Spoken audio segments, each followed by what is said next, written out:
lounging by the sea and lining up 5-7s. Now that's a win. Showing off your new garden tool and raking in on 00. Now that's a win. Swinging to some classic rock and standing on 20. Now that's a win.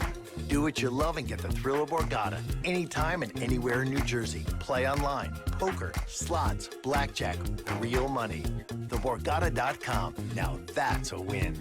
Get $20 to play when you sign up now.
Stretching your hammies and splitting aces.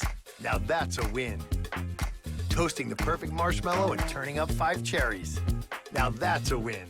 Waiting for a nibble and setting a trap with pocket kings. Now that's a win. Do what you love and get the thrill of Borgata anytime and anywhere in New Jersey. Play online, poker, slots, blackjack, real money. TheBorgata.com. Now that's a win. Get $20 to play when you sign up now. Loving up on the puglets and looking down on 4 kings. Now that's a win. Showing off your soft top and shoving in on a straight flush. Now that's a win. Manning the tongs and taking down a hot tournament. Now that's a win. Do what you love and get the thrill of Borgata anytime and anywhere in New Jersey. Play online, poker, slots, blackjack, real money. TheBorgata.com. Now that's a win. Get $20 to play when you sign up now.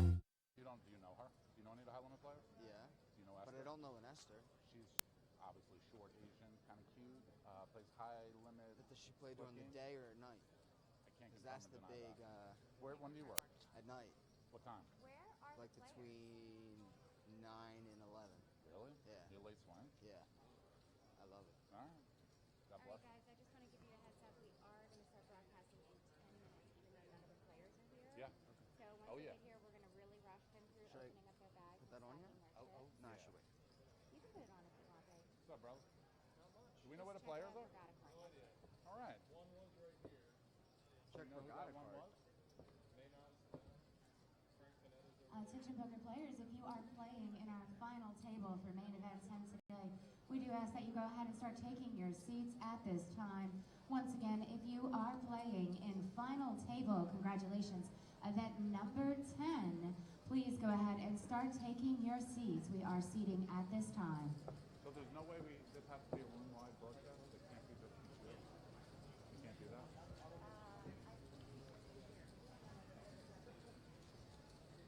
Yeah, true.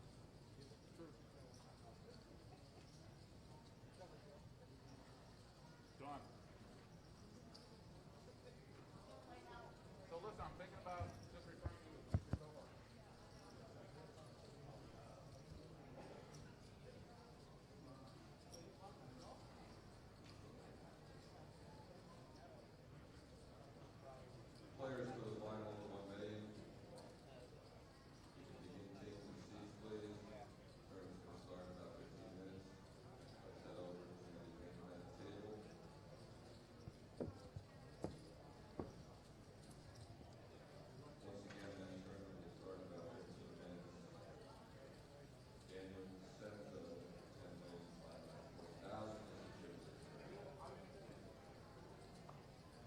actually shocked none of the players are here yet.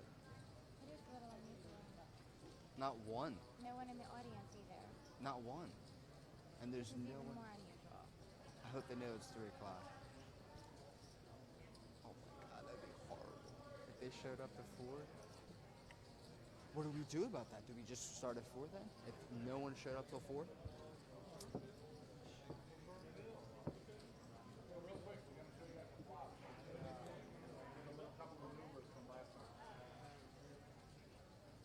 you guys part of our final table? Great, come on up, please. Patrick, could you just show them exactly where they want the cards to Yeah. start? The first 3, they kind of changed it, so the layout's a little different. Right, nice to meet you. Congratulations. You're in seat 10 today, ladies. Ladies, I have a player here for seat 10. Yeah. Sorry. You digging Trent, it? do you have your Borgata card You on digging you? it? First card Beautiful. right there. So me and you were going third. Not in here? No, Pat, right here. what's going on here? I got nails. What do you What have? nails? The And black? then when you put your all-ins, here, here, and here. Don't cover it. Let me, Keep yeah, She your did them muck below the actually. I'm line. going on TV. Let me bang on my nails Keep real your quick. muck below What the you go wrong line. there? And the pop Mark it it. That's what I did last time. Like over here. No, nothing in the vision. We put less codes on this time, so hopefully they dry. Well, last time we were supposed to do hour downs, so I thought I had like 2 hours, 2 or 3 hours before I went on, okay, and you then got it it. switched to half hours. Did you see it, Kelly? She was Did you say? Yeah, you put them. It was right before Yep. and right after. And then keep your muck below the line and keep the pot off to the side. Don't Welcome back, go. And then cards, See you again. the all-in cards. Good to see here, you as well. here, here. Don't Okay. cover up. Don't cover up the So yeah, shades. the only difference I is got that the flop line is just under the Atlantic City. So first card, like, set here, go straight. And boom. Absolutely. So please, first go card ahead. should start like before A, and then the flop should finish with C. If Okay. that's easy. And because these are new players, just explain them that they have to put the cards in the box before they look at them, and they put them spread them out. Yeah. Yes. So just tell players it's much easier for us if they put them before they look at them. Keep hearing my name. Hello, hello. No, be cool. Yeah. Should I use Brazil Seat flag 5. or Are you guys also here? Brazil flag? Microphone over here now. Otherwise, everyone is US. You know, we can Brazil. You like John or Jonathan? John. Hello. How you doing? How are you? Congratulations. Good. Everyone, just so you know, you have a box. Bag cut open. We'll get our chip first. You gotta keep the 2 cards in the box. Just show the cards.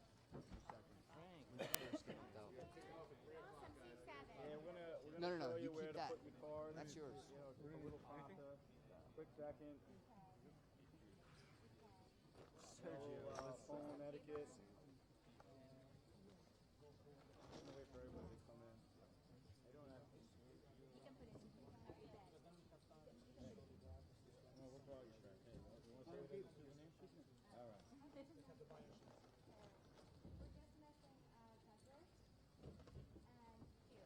Douglas and Q are the players. Congratulations. All right, guys, let's get the bags cut open. Let's get the stack.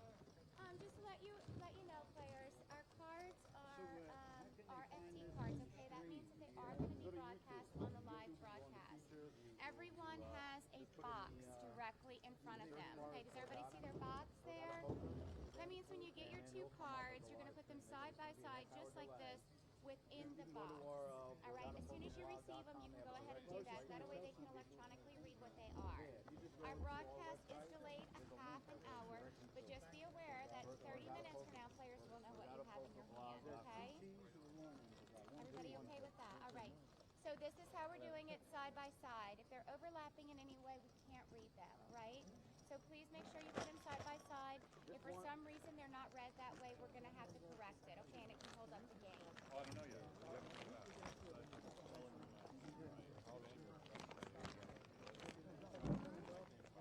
Oh, just as long as it goes into the box, it automatically scans. Yep. We know where the button is? We're going to high card for the button momentarily. We haven't done that yet. Can we do it? I'd like to wait until all of the players receive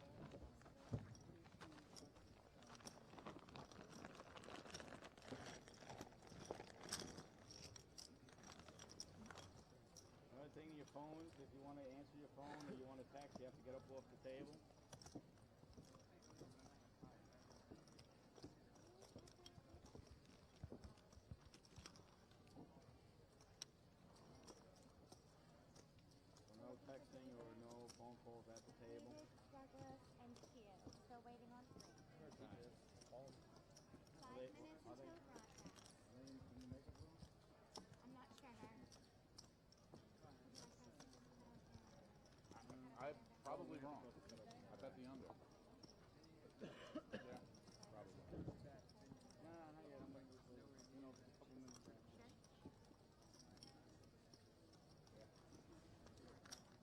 Box is going to go in a little different spot.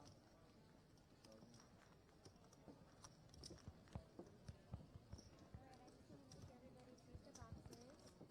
Alright, you've got your box. You're okay with your card placement there, okay? They're going to be right in that box. Just make sure that your chips give you room, whatever you're comfortable with looking at your cards, that you can get your cards into that box in front of you guys. Big chips in the front, little chips in the back. The chip in the box? Yeah. Yeah, you got to Oh, I think it's in the buyout. Hey, can you swap? Thanks. Perfect. Thank you. Good now. I tried it. Oh, there you are. Yeah, we're all back.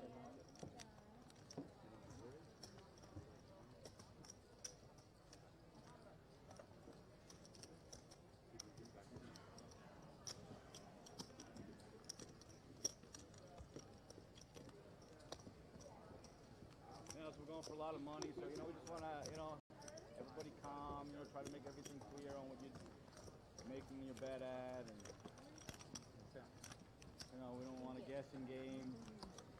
It'll be good TV. Once again, for the 3 p.m. main event, final table, guys, get your seats, please. Like to start on time, let's go. May I put up in the bags, guys, please? May I put up in the bags?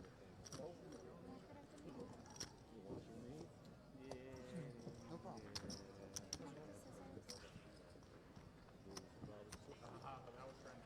Keep your cards on.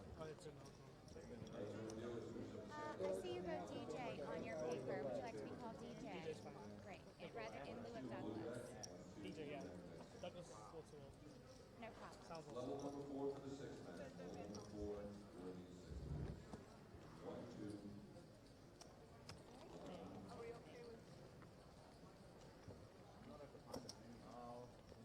Might be able to double check.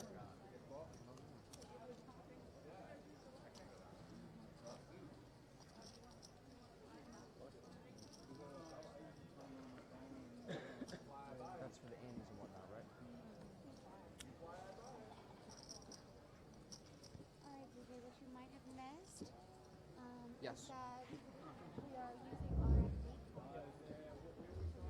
Yeah. Yes. Is there, oh, right here? Okay, cool. 50-minute levels. Yeah.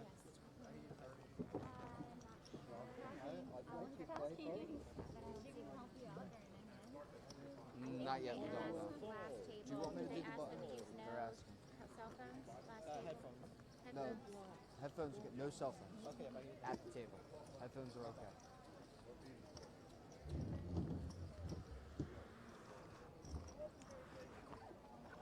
Hey, Kelly, am I able to do the button for them? Yes, let's go ahead and high five them.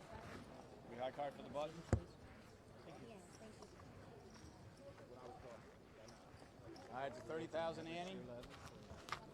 I believe everything. 81 cents. 122. No? 122. Roll it back. I'm going to have the clock here, so I'll let everybody aware of when we start. Hello everyone, welcome to the live stream for the Borgata Poker Open Event 10. This is the 350 $1 million guaranteed deep stack. I'm Michael Gagliano, and I'm joined with Ebony Kenny and Jamie Kerstetter here. Hi guys. Hi. Hi. Should be a pretty fun final table. Welcome There- all players. Welcome There's a patrons few really well-known players, a few to our recreational final players. It table of should be event quite 10. This is our interesting. $1 million They're guarantee. just getting We're started still here. missing a couple players at We're gonna final be table, but we've getting high-carded going for in a the minute. button, and the button will begin in seat Jamie, you want to 5. Seat 5 introduce for some our of these button players? today. Sure. We have Dave Fox from Coram, New York, with 8.7 million chips. Bill Sanders from Looks Lamar, like we're down to one Alaska. player Alaska. remaining for this I was day. like, One player. Arkansas. No, 3.4 million. Esther Taylor, she goes by Ite from Havertown, Pennsylvania with 5 million. Manon, is that how you pronounce it? Yes. Yeah. Sadam from Potomac, Maryland with 6.1 million. Sergio Vigano from Marlton, New Jersey with 5.8 million. And Douglas McKinnon, who goes by DJ from East Amherst, New York with 7 million. Dan DeCenzo from Sussex, New Jersey with the chip lead, 10.5 million. John Baudier, Brooklyn, New York, 9.5 million. Great. Looks like our What did you final say? table And Tim, he goes by now Tim full Ha, as Union, New our last Jersey, player 4.1 approaches, million. Mr. David And Fox. Frank Welcome, Panetta David. from Brick, New Jersey with 9.2 million chips. So DJ is our If chip anybody leader would coming like to into sit in our today. audience area, you are more What's than the big welcome blind to going to come be on at? up I think and it's stage and 240 take a right now. seat. They're starting at If you are 120, seated in the 240. audience area, we So do ask should that be you wait a kind until of the slow final players go table, I on think. break You know, there's not a to move ton of about really the like. cabin. Bill's really the only shove stack right now. Yeah, Everybody everyone's else got- has a little bit of In seat wiggle one, we room. have Every, Mr. most people have, David you can see the chip Fox. counts and He number of hails big from blinds the on screen beautiful right state now. of Most New people have York, over and his 20, current chip 30, count, 40 big blinds, so it should be pretty slow in the beginning here. In Make sure to seat follow two, us, Mr. you know, on Bill Twitter at Borgata Poker. Sanders Use the hashtag from Borgata Poker Arkansas. Live to talk to us. You guys can ask us questions and tweet in your comments and anything else that you have to say. 5 million. So here we see some of the players. Here's Ite. Ite actually is a mixed game specialist who doesn't play that much no limit hold'em. So it's pretty cool that she got to this final table. She's definitely a good player, but I think she focuses still more knows on what mixed. she's doing in no limit Definitely. for sure.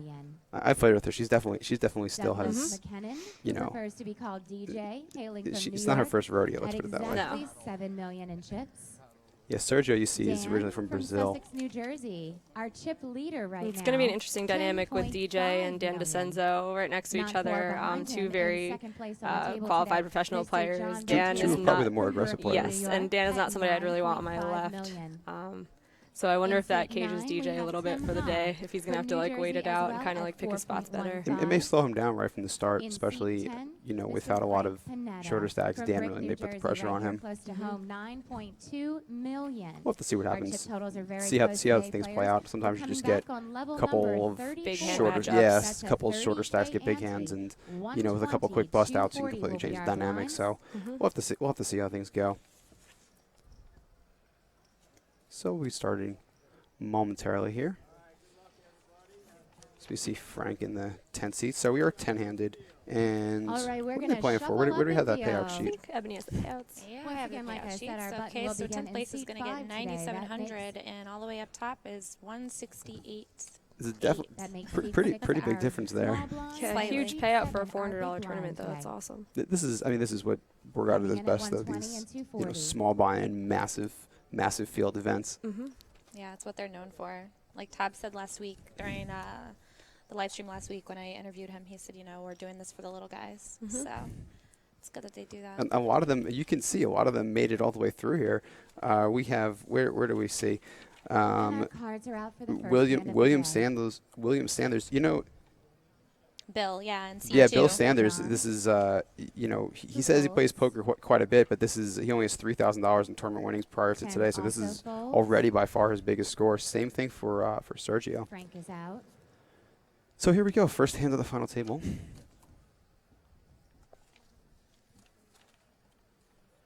I believe the button started in seat 6, correct? Believe so. We do have a raise. The amount is So pretty standard. 525,000 Pretty is the raise. normal, Bill open, folds good and hand here EJ for folds. David to start the final Action table. is to Menon. So what are the chip colors folds as representing? Okay, so Sergio, who is the button? the blue chips that most people have in the back, those are the smallest. Those are 5,000. The red and I don't know what is that yellow chip.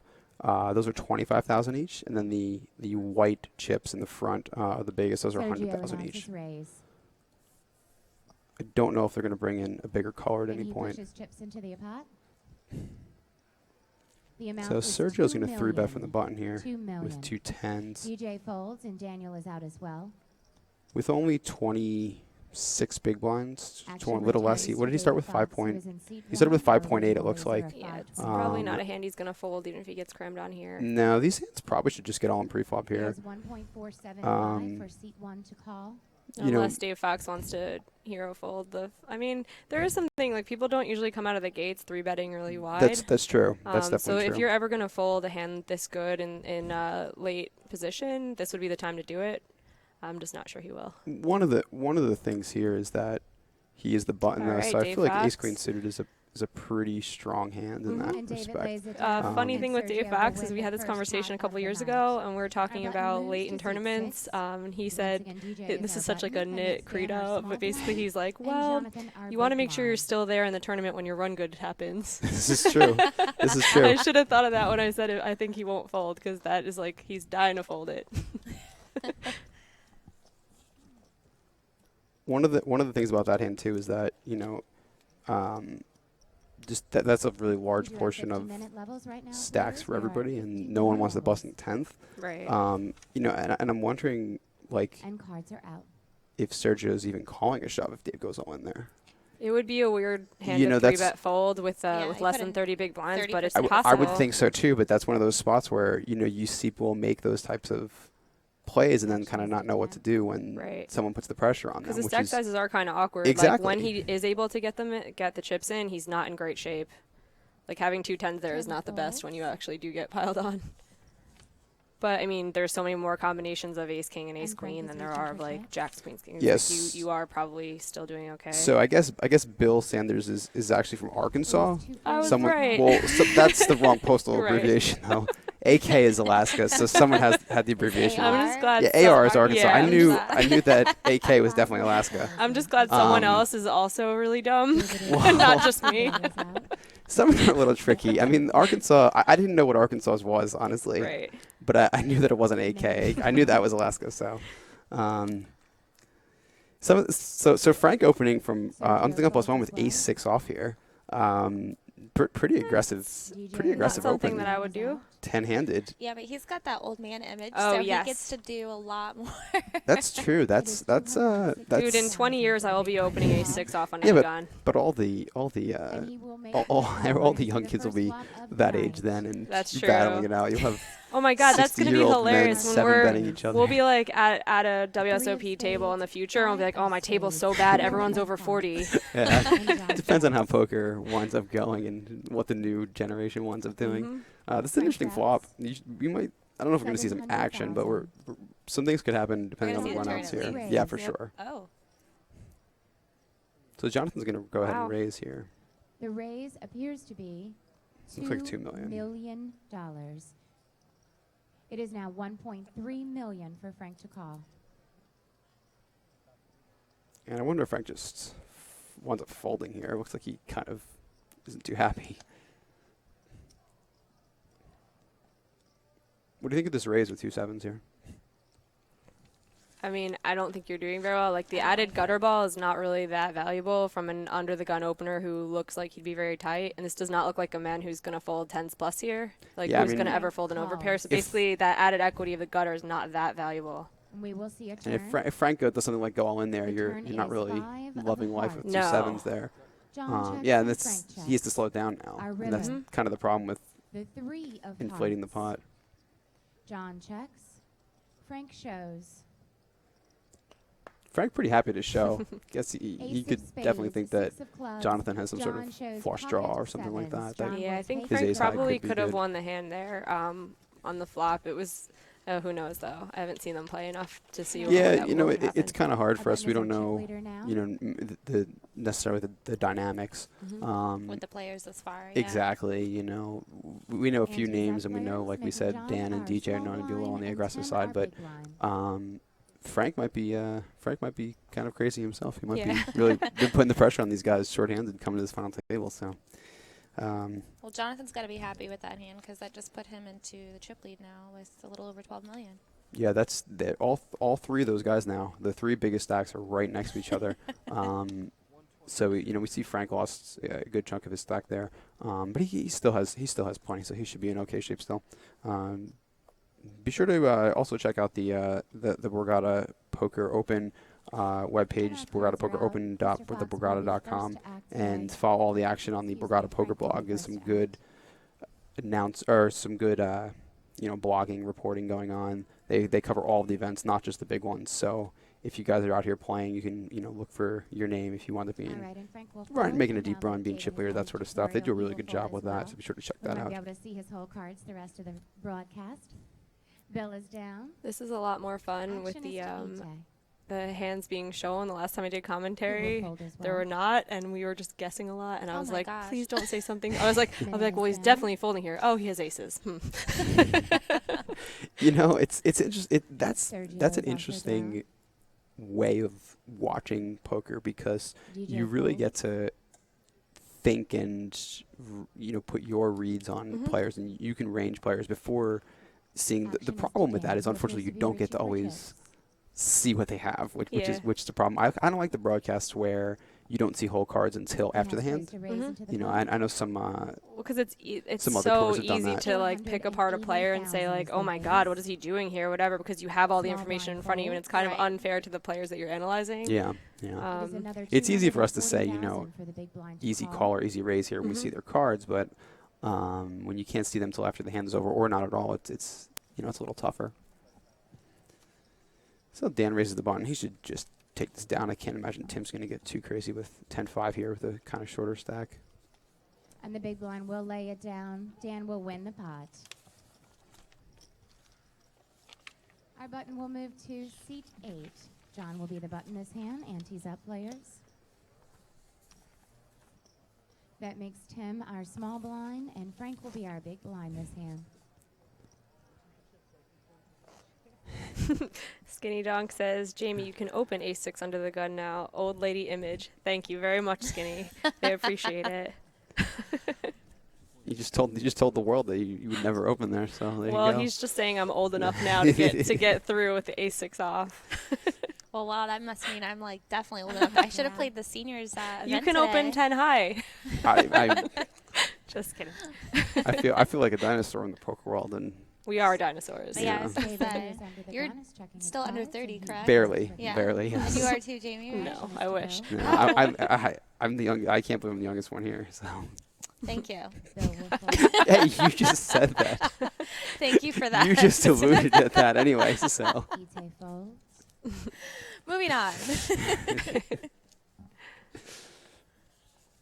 Minin will fold as well. Yeah, those seniors events aren't going to be as tough as they once, or aren't going to be as easy as they once were. By the time we make it to them, it'll be decent players. The ones who grew up playing on the internet.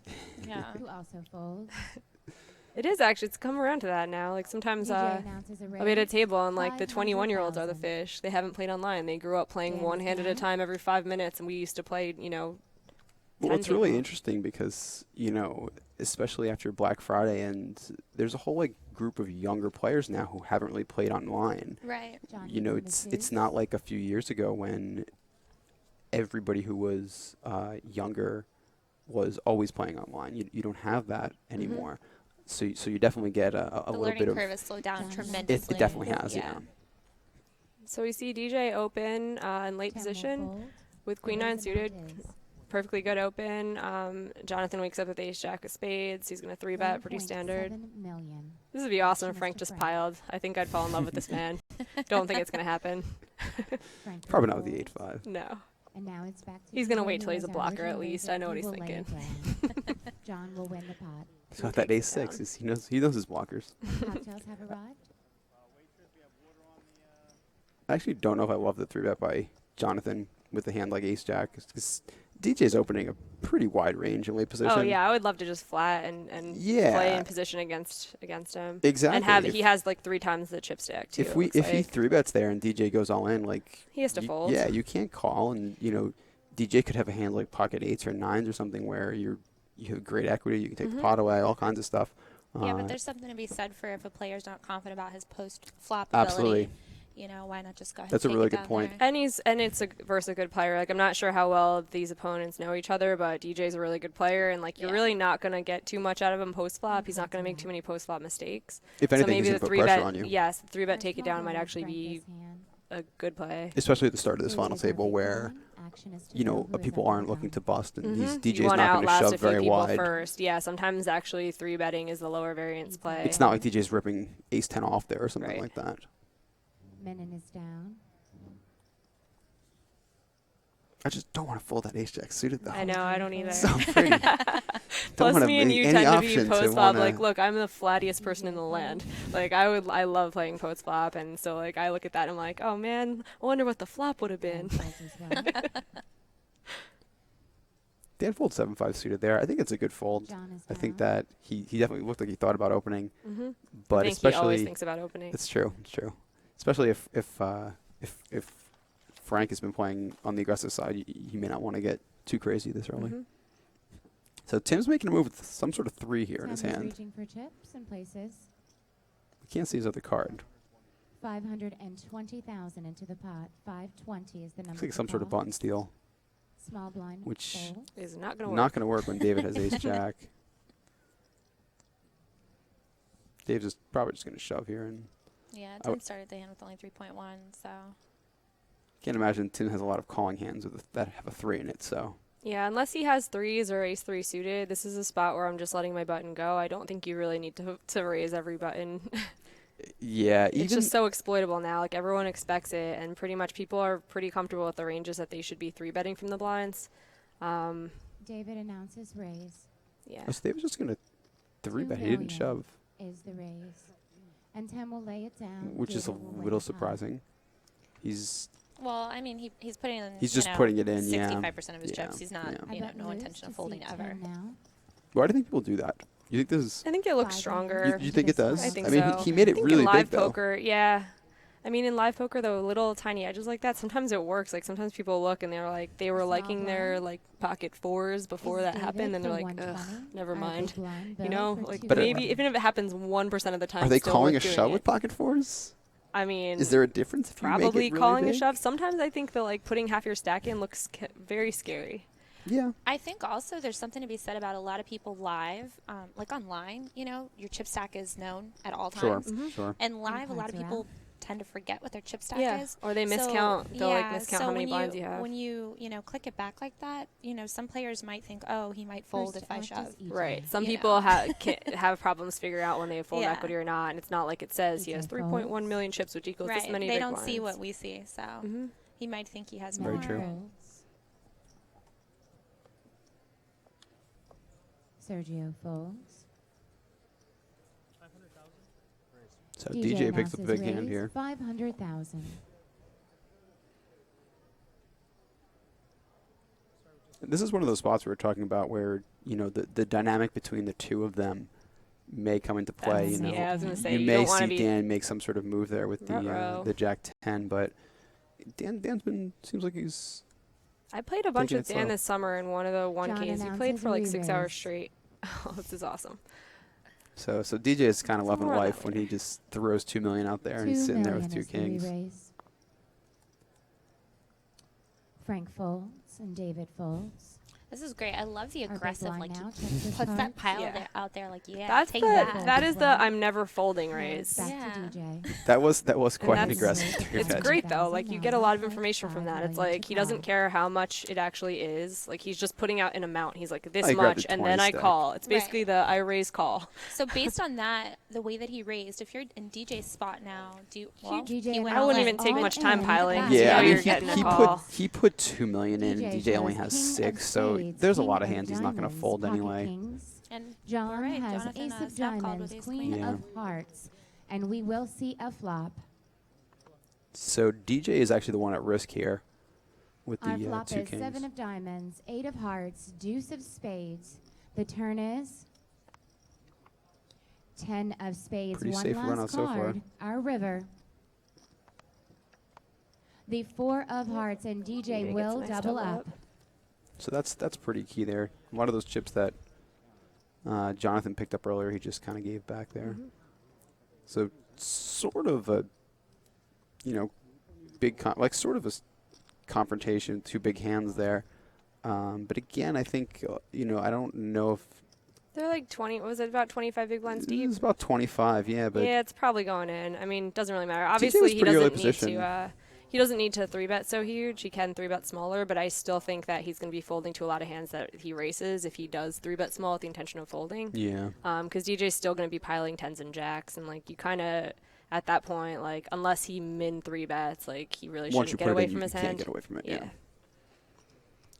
I just don't think that DJ's really, especially with that sort of stack, really shoving that wide there. Probably not. You know, he just doesn't show up with ace jack and that sort of stuff. Jacks and he's 10s going are to fold really jack. I mean, he's going to shove jacks and 10s. He still. is, definitely, yeah. Especially against him after seeing the way that he's been playing. that he played 7s versus an under the gun open. Just the way he I would just, aggressively and put the that way 3-bet he in, looks, too. like I think I wouldn't be trying to fold very many big hands in that spot, and 10s I would include 10s and jacks in big hands. What do you mean by sunglasses? The way he looks? Yeah, what do you mean by the way he looks? The way, I mean, just the like, so many different things after the 7s hand where like he fist pump clapped, like it's somebody who's like, he's there to play. He's really excited. He did not show up to fold. He does seem that way. Even after he lost that hand there, he was all smiles and like he's still like, he's still okay, bouncing deal in me his seat another a little hand. bit. He's ready to go. He did Yeah. not come to fold them and ladder up this money. Payouts here doesn't look like. Action is John, he doesn't have much to lose. He only has 25,000 in live tournament earnings, so he's here to. He's probably playing for that's an first interesting for thing sure. to see. You know, a lot of times, guys who don't have a lot of winnings they tend to or tighten up when they're in a look to spot play where really they can tight. like double their earnings in a day. I think he's just decided. Maybe he recognizes that he's got position on two of the tougher players on the table, and he's just decided he's gonna, use that to his advantage. Yeah, he's not gonna let them run the action. He's gonna do it himself. Tim's all in. So Tim's all in. Was there was no open? I don't think was there. Frank and John will lay it down. I wonder if his spot is having trouble with the card reading because that's 2 times. Yeah, that now. is 2 times. Bill also lays it down. That's actually a big advantage if he has a spot with the cards that aren't shown. Because I'm assuming that players will find out how people have been playing every half hour. Like if I was at the final table, I would hope my friends were watching the live stream and telling me, "Hey, you weren't bluffed. Don't worry." Yeah, I would imagine most players are. At least, we know that. I would imagine that DJ and Dan, Ite, the guys, the people who do this for a living. So here's our reader coming back. So we don't know what Tim has. And Ite will throw it away. Tim will take the blind. Yeah, so there was no open from under the gun. That looks like it was a glitch now there. Moves to C2. Bill is our button, making Ite our small blind and Menon our big blind. Okay, so once again, no one's really in like the danger zone. Tim is the shortest, it looks like, with 15 bigs. So there's a lot of play left in this tournament still. If you guys are here at the Borgata, make sure to play the pick the pros at Borgata, the $1 million pro football sweepstakes. You can pick every day, once a day, I believe. So come down and check that out. They give a lot of money away. There's always a little line actually of people waiting to pick their guys. Even if you don't know anything about football, I think there's also some random slot dollars given out. So even if you get everything wrong, you can still win like $50. I mean, it's free. I think going there and just randomly picking the first 10 guys you see is all you worth have to a do is shot. win, 16 flips? Exactly. You have to win that to win a tournament anyway. Yep. We've all heard stories about people knowing nothing about fantasy and winning their office pool and Yep, I picked my mascot and I won one when I was a lawyer still. I won my God. Seems fair. Wow, that's great. So Tim again, looks like we're having trouble with that card reader. Looks like he's going to just open this time. Tim places chips into the pot. Brandon Shane says, can you guys settle down with the poker lingo? Totally lost here. I think he's doing just fine. I have a feeling that you're just fine. There might be some people. I'm a little lost. I don't know. Ite, who is already in for 120, has 400 more to call. She will fold. So Tim getting aggressive on the short stack again here. We don't know what he has. I would guess he doesn't have a 3 in his hand this time from this position. I kind of like it though. Okay, ace 10. I like when people are aggressive with their short stacks, like opening a 15 big blind stack, like getting 3-bet. It's hard for people to 3-bet because they have to commit to 15 bigs. Like they know you're probably going with it. So I think actually people on a short stack at a table like this like should be opening, especially pretty wide at with any this point in the final blockers. table when a lot of people are looking to sit back and we've seen most of the action down at this end of the table. The other we haven't seen anything from the other side of the table yet. So that's who he's opening into. So Yeah, most people this early on in a final table are just looking to move up in the money and, you know. Right, they're looking to outlast Tim, and Tim's not having it. And as a shorter stack, that's generally not a terrible, strategy. You just kind of play your cards and hope that someone else busts before you do. Yep. Especially when cards he's are got out. 3 of the bigger stacks to his, direct right. Yeah, once it folds through them, then his He should take advantage of yes, it. like his stack affects everybody to his left basically. Like no one wants to take a 15 big blind chunk out of their stacks because they're all relatively short compared to the 3 big stacks. And Dan folds, and John folds right behind. Tim is also out this hand.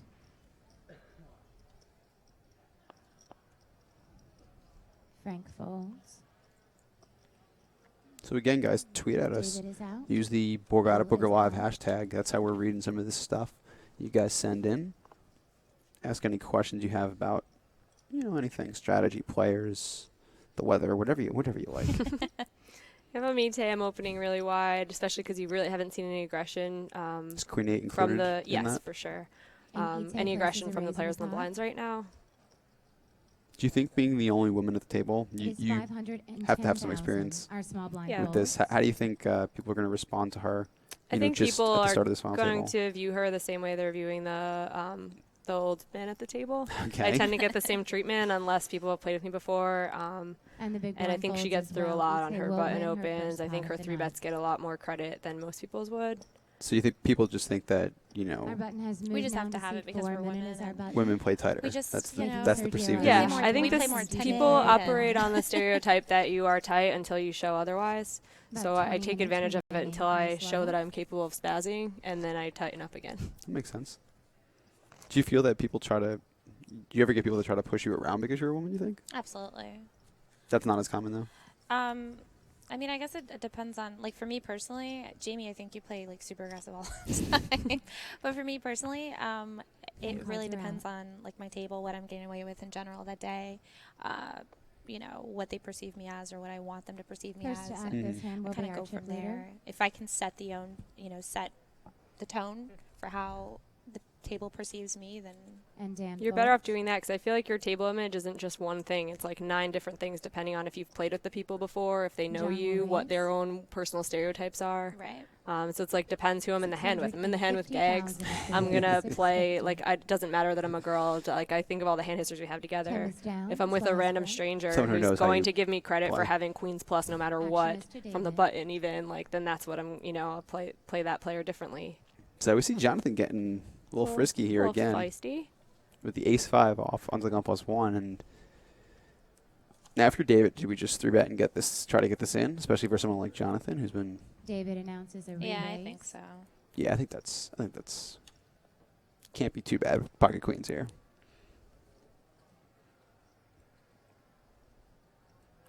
I'm loving having a hand against Jonathan because he's already shown that he really likes to play. Like I'm thinking if he has like ace-10, I'm sure he's gonna fold this hand, but I'm like there's so many hands he's just gonna go with. A lot of medium 1.8 aces that million most is people would the fold, raise, but he's just ready to. 1.8. And He's also always gonna he's call shown and that see he's you. been Yeah. aggressive, so he has to Take go with a wider folds range of and hands. Like Minnie if he has folds. 8s plus, like he's been Sergio playing a is lot of down. hands, so he kind of has to DJ is also down, and get John it in will lighter give than it other up. people do. David will win the pot. Well, if you don't think Takes it someone's down. necessarily coming after you and adjusting to your aggression, you don't always have to do that, but And Dave had a nice little uptick to start the day. It's up a couple millis. yeah, he started with kind of in the middle of the 8.7. pack, right? Mm-hmm. Dave's a pretty well-known He's been around forever. well-known name. He has been around for a while. Let me see. He's from around here, right? Yeah, He's from New Quorum, York, I New believe. York. Yeah, okay, yeah, C5, Quorum, New York. meaning we've completed He's over one entire 1.2 million in orbit live at our earnings final and table. 78 total cashes. That is a lot of cashes. That is a lot.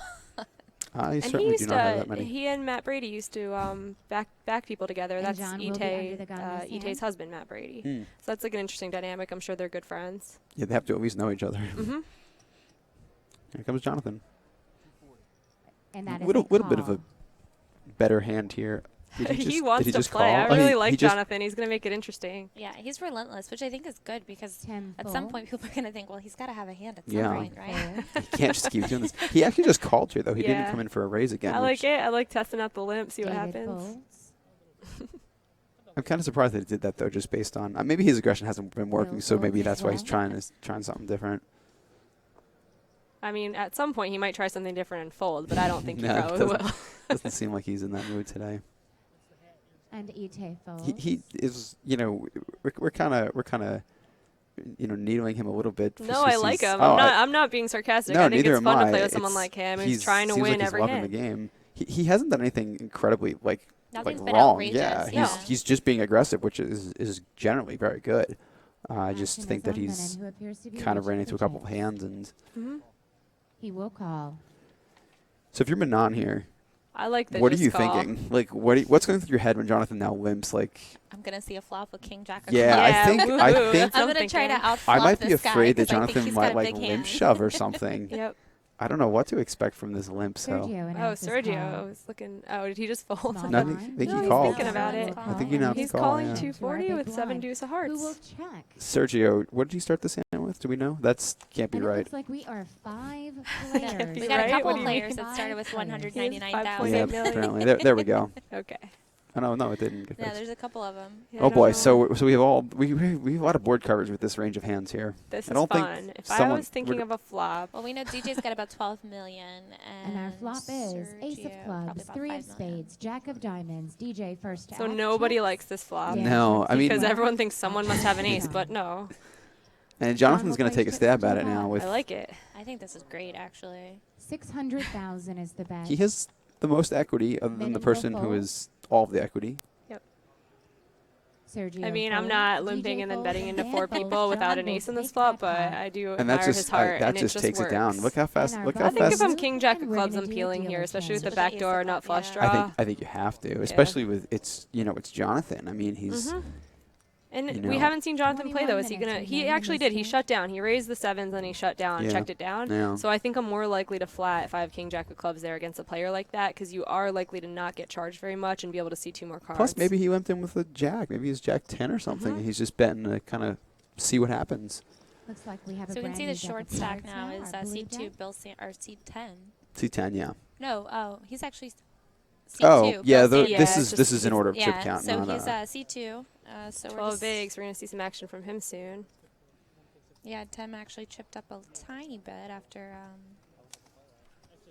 his raise fold. So Sergio's got his Brazilian flag. He's originally from Brazil, but he lives in the U.S. now. Recently moved to the U.S. This is his biggest cash as well.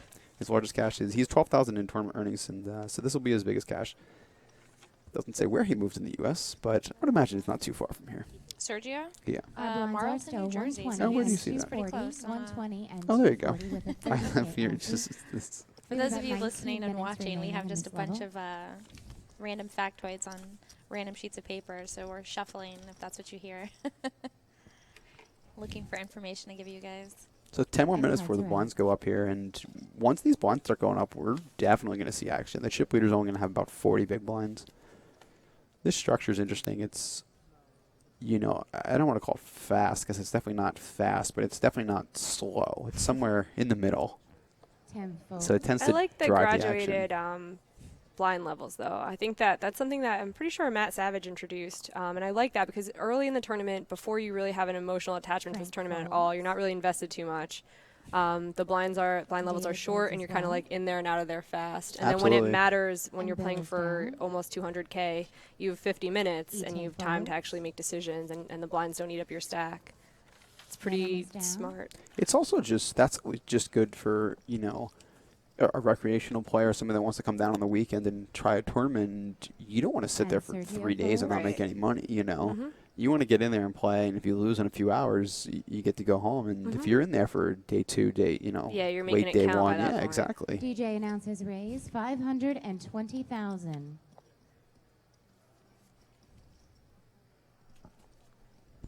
Our small blind folds. What'd they say? Closer?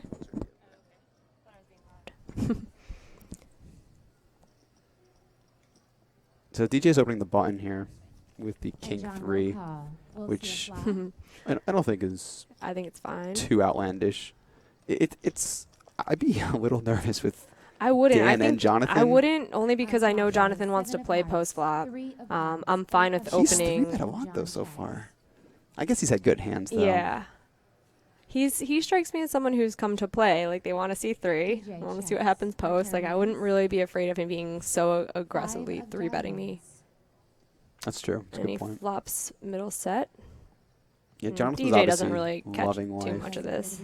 It's not a terrible flop for DJ. He has something at least. I mean, it's a good flop for him in that he doesn't really need to c-bet. He can slow down and just try to get to showdown with it, and he's up against a monster. There's a lot of good turn cards for his hand with having a heart, and especially.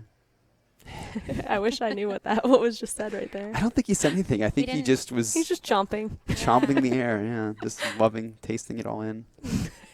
So if you're DJ, are we calling at least once here? No, let's go. DJ's the best. Oh, Jonathan just shows. I don't like that How do you show. feel about that? I wouldn't show because you're showing that you're not 3-betting 7s there, and Okay. like it's basically when you 3-bet, you're polarizing your 3-bet range pretty hard. You're like, I Okay. have the nuts or nothing, then, right? Yeah, so explain that a little bit for those that maybe don't know what polarizing your range means. Pretty much like if you're showing that you have a like medium strength to like decent hand in the blinds, like 7s is a nice hand to peel in the blinds, and he's not 3-betting that, so that when he does 3-bet, it's gonna look like he either has aces or he has just like ace deuce or some kind of blocker. Complete garbage. Yeah. So it kind of makes it easy for DJ to decide how to proceed with that.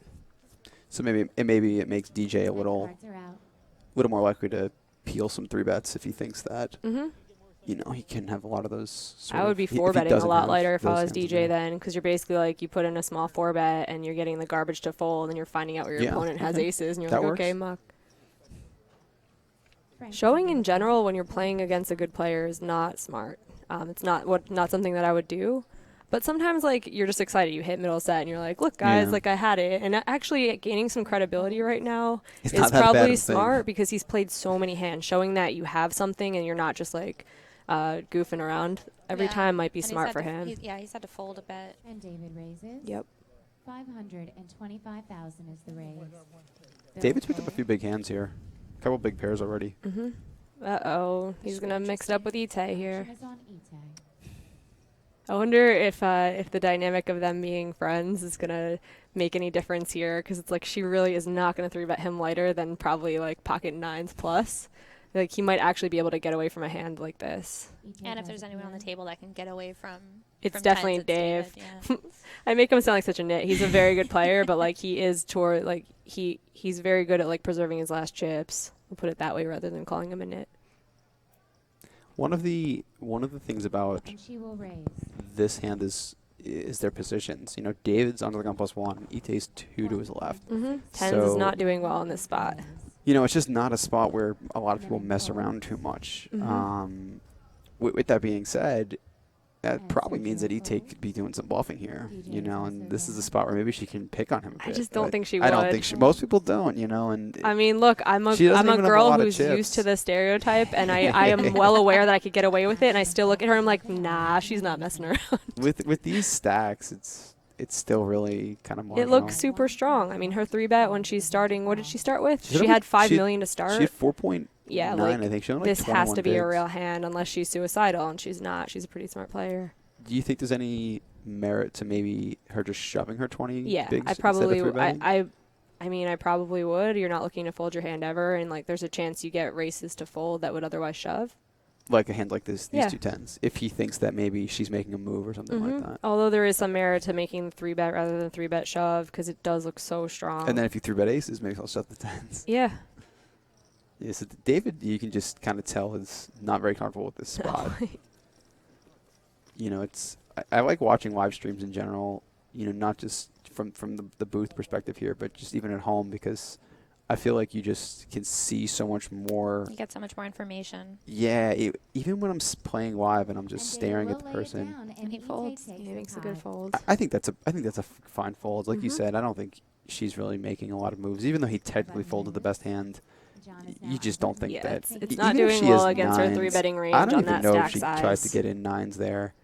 I really don't know what she would do with 9s there. If I were her, I wouldn't know what to do with 9s there. Yeah. I mean, I'd probably pile with 9s. Yeah, they were both really early. Yeah, that's the interesting spot. Like, I think if I'm her, I'm shoving my 9s How there wide is he so even that opening, when she though? 3-bets that exactly, like when she He's not 3-bets, opening that he's wide. doing terrible against her 3-betting range or Yeah. not 3-bet shove range. I mean, do you think that all right, if you say that, if you're her and she has 9s that you're piling, do you think that Dave is opening 8s there?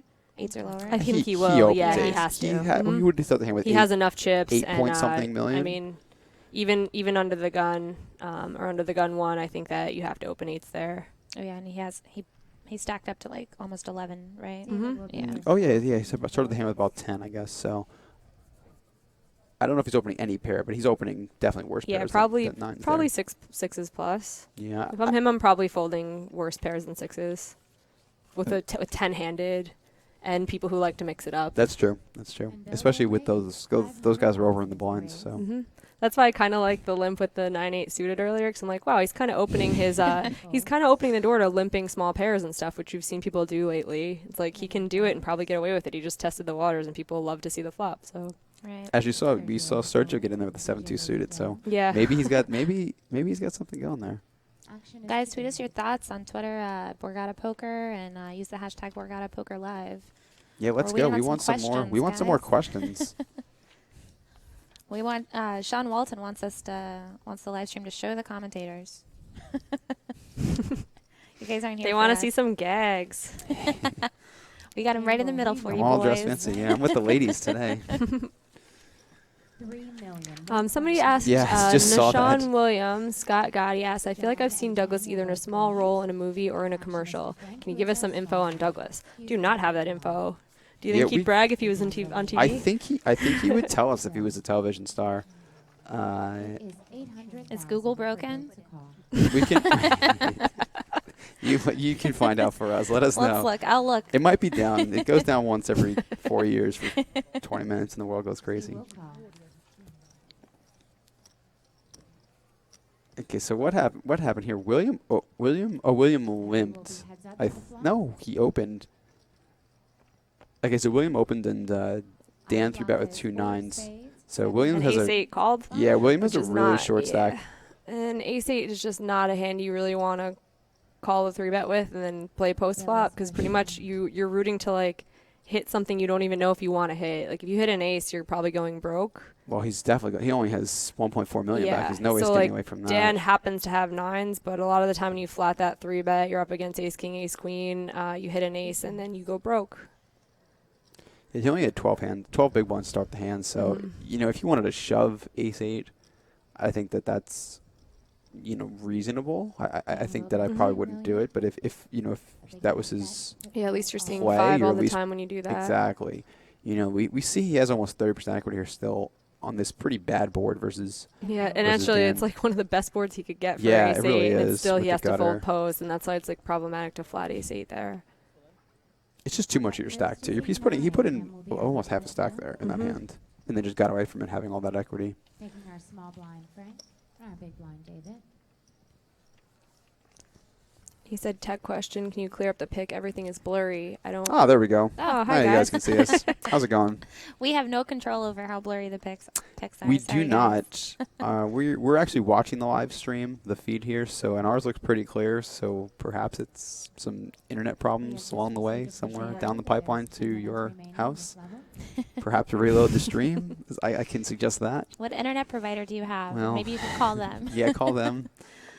All right, so who was it that Okay, asked so that? we're looking for Scott Douglas. asked that question about Douglas. Okay, Yes.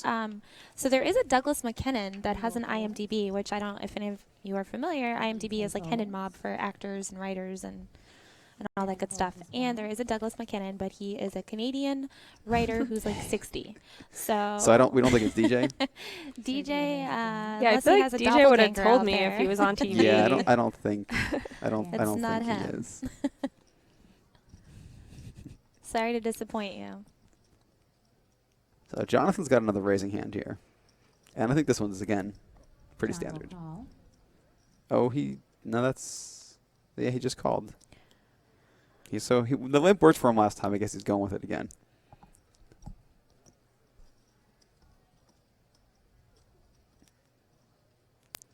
Now, I don't know if I'm Tim, I have no idea what to do here, honestly. He called? Yeah, Tim's just going to call along also. Yeah, I might actually call. You could make fun of me for it, but Like, it's your one chance to increase your stack. Like, and take a flop in position yeah, versus take a flop, Jonathan. and you're very likely to be able to take the flop unless you think, like, Frank is not likely to shove light. And He got aggressive before.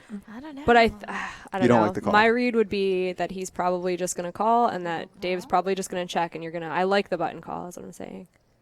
You can 3-bet that Tim hand. only has 15 big blinds. Yeah, that's like, I mean, what else are you going to do then? Fold and – Jonathan just limped, so. So I don't mind the call on the button. Do you think Yeah. it's bad or what? I don't think it's bad. I'm just wondering if being aggressive might be better here. You know, and no one's seen what Jonathan's limped with, so like no one at this table yet knows that he only had, 9 high on that board last time when he bet. And again, it looks like it's just going to work for Jonathan here. No one hit this flop. It's a pretty dry flop. It's amazing that twice no one really hit the flop so much. Although he shouldn't have. Wait a second. Jonathan David's shouldn't have not gotten letting through this last one time. go yet. So David senses something, which is good. And David's smart enough to know he's in the big blind and it was limped. He's very capable of having a 4. And Jonathan took a stab last time, so Jonathan's capable of having nothing. And I think that Dave's going to take advantage of the situation of basically being one of the only players that's capable of having a 4 in this spot. Yeah, I don't think, you can't imagine Jonathan's limping a lot of hands that have a 4 in it. I'd be a little afraid Jonathan has a 10, but if he has a 10. You find out right here if he has a 10. Even David then, has the chips to do it. And you're not loving things. No, because you're going to have to like call, Jack and you're 10. basically going to have to put in a ton of chips on the turn in the river if Dave did flop something big. So really good read by David there. I do like that play. I think the hand he chose to do it with is fine. He obviously didn't have a whole lot of stuff going on, but he had some backdoors, some scary cards that he can represent and stuff. So we have a pretty tight race for the chip lead here still.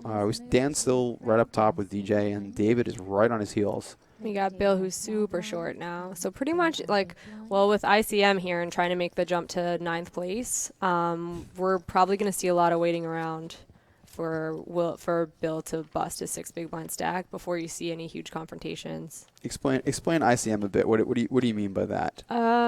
Okay, it's basically you're valuing your stack in real dollars, and you're getting a huge as opposed to what? As opposed to tournament chips, Okay. where you're trying to win the tournament at all times, at all costs. You're not doing that at certain points in the tournament, like when basically giving up tiny equity spots where you maybe could make someone fold a big hand, getting into these huge confrontations. You're giving up those spots, waiting to make a pay jump, kind of. So maybe like we saw with the 2 10s with David before.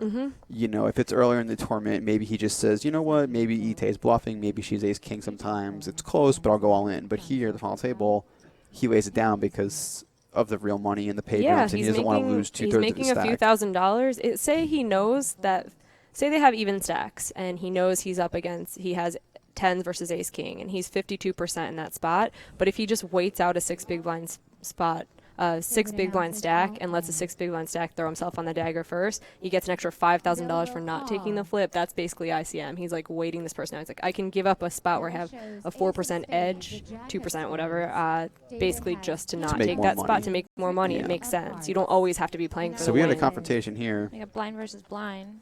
Some really strong hands. Yeah, pretty big hands, pretty. No one's getting away from this hand for 6 big blinds each. Good flop for William. 10 of clubs, and our last card, the Just a river. king or a queen for David to knock William out. 5 Everything else of is safe. clubs, making So the short stack doubles out. David doubles. Of this pod, Bill will double up We in have C2 one and stays on the alive. live feed, C-Mac, who is DJ's brother. Shout out to DJ from his brother. Also nice to hear a female's voice for a change. Thanks, man. That's nice. Oh, his sister also. And a shout out from his sister. DJ's got his Wow, the 9 whole siblings family. rooting for him. 9 Poker siblings? Yeah, he's Wow. one of That's yep. one of 10.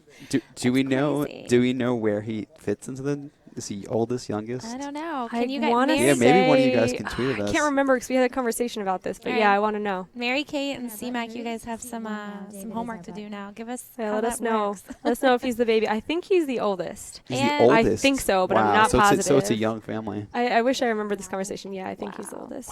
10 And kids, Phil, that's a lot. Phil wants to know, is DJ single? Asking for a friend. DJ's got a lot of supporters out there today. And right now, the Mike Sika seniors tournament that's going on now, right? This is the first one, yeah. or the inaugural Just one? want to give a shout out because he was such a sweetheart, and I miss him. Every time I walk into Borgata, I want to see him and shaking his toothpicks, and it's just sad. I'm glad they're having a memorial tournament in his honor because he was awesome. He was. It was just one of those guys that you always saw, and he was always smiling no matter whether he was winning, losing. Oh yeah, no he could take the worst beat, and he says, "God bless you," and walks out shaking his toothpicks. And like someone like that really sucks. Cancer sucks. Yeah. And I think he was one of those people that everyone remembers when they met him. For sure. You know, like I absolutely remember, meeting him years ago, and it's even while he was still alive, he was one of those people that he just, made a big impact. You can't forget those between the toothpicks and that attitude he had. So another blind versus blind. Yeah, this is obviously a pretty easy call for Ite once she looks at her hands can't here. wait to get it in there. Let's go. Well, the king looks good. Yep, that one looks good too. I hope she didn't do it that way. I can't stand that. Oh, first one's good. I'm like, that way. Because you're an old man in training. It's like the old man move. I just peel them one at a time. So, and I say like, oh, I haven't looked. Here we go. You might be. Well, yeah, I call. Jamie, you're right. He is the oldest. DJ is the oldest. Yep. Our flop is Queen of Clubs. Well, the queen, Bill spikes the queen here. So now Ite is actually the one who's going to need to catch up if she wants to send him home. Only an ace or king will do it. So now I'm kind of interested to see. I think it's kind of interesting that William shoved there, because we saw him, raise with the ace-8 before with his 12 big blinds, and here he is 11 and a half, 12 big blinds, and he just shoved.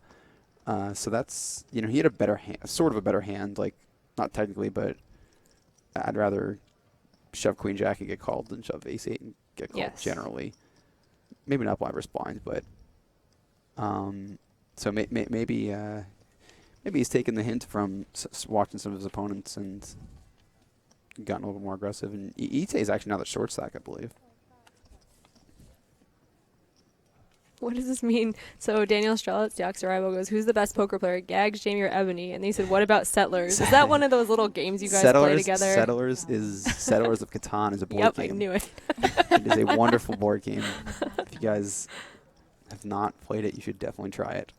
What kind of, is it like a RPG board game? No, it's so awesome. It's like a strategy board game. It's I don't know. I can't describe it. It's kind of hard to describe. Can I it's interrupt fun. you? It's very easy to. Do you know that we got set up so hard? So Nishan Williams, Scott Gotti wrote, "Thanks for the help. I just realized who Douglas looks like. Channing Tatum. Go Douglas! Woo!" That was awesome. Some good trolling. DJ's got the most fans. Like DJ's an awesome person, very likable character. Prodigy Elite 3 saying we love DJ. DJ won one for the good guys. How do you think that this changes how you feel at the final table? Like, if you know that you have 9 brothers and sisters and all these other friends out there watching, like, that's got to help these guys, right? I mean, for me personally, I'm a big believer in energy, and when you have people putting out that good energy, if you're ready to receive it, you're definitely going to get it. So, I mean, that alone has to do something, and then, for your mental state, when you just know that you have people, cheering for you, and, this is going on, and then when he goes on break and he sees all of this, it's going to kind of like, reamp him coming back. I think that's the biggest thing for me, especially is, I'm playing like some tournament and it's day 1 and like I don't even really care about this tournament for some small tournament. And I just check Twitter and someone's like, "Hey, good luck, man! I saw you playing this thing," and it's like, it's like, all right, this is like a cool. I should be into this. This is cool, like. I realize how lucky we are to play poker when I talk to some of my old friends that are still lawyers or that I went to school with. Yeah. And they remind you how cool your life is and like, wow, it's so awesome that you get to play a tournament for a job. And I'm like, yeah, I was kind of not even looking forward to playing the tournament. And then you realize like you're being ungrateful. Like you should be really happy that that's what you do for a job. I don't know. I think I'm constantly reminded of how silly what I do is, just.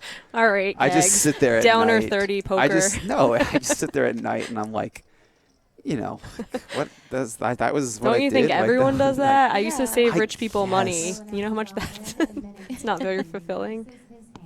So William I think he just limped the button, actually. Yeah, because I don't see Queen Deuce suited getting in there. I mean, you might have defended, but The pot was too small, I think. Josh Hillock tweets, thanks for teaching polarizing. Can you explain balancing next so you can kill the economy even more? Thanks. Gags, he's blaming I think Jamie explained that. Yeah, but you made me explain it. I just said ICM. They're just 3 little letters. You made me explain what I was talking about. It's confusing. I'm just trying to help the viewers. Or ICM would be good too. Keep up the good work. You know, I think that people are, you know, I know people are just, you know, like joking a bit and stuff, but I mean, there is some truth to that. But at the same time, like, this is, you know, I mean, this is what you have. People looking at all these whole cards of players and stuff. Like, poker's not the game it used to be. You know, it's just having some information doesn't give you edges anymore. I'll revert to the Norman Chad style, and I'll start talking about people's outfits and like ex-husbands and wives and stuff. Okay, no, that's what I'm here for. I'm not here to offer any like poker knowledge or. Well, you're doing a great job then. Just kidding.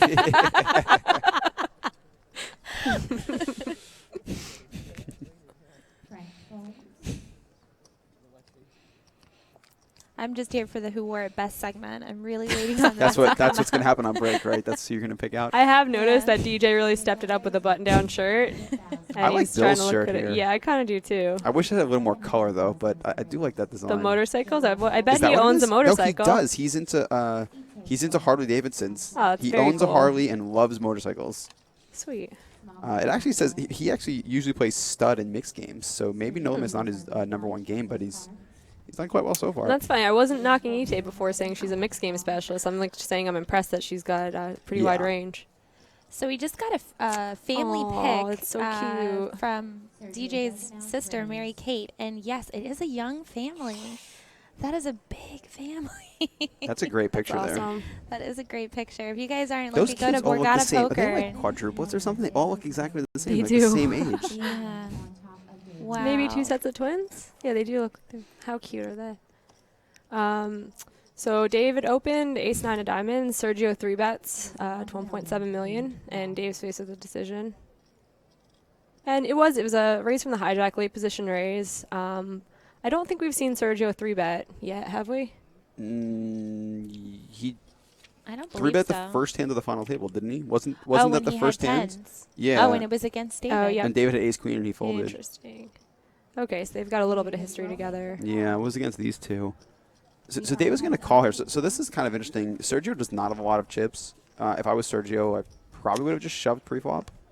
Actually, wait, he started the hand with 5.8, so I guess maybe not. Okay, so David flatted this hand. 4 is what he is. The stacks you're seeing there are what they have behind. So that was my mistake. So it's possible maybe the tens versus ace queen hand led him to decide to flat here, that maybe he's getting messed with a little bit, but I'm not sure. I don't think I'm flatting David's hand for another 1 point, whatever it was. There's only $1 million more. Yeah. Yeah, so the blinds have gone up. Big one is now 300,000. So that's why David opens a little larger. It's only $1 million more, but you're basically flatting 20% of Sergio's stack with a hand that is a very trouble hand post flop that you're gonna have to go with when you do flop something. And when you are able to get in 5 million chips, you're behind almost every time.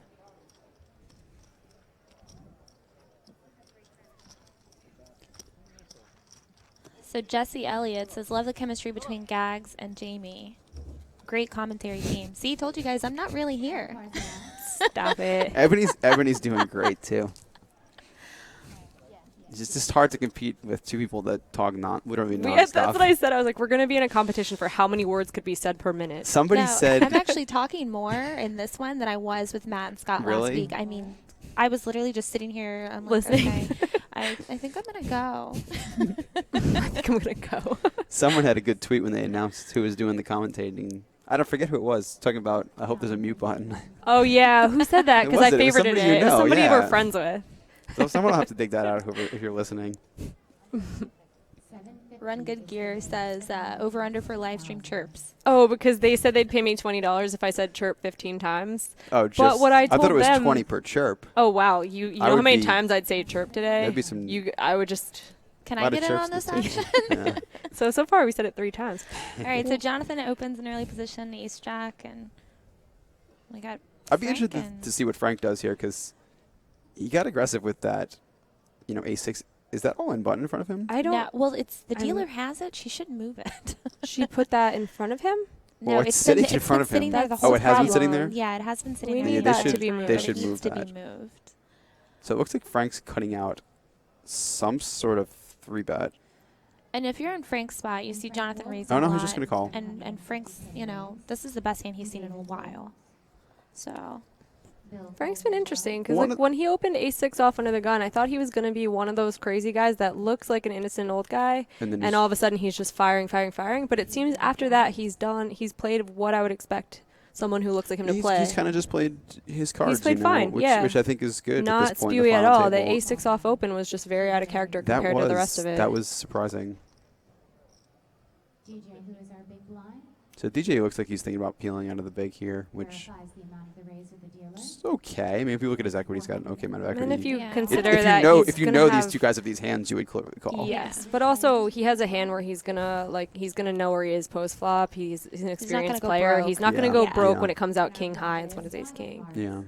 I think that's one of the things that a lot of players don't consider is their own skill post flop. Mm-hmm. They see, you can watch some high stakes guys' videos online and they're defending with these king 4 or even way worse Mhm. hands.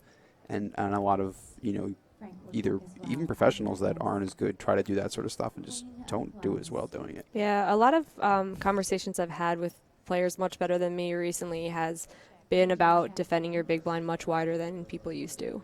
Had a lot of talks and just like basically almost any 2 to a min raise is what I've been told lately. Yeah, It's but like if if you're you're one of going to these- play decent post flop, then you need to But be that's the defending problem, wider. is a lot of people aren't great post flop, Right. Like, I remember when I, when I was, first started playing and stuff, I was terrible at post flop, and I was scared to see a turn card, So I used to just, if I wanted to get aggressive, I would just 3-bet, and I didn't care, if I had ace-jack or what I had, because I just didn't You want just to see a wanted to flop. end it Yeah. free. Yeah. I would never think about defending a hand like king 4, because I just would have no idea what to do. 5, 4, 3, I don't know what to do. I would just wind up folding always. Yep.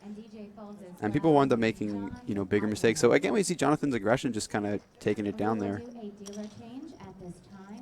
So the whole chirp thing, do you remember Mark Herm just would make up words and everyone would use them? I'm- Pretty much anything he says, people would just use them. Dip throwing online. Well aware of Well, the Mark's run good people vocabulary. all of a sudden started using chirp like it's new, and I was like, stop bringing it back. We did the run, I the don't Mean think Girls it thing. went You're anywhere. not gonna make chirp happen. I don't think Mark ever let it go anywhere. No. But I don't know why they're bringing it back. I think it's unnecessary. But I think we're up to 5 chirps now. I'm going to make 20. Well, just in that little paragraph alone. It Yeah. was There are at least a 7. couple. Please, I know what I'm doing. So Dennis Lopez says, "Gotta show Ebony love. She's doing a great job too." Thank I you, agree. Dennis. Dennis is the best. Dennis Also, is a really nice guy. Andy Spears wrote, DJ purchased this polo gingham button-down shirt this morning to look fresh for the stream. I knew it. I was like, this is not his normal attire. Well, we appreciate you getting spiffy for the live Yeah. stream. Everyone in poker should take a cue from that. I'm wearing the shirt that I purchased. I'm down not here. wearing pajamas, and I feel like that's a big step for me. Well, they can see us sometimes. Yeah, so. that's what I'm saying. I'm just wearing my standard poker Standard wear. poker attire, that is. My girls are out. Seriously, extra fold equity. It's probably worth 2 big blinds an hour. Yeah, I try and use that to my advantage as much as possible, so I don't read about poker too much. I feel like that's my edge. Whatever works, dude. Poker got hard. Did get hard. That's why I'm giving up, guys. Stop it. So, guys, we were talking about mixed games. If you're down here at the Borgata, you can the featured games for September. You can earn 2 times comp dollars for 5, 10, 7-card stud and 4, 8 Omaha high low. So those are some fun games if you haven't tried them. I mean, Omaha high low is one of my favorites. It's really fun. And 4, 8's you can play that with not a lot of money. So that's a good game to try it out and see what's going on. Also, you notice the pretty dealer here, Kelly Flores, definitely one of the best dealers who's ever dealt to me. Do you guys have any experience with her? She's the fastest dealer ever. She's not human. I have. She is quite a good dealer. A lot of the dealers they have. Yeah, Borgata's got some great been good. dealers. All I know is that she has some fancy silver nails that And we saw. sparkles We did. all I was over her all offered- the time. I was offered they could do my nails, but I politely declined. So Frank has raised with a very short stack to 1.2 milli, and we got Dan in the tank with 6s. Probably he has to decide whether he wants to shove or fold. He's not going to set mine for a quarter of this guy's stack. Frank made it pretty big. Frank raised to 4 times. Frank did the right thing because he doesn't really want to. He doesn't want to see a flop at all right now. He wants to just take it down pre. So I guess if he's going to raise a hand like that, he better make it big. What did he start the hand with? How many big ones? Do you know? I think at 5. Let me see. Oh, of course they take the they take it down then. We don't know. Luscious Lawn. Lonnie. Hi, Lonnie. She says chirp. On Twitter. I think we're going to get there. Oh, so you're seeing an ad now for the Garden State Super Series that's running on the Party Borgata network. And you can play every night. There's 3 different buy-in levels from low, mid, and high. With pretty big prize pools and over $1 million guaranteed over the course of the 2 weeks. And that's going on right now, guys. Yeah, I so think every the night. tournament actually is going on right now. I think Is there? Didn't one just start? I don't know. I thought it was starting. Most of them are starting at 6 or 7 p.m. You might be maybe right. I'm thinking though. of yesterday. I think Mhm. one started earlier yesterday. And there are also saddies to the WPT main that you could play. There's $100 saddies running every night with 2 seats guaranteed. So if you don't want to commit $3,500, you could get in for cheap. Yeah, I know there's one of those tonight. Mm-hmm. That's a great series. Yeah, it's been pretty A sweet, lot actually. of big events, a lot of good satellites if you don't want to buy into the big events. Yep. Yeah, it's getting a lot more people playing. I got a text from my mom last night that she won a $50 buy into the mid, and she was really, really pumped about it. To the main event? To the mid stakes one, the $50. Oh, the 51. Yeah. And she was like, I'm getting in for $5. I was like, what's the chance she doesn't win? Because she's That'd be kind of great. just mashing buttons.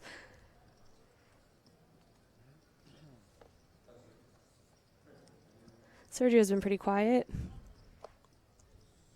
Yeah, he's just waiting to 3-bet Dave. Yep. That's it. That's all his he's only- done. The that 2 is- times. That's it. That is all he's V50 to this table is 3-betting. All right, so we got a little bit of action. DJ raising the 9-8 off from the button. I think we'll probably see a 3-bet from Dan. Dan's either going to...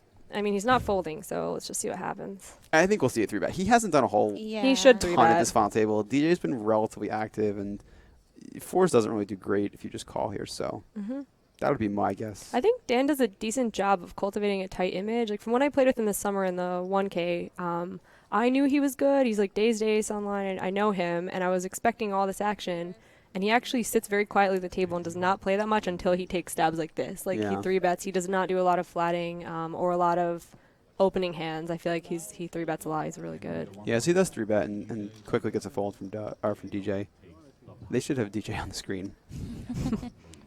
Yeah, they have Tim for Q. Yeah. Because I know him as DJ, but I just am reading the... I see Douglas, and I'm like, who's that? Yeah, the same thing. When someone tweeted about Douglas, I was like looking through the thing. I'm like, who's Doug? I'm like, I don't see him on here. Oh, Skinny. You got some love from Skinny Dunk. Austin Buchanan. He says, don't give up yet. He goes, don't give up, guys, yet. Ebony, give us, parentheses, me, a chance. Oh, Skinny Dunk. Always on the prowl. Oh, So am I, so that makes 2 of us.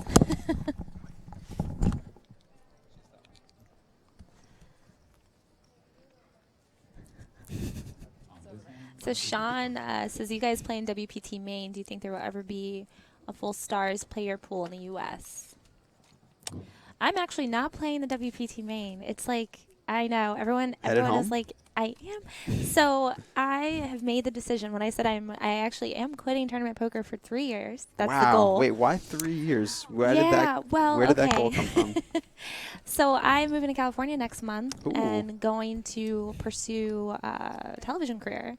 Oh, wow, full cool. time. And it was something I started to try to pursue last year at the same time playing tournament poker. Mhm. And I would get booked for things every time I was out of town for a tournament. Doesn't work. And I said, okay, well, I have to make a decision. Poker will always be here. I can come back, you know. And Yeah, poker's not going anywhere. So and yeah, if you take so- a break, you're going to like it a lot more. Yeah. Anytime I've even taken a couple of weeks and kind of just detoxed from Yeah. casinos and stuff, I've always wanted to come back and play a lot more than if I just stayed. Yeah, so I got to go and try and get on TV while I still look Do it. younger than my age. So yeah, so I'm not playing. I literally flew up and I'm flying back home tomorrow just for this live stream. It's pretty crazy. Well, I'm glad you Yeah, did. It's we're the glad you're here. hardest thing for me to do, not play, because my backer is like, go ahead, play. Yeah. I'm like, no. Oh. So don't do that. I'm not going to do it. I don't think I could take that long off. I've taken That would be an interesting challenge. How much would I have to pay you to take A lot 3 of years money. off of poker? Well, 400K. for 3 years. Yeah. I was going to say you get to hang out with Meg's 30 and Infant 30. Infant 30. I think, well, for me, I'm not gonna play any tournaments where I have to travel. Yeah. Like if I'm in town. Well, yeah, That that's makes true. sense. You could always play a little bit. Yeah. I don't travel a lot. So, and I traveled a ton this year. I so. said there was a tournament 30 minutes from my house at the Sands not too long ago, and I had to drag myself to get there. Like, I almost didn't go. So Frank opens at the 6s, and Tim defends the big here.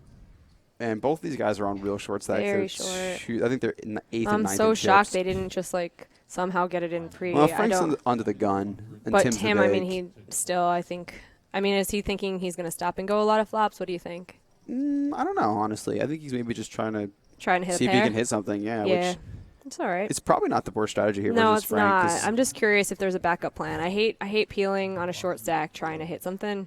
Like I always, if I'm Yeah, doing that, so do I tend but to be. sometimes you just But are you going with a lot of different flops when you don't hit a pair? depends. You know, what do we have? Like you're going with the 10-8-3 flop. You're going with the backdoor heart, backdoor straight, and maybe not overcards that, flop. but there's a lot of flops and you flop straight draws and stuff. It depends on the person. If the guy's someone like maybe DJ, who we know is opening the button, and he's opening really a lot. He's opening ace-6 off first hand out to the gates. But they don't know that. You know what? This is actually interesting. I'm very interested in psychology and the recency and primacy effect. And the first one is the first thing someone sees, your first impression, basically makes a huge impact on your mind. And I cannot stop talking about his ace-6 open, No, even because though it was very surprising. Yes, but nothing else he's done since All then. his actions subsequently have been pretty normal. But still, that sticks in your brain. And maybe there is something to be said for going out like an animal in a tournament. He didn't even play the hand poorly. No, he played it fine. Yeah. But it's funny that that's something I remember. I'm like, maybe it's good to come out and just go crazy the first hand and then play a absolute nit the rest of the time. People will still respond based on your first play. Well, you got to hope that their buddies were like, yeah, he opened ace-6 that first yes. hand. Otherwise, your strategy is boring. Or just Half hour later, just start open playing and just tight. show it. Just stand up and slam the hand on the table, clap, and say, "Let's go." Yes. I read one of the blog hands yesterday that was the guy bad beat someone with the 9-4 off, and he goes, well, I'm a 49ers fan. I had to play it. And I'm like, God, I need to start saying things like that. Room. Yeah, it came out 9-9-8, and the other guy had queen 8 suited, goes with it, and it was just like, wait, what? 9-4. So Nan has raised middle position with ace-jack offsuit. Manon's also pretty short here. Stack, yeah. DJ actually just folded. I believe it was. Yeah, he had an ace, but he just folded. Dan's thinking about maybe making a move here. I think he's just checking out Manon's stack size, see if he can put chips in and then fold. This is the first time Manon's put chips into the pot, I think, at this final table. So. Yeah, I don't think this is a spot I would take if I was Dan's Dan. just gonna fold. Yeah. Sometimes you just want to check the situation out and weigh your options. And it's good to know for future hands, you see Yeah, what he's of course. raising, I think what that his stack is behind. I think that a lot of players. It's funny. You get a lot of players. People complain about people, especially professionals, playing too slowly in poker, and I think that's definitely true. A lot of guys tank when they don't have to, and do slow the game down. But I think on the other hand, there's a lot of people that act way too fast. Yeah. And just kind of, I'm going to get crucified on Twitter for saying this, but I think that a lot of people act too fast and don't think about that situation. Like Dan's, maybe he's not thinking about losing there, but he wants to get a read on Manon and kind of see how he responds when Dan starts thinking and see his chip stack and that sort of thing. And you can pick up and can help you in the future in other hands. Yeah, I think there's something to be said about if there's information out there, take it, Sure. Because especially when it's on you, like you said, you're going to pick up on information even if you don't plan on doing anything with it. But you see how the guy reacts to you and, exactly. knowing that it's on you, that guy's going to give you information whether he wants to or not. So I think there's definitely something to be said for taking your time a little bit.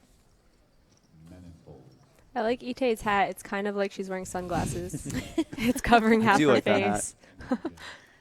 Yeah, let's talk about the headwear at this table. We got a couple of hats. You got the half on headphones. That's very Dan poker player. He's the only one with headphones on. Yeah. We have minimal hoodie action. I'm a I little think disappointed. there's none, right? Frank has a, Frank's got the if closest Frank got thing. that car up a little higher, Yeah. he could be So Tim's almost all in on the pulling it off. button with, he's just gonna get this through. Yeah, this is pretty basic. Yeah, I don't see any hoodies. No, that's. I think the hoodie craze has kind of been dying down. No, a bit. I Tell hope that it to the doesn't. rest of them. I You love don't the think hoodie. so? I Oh. love that it's just acceptable for me to show up basically wearing pajamas and no one looks at me twice. They're just No, they like, really okay, don't. poker uniform. You know the worst for me is like when you go on dinner break and you're with a group of people that look like they just rolled out of bed. And You you go to walk a nice into a restaurant. steakhouse Oh, and they're yeah. looking at you like, Or it's like "Can we Murmur help you?" Monday and every girl is dressed like to And you- the nines. Like they're just like they spent 6 hours getting ready and I'm like walking in my PJs and I just feel like a garbage bag.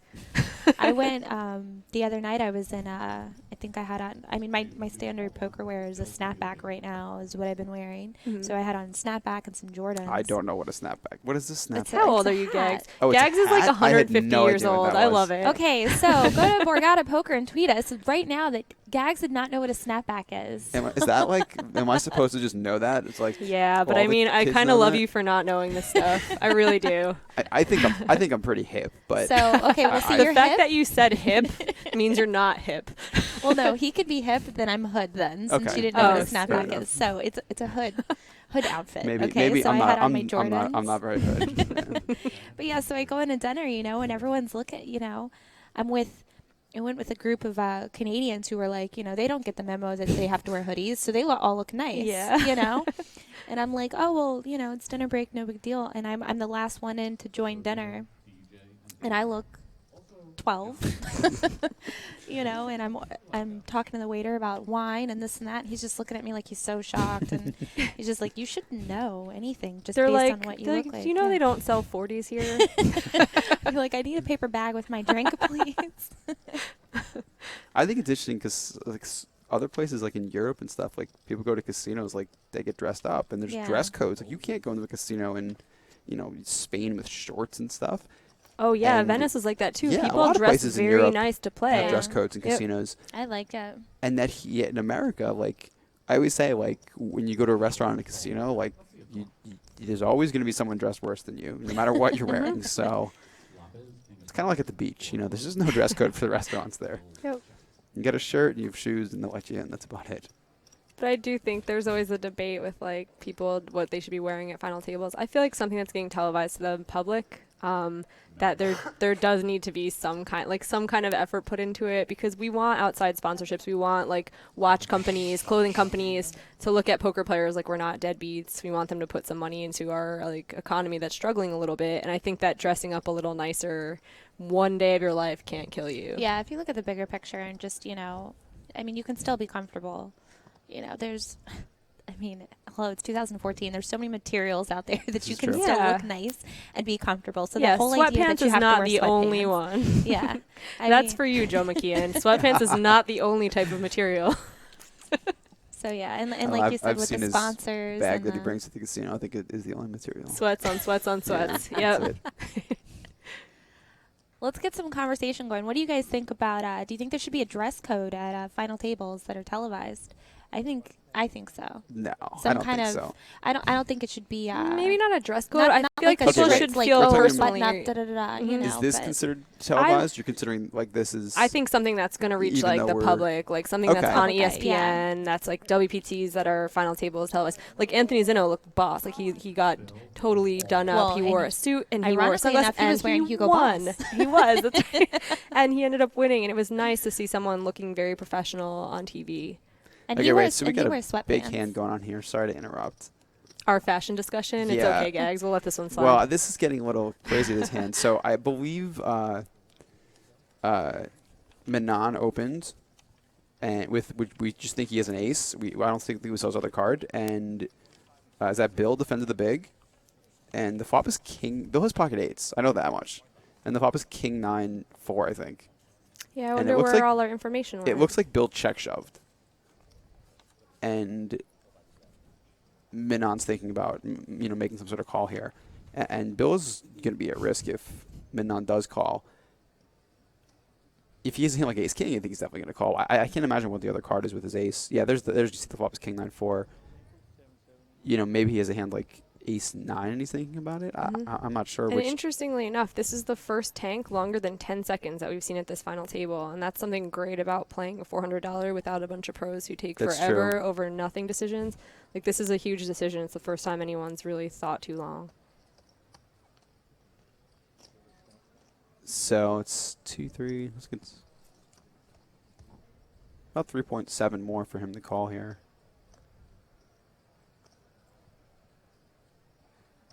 Oh no, it's actually a little bit more than that.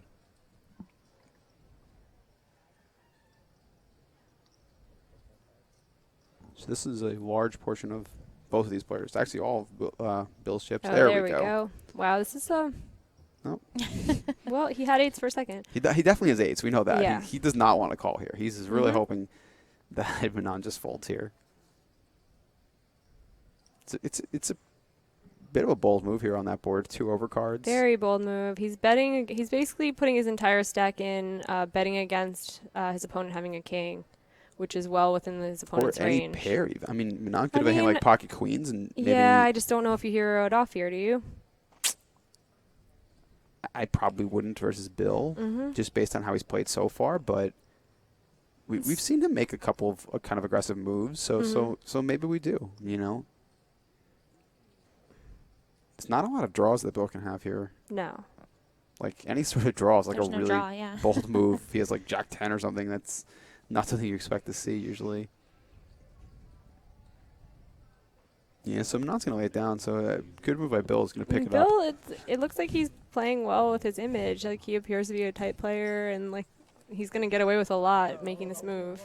I wonder how much these other players change their image coming to the final table. And what I mean by that is their view of the other players. Like, I know that when I'm playing 5-handed or 6-handed on the final table bubble, there's a lot of guys who they're short-handed. They're either playing really aggressively or playing really tight, trying to make the final table. That's usually the dynamic you get, is one or the other.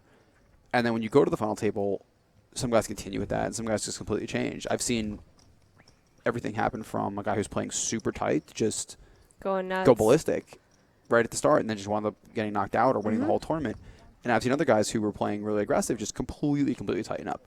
So I wonder how, maybe like Bill, for example, was playing on the final table bubble and how people think he's going to play now. Technically still the final table bubble. Like, they haven't made a pay jump. That's true. I That's true. assume people will be playing pretty tight, and he made a really aggro play with 8s there. We've seen a few couple pretty aggressive plays here. And it's been from the people that I least expected. If you showed me a lineup of the players. You have to just assume that, a guy who, only has, $12,000 in tournament winnings lifetime, who's already getting what is he getting? I think he's getting more than that, like or 9K. right around that. He's okay, yeah. So they're already guaranteed 9,700. So, he's basically doubled his lifetime earnings in poker. Yeah, and that could have that has a polarizing effect. Talking about polarizing again, some people get that like, wow, I'm on such a free roll. I'm making so much more than I thought I'd make. Let's go, guns blazing. Go for and glory. other people are like, wow, if I can move up 3 more spots, I make another 15,000. Like, and it just depends what kind of personality you have. And you kind of have to like watch that player in the beginning of the day, and you can't really assume they're going to take one approach or the other. You have to sort of see. So DJ raises with kings, another big hand here. under the gun +2, and he's getting flatted all over the place. Maybe. All right, I'm getting a lot of support on Twitter here. For what? Deoxyribo has never heard of a snapback, and he says he's also quite young. Hold on a second here. Deoxyribo's girlfriend wears a visor. It's true. And the real ghost of M, says that I am totally hip. And tells Ebony to not hate on me. Aw. But seriously, Deoxyribo, come on now. Just kidding, I love him. And he has a cute girlfriend, but the visor is like -2 points. The visor's She's a gotta 10, go. she's like an 8 while she's wearing the visor. So this is not what you always love to see when you have big pairs, but I think in this situation, Pocket Kings is still pretty generally happy about the situation. Ite's even going to give it a shot at the big with Jack 8. She's being very optimistic here. She's really very short. She just put in one of her like 8 or 9 big blinds. But at the same and time, this flop, there's a lot of money She's got to out go there. with it at this point. Like, Oh, from this her, is I'm gonna be- probably piling. I mean, she This has could get 2/3 crazy. pot right now. So Bill's obviously just going to kind of give this up. Yeah, Frank. Ite, Everybody hit this. Wow. So, Ite does move on. You're right.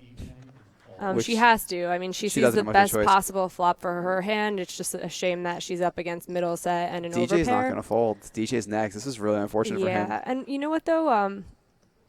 Ite's outs are pretty live. She's got 110 dead. The fives, I don't think anyone folded fives. Ooh, this is such a bad spot for DJ. It's just really unlucky that Frank is sitting behind him with such a big hand. Yeah, and you know what? DJ can weather this one. Like, he has 9.1 million. He's going to still have chips left if he goes with this, which I don't see how he could not go with this. No, he's just going to shove. It would be an amazing hero fold if he ends up doing that. You have to just. He has to go. Yeah, like, Ite has pretty much what you would expect. She's in the big. She can have an 8. Even if she has a hand like 2 pair here, like. Oh, Frank's. Let's see how fast Frank puts his chips in. Frank is super pumped. Yeah. That's DJ just. Puked a little bit. Yeah, I mean, I would have to do that too. Thing is, you can't fold if you're DJ. Frank can have just so many different hands. Frank can have ace-9. He could have an overpair that's under kings. He could just have queen jack offsuit and just have absolutely nothing and just fold. You know, DJ is very unhappy. So Ite is, even though she's Ite's in great shape. She has a good chunk of equity in this hand. She's getting a lot of mileage out of a 9 big blind stack, and that's like sometimes why defending the big blind, a multi-way pile with a hand like this is good, because look, she had very little chance to end the hand with like 30 bigs, and now she has actually a decent she's chance gonna of have it. 9 million if she can hit one of these cards. So it says that DJ has 2 outs, but he actually only has 1 because the king of clubs was folded. And Frank and Ite will both be at risk here if DJ can somehow hit that last king in the deck. Yeah, and it's just a shame. It's unfortunate DJ got set up pretty hard in this hand. There's not much you can do about it. Ite has jack 8. You say running 9s. You're running rooting for the max pain. Well, he can win that way. He doesn't just need the king. I know. That's just the most painful way to lose. And 9 is actually a good card for DJ on the turn. The second best card to a king. Yep. And it's the worst for So this will make someone very close to the chip leader. Let's see the turn. 4 or 5. And there's wow, the 5 for Ite. So now she's just got to fade the board pairing, and she's way back in this tournament. Frank's going to make chips either way here. Yeah. He's not going to make that much. Oh, and it does pair. Brutal for Ite. That's a really unfortunate run out. So Frank will get the whole thing. And Frank Ite is eliminated in 10th place. Frank will now become the chip leader, so Ite will finish in 10th for $9,708. Nice payday for a $400 tournament. And it'll take a second to count everything out here and make sure that Frank gets paid correctly. Well, max pain for Ite after playing really well. She didn't really make a misstep the entire time. No, she really didn't. She just got in 10th. Kind of unfortunate. You see some of Ite's fans there. there. Yeah, Melissa Burr and Sandy the dealer, coming to sweat their friend. It's a shame that they had to leave so early. She'll be back. Some good poker players in that group, so they'll definitely all not the last you're going to see from them. So with that, Frank is the new chip leader. And I'm real interested to see what he's going to wind up doing now. I feel like he's going to be opening a lot of hands. You think he's going to get aggressive? That ace-6 hand, you can't let that one go. I feel like I don't know. He just strikes me as like, look, me and you have played a lot of live poker, and you just go with your feels, and I feel like he is wanting to play some hands. So Frank, Frank does have. We haven't talked too much about Frank. He does have a bit of experience on the wrist belt. He won a WSOP circuit ring in 2008. Which was his biggest score for 76,000, and he actually was the chip leader most of this tournament, coming into for most of the tournament. Yesterday before coming to the final table, he had twice second place at one point, hit over 10 million, which only one person had started this final table today. So it does seem like he's been. I think your read might be right. If he hit 10 million and then he lost a lot of chips coming to today, he probably was mixing it up. He's been mixing it up. I like it. Yeah. And I like this. The Ev Dog Evan says, "Yeah, Frank, that old man style and lack of hoodie seem to be working for him." And the hashtag, "I'm watching this at work." That's great. That's the beauty about the. I do. I feel some internet kind of stream. like, I feel like I'm kindred spirit with like the old man, because we tend to have like when I sit down and an old man is playing well and he's mixing it up and he's 3-betting a lot. You love it. It's I love great. it because I feel very Yeah. close to that. I'm like, when it's like a surprise when I play decent, they're like, whoa, a girl's playing poker, not that bad. That's how I feel like when an old guy does something great. Like I really enjoy it. Have a lot in common with that guy. Yeah, I see some Ryan Lee has tweeted a nice picture of him. He's playing on BorgataPoker.com while watching the live stream. Oh, it looks fun. That's my favorite. That's one of my favorite things to do. Is Yeah. just sit at home and watch a broadcast and Oh, play it's online fun. At the it's same like time. you're studying and working at the same time. And just It's having good. fun, Mhm. and just hanging out and watching some poker. Like that's why I love these live streams. Like I really I'm glad that Borgata's done this for some of these. I think opening it's events. unique too. I mean, I've been a part of a live stream for like a 5K buy-in. Yeah. I've watched a ton of them for like 10K buy-ins. You just don't get the like $400 and $500 buy-in, and I think this is awesome that they're giving people a chance who don't have the deep pockets to end up on one of these and have their friends and family watch. Absolutely, this is great. People definitely enjoy this. I think it makes people. If it's possible, even more excited to make final tables. Mhm. Even I would love to they're watch not this. playing I for would love to this. tape this and watch it over if I was at the final table, just to see. Like, you get a lot of practice. You see if your reads were right, and you just, I don't know, it's cool. Like, I feel like you pick up a lot of stuff in your own game. Absolutely. Again, guys, check out this Garden State Super Series at BorgataPoker.com. There's a ton of great events, 68 events, $1 million guaranteed. There's some big main events coming up this Sunday, and then the whole other week of other tournaments after that. So check it out. There's some good satellites. There's all kinds of stuff. Jamie is, you'll see her there. Oh yeah, She's I've been an grinding expert. hard. Sunday, there's actually I'm as optimistic as any. And when November came last year and we were gonna get online poker, I was like, this is gonna be great. Like we'll be able to grind some $20 tournaments and like make a little side income. And then now this Sunday there's a 1K buy-in. I did not see that coming. Neither did I. But So Party Borgata Network has the 1K buy-in, 50K guarantee on Sunday, which I can't wait to play. and that's part of the Garden State Super Series. Mhm. That'll be fun. I think that'll be bigger than people were expecting. I think there's gonna be That's a lot what of I was. Yeah, a lot of people. I was in that. estimating like 85 people, but I really don't know. Like, I have no clue how many it's gonna be. It might go higher. You than think that. so? You think you're gonna crack 100? I don't know. It Some of depends those how many people who are here for the WPT get deposit online and Well, play. you can deposit at the cage now here, Yep. so that's a really good feature. I've withdrawn into the cage, which It's is fast. super easy. It took like 3 yeah. minutes. Really no problem. That's at like the all. best part about regulated online poker is that you win a tournament and you don't have to sweat a check coming to your mailbox or anything. You can just You don't have to literally worry go to about- Borgata and just take it out or have it wired to your bank. Yeah, it's really easy. It's really easy to deposit. It's really easy to withdraw, and that's definitely the best part. Mhm. So Jonathan's gonna keep with the limping strategy, but It's not gonna work it's that not gonna well, work. I right? think Yeah. he's gonna call here though. Oh, he's all in. He probably has to call. It's only 10 big blinds. He's And already he's put in limped one. twice. Like, you have to assume that people are going to be, a 10 big blind stack is going to be shoving on you much wider than eights after seeing you limp Yeah. twice. Manon's gonna have a lot of ace king, ace queen. You're gonna flip a lot here for sure, Mhm. but he might have hand like 7s, 6s. Yeah, I don't see 7s or 6s I folding just with don't 10 see big Jonathan blinds. folding here. So Manon's rocking the hood. There we go. Had to be someone. I don't think he had it up the whole time though, did he? No, he definitely didn't.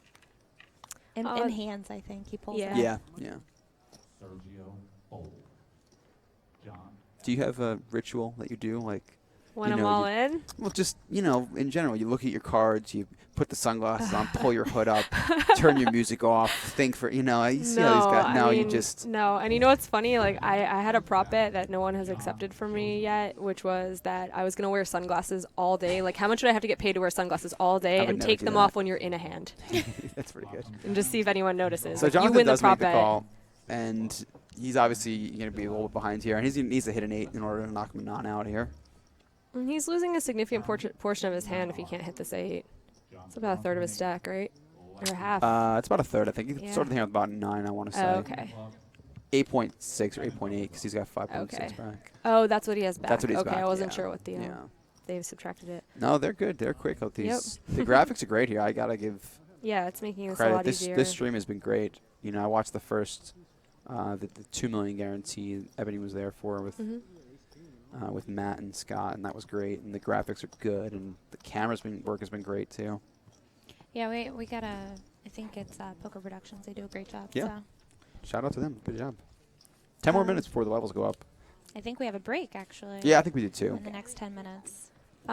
This Poker Women News account on Twitter I've been really liking it. Like, I'm not such a cheerleader for like, yay women, whatever. Like, I was like, we should just be treated, like everyone else. But with all the like random haters of women in poker, it's really nice to have this account that tracks women who are doing well in tournaments and basically just roots them on and says, congrats to Ita on her 10th place finish in Borgata Poker Open. Well done. And she did play really well. And it's nice these accounts pop up. It kind of like negates the troll accounts that just like hate on people for no reason. Actually, that's, it's something interesting, how you feel like as women we should be taken, seriously and equal. And, it's one of those things that unfortunately we're not. And in order to get new women to the game, because it's such an intimidating thing, that I think stuff like that is so important. And supporting each other and not being a hater. Like, seriously, when I first started playing, you compare yourself to whoever you're closest with, and you are jealous of the people you're closest with. Like someone who's very much like you, who's having more success.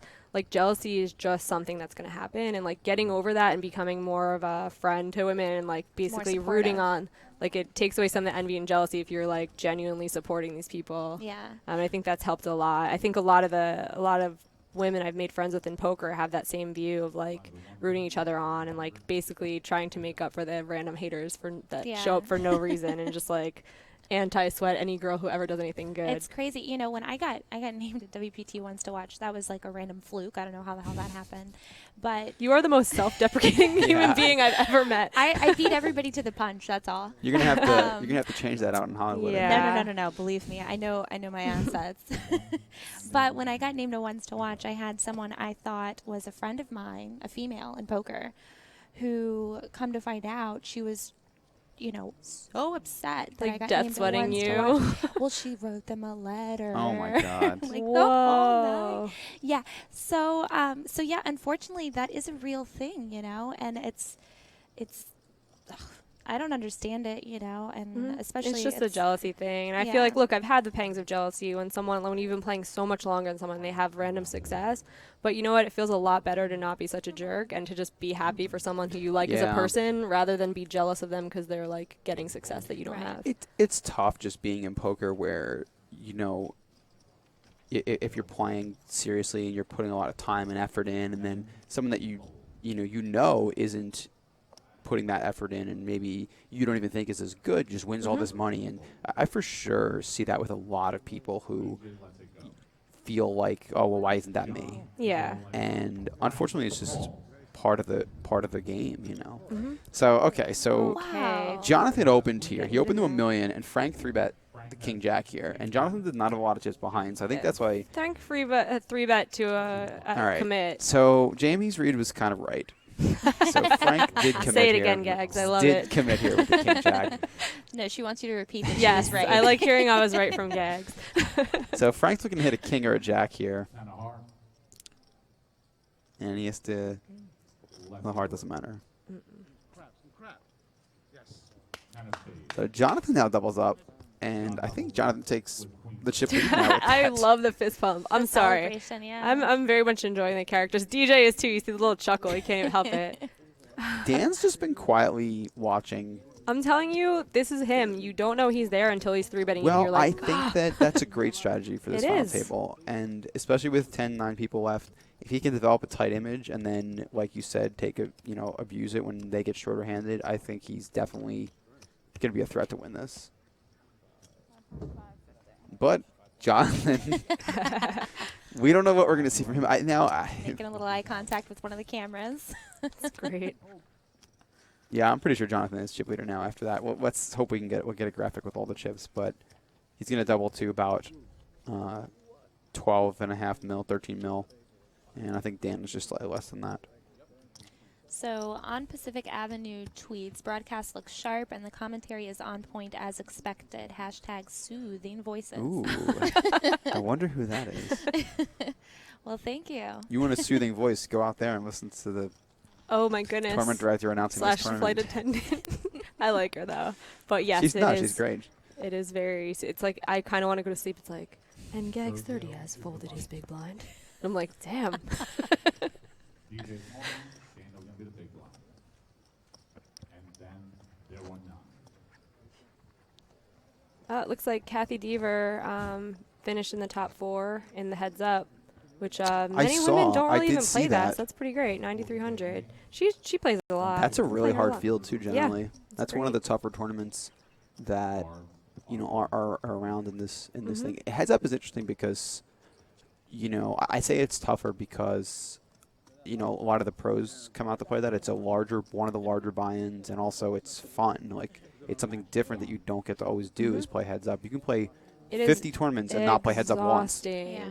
So it's something different. It is exhausting too. I played it a couple years ago, and I'm a huge nit, and every one of my matches went 4 hours long because I was like, if I thought I was better than my opponent, I would literally just blind them down till they were so sick of me.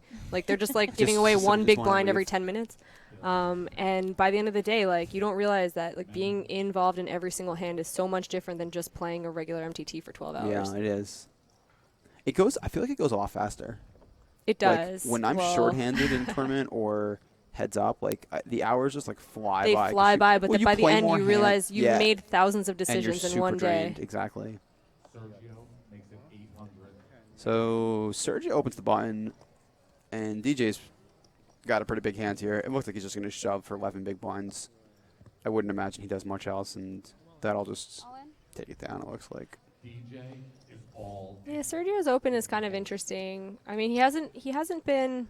He opened, right? He did open. Yeah, this is his first. I think his first open because he just 3-bet. It's a hand that I let go, only knowing that you have a shove stack that's going to shove pretty wide on you, especially since you've been playing tight and you open your button. Like you're going to get shoved on quite a bit. Yeah. Because you don't seem like the player who's going to like call off light. I don't know. It's still 6-5 suited. It is still 6-5 suited. It's a nice, pretty hand there. Valerie Novak tweets chirp on That's with so an actual cute. chirp picture. That's a pretty good picture. Is that an Angry Birds chirp I don't picture? know. Click it. Make it bigger. I believe so. If you guys could take a look at this. You guys Girl can. Val. You guys can just. So did she cute. hashtag? Unless she didn't hashtag. Well, she tagged Borgata Poker. Yeah, if you go to the and Jamie Borgata and I are Poker, both, you'll see it. in there. Valerie Novak is so funny. I met her in person this summer. We'd just had like a Twitter friendship. And you know how there's the BCP, which I can't say, like the big blank poker. She made a T-shirt that says crazy biatch poker. And she's like, would you want one of these? I'm like, I would wear that for sure. So it'd be the CBP group. I think we are actually allowed to say the word bitch because if they can say that on dog shows. Oh, yeah, I agree. And especially since you just said it, now we have to. I'll be the bad one. Yeah, it's better to beg forgiveness than ask permission, right? So Michael Darling tweets, all live streams should really take notes from how this is run. It's perfect. Aw, Appreciate we it. think you're That's perfect. pretty They do a great job where it's all the camera work. I'm giving them credit. And Sean Walton asks, what's the most common mistake you see players who move up from low stakes to mid stakes tourneys? I'll give that That's to a you, good question. Most common mistakes? Well, I mean, just when you move up in buy-ins, you generally face better players. So I feel like kind of like playing your opponents like they're the same bad players that you're used to playing at lower stakes is probably a pretty big mistake. Maybe And overvaluing hands. not Because in low adjusting. stakes, like ace 10 and ace jack hands are very valuable because you get it in versus worse a lot. Because And one pair hands are like the nuts. because people are just like Yes. kind of like Yeah. splashing around with a lot of really bad hands. Yeah, that makes a lot of sense. That's a good point too. You don't have people who are playing, quote, more optimally that are going to be folding ace 7 offsuit. So your ace 10 isn't as good anymore. Yeah. And that's kind of a better explanation of what I mean by playing against your opponents. Not treating them like Realizing that you're low playing stakes more players. quality players. Exactly, and a lot of times that means better hands. It means them bluffing more in different spots if you can, pick up on that. I think in anything, when you're moving up in stakes, it's a lot of ego checking. You just have to decide, recognize who is Once better you get than up you. there, it and is. Yeah, and I think, like with anything, as you can see, the players are going on break, so we are going to let you guys go. We'll be back in 15 minutes, so stay tuned.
lounging by the sea and lining up 5 sevens. Now that's a win. Showing off your new garden tool and raking in on 00. Now that's a win. Swinging to some classic rock and standing on 20. Now that's a win. Do what you love and get the thrill of Borgata anytime and anywhere in New Jersey. Play online, poker, slots, blackjack, real money. TheBorgata.com. Now that's a win. Get $20 to play when you sign up now. Stretching your hammies and splitting aces. Now that's a win. Toasting the perfect marshmallow and turning up 5 cherries. Now that's a win. Waiting for a nibble and setting a trap with pocket kings. Now that's a win. Do what you love and get the thrill of Borgata anytime and anywhere in New Jersey. Play online, poker, slots, blackjack, real money. TheBorgata.com. Now that's a win. Get $20 to play when you sign up now. Loving up on the puglets and looking down on 4 kings. Now that's a win. Showing off your soft top and shoving in on a straight flush. Now that's a win. Manning the tongs and taking down a hot tournament. Now that's a win. Do what you love and get the thrill of Borgata anytime and anywhere in New Jersey. Play online, poker, slots, blackjack, real money. TheBorgata.com. Now that's a win. Get $20 to play when you sign up now.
Should I use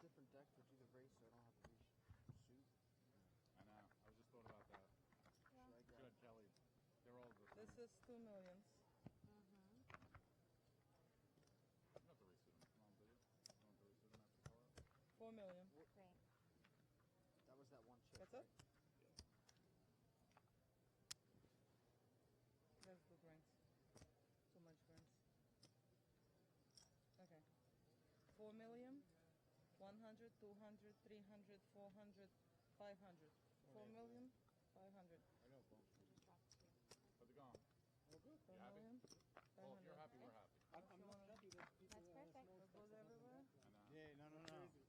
Right. Everything looks good. Everything looks good. Now we're Good gonna action. count. LOL. Chips out. WPP is very interesting. Ooh, sorry. At some point, I'm going to Can we put up raise, the chip counts like here. Go ahead, do the race. Yeah. Yeah, no. Who has a pen? Glenn, do you have a pen?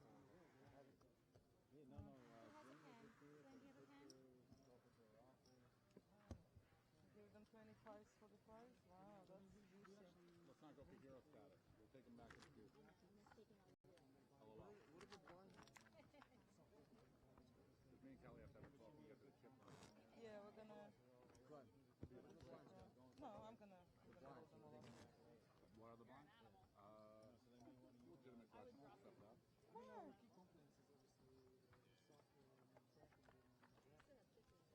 Yeah, we're doing the chip.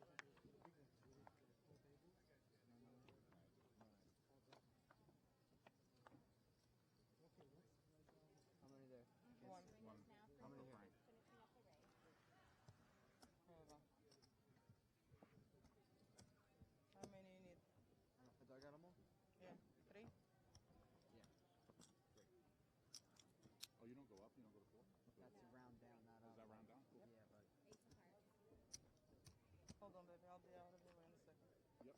You good? Jack of hearts. Actually, King Club. King Club. Thank you. Sorry, No Jack. worries. Yep. Good, brother. Okay.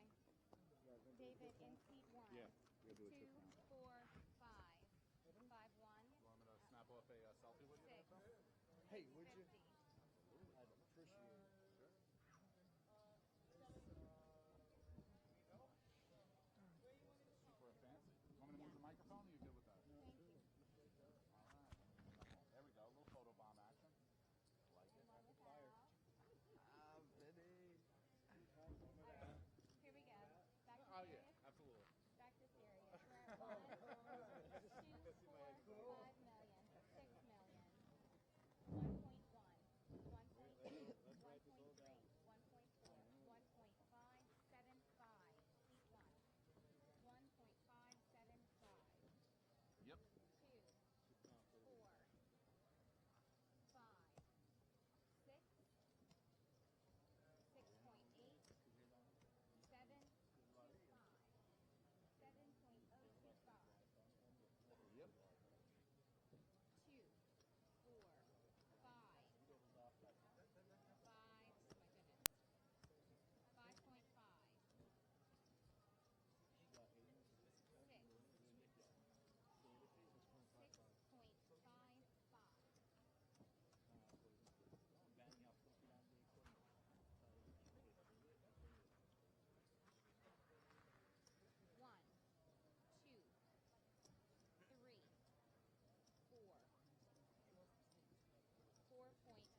quick recount. We're gonna do a quick recount just all together. Okay. 2, 4, 5, 6. The interview microphone should be turned on. 6, 5. 2, 4, 5, 6. 6, 5, 6, 6, 6, 7, 6, 8, 6, 9, 75. Yep. 2, 4, 5, 6. 7, 2, 5. Yep. 2, 4, 5, 6, 6, 5, 5. Yep. 2, 4, 5, 6, 6, 8, 25. Yep. 16, 25, right? 2, 3, 3, 5, 4, 4, 7, 7, 5. Yep. Back, Ebony Kenny here, and I'm standing with DJ McKinnon, who, as you guys just saw, just lost. Was a three-way all-in with kings against, I believe it's Frank. He had a set of sevens. So I wanted to really interview you because of like all the Twitter interaction that's going on with your family, but obviously we have to talk about that hand. So how are you feeling now after that hand? Kind of standard, kind of surprised he flattened me with sevens with his stack size, but when she jams the flop, I kind of have no choice. I have to shove it in, and unfortunately I had a bigger hand. No big deal, it happens. Just got to regroup and go on to the next hand. Well, I would say that I would think that what could help with your regrouping is you have a big family cheering you on, kind of like all around. And I hear that you're the oldest of 10. Oldest of 10 kids, including quadruplet girls. So it's pretty nuts. Our house is pretty crazy. I'm sure a bunch of them are watching. So what's up? So quadruplet girls, what's that like? It's pretty nuts. I don't live at home anymore, so I don't get to see it every day. But my house is crazy. My parents' house is nuts. So it's always fun, and I can't wait to get home and see them. Yeah, we had your sister Mary Kate.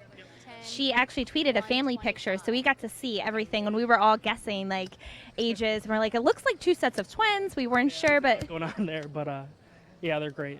Obviously, my parents are great too. So what does that do for your mental state going in now that now you have 4.8 million and you just lost that hand, but knowing that you have family and friends and a huge support out there, just cheering you on, what does that do for you? Well, the poker side, 4.8, everybody's pretty shallow, so it's not a big deal being this short. I have to consider, other short stacks at the table. But yeah, just checking my phone and seeing all the support I have is always great. It's good to pick me up, and I'm really happy. I have all the support, friends and family behind me. All right, DJ. Well, it looks like we're going to get back to the action, so we'll let DJ get back situated, and good luck. Thanks a lot. Back to you guys.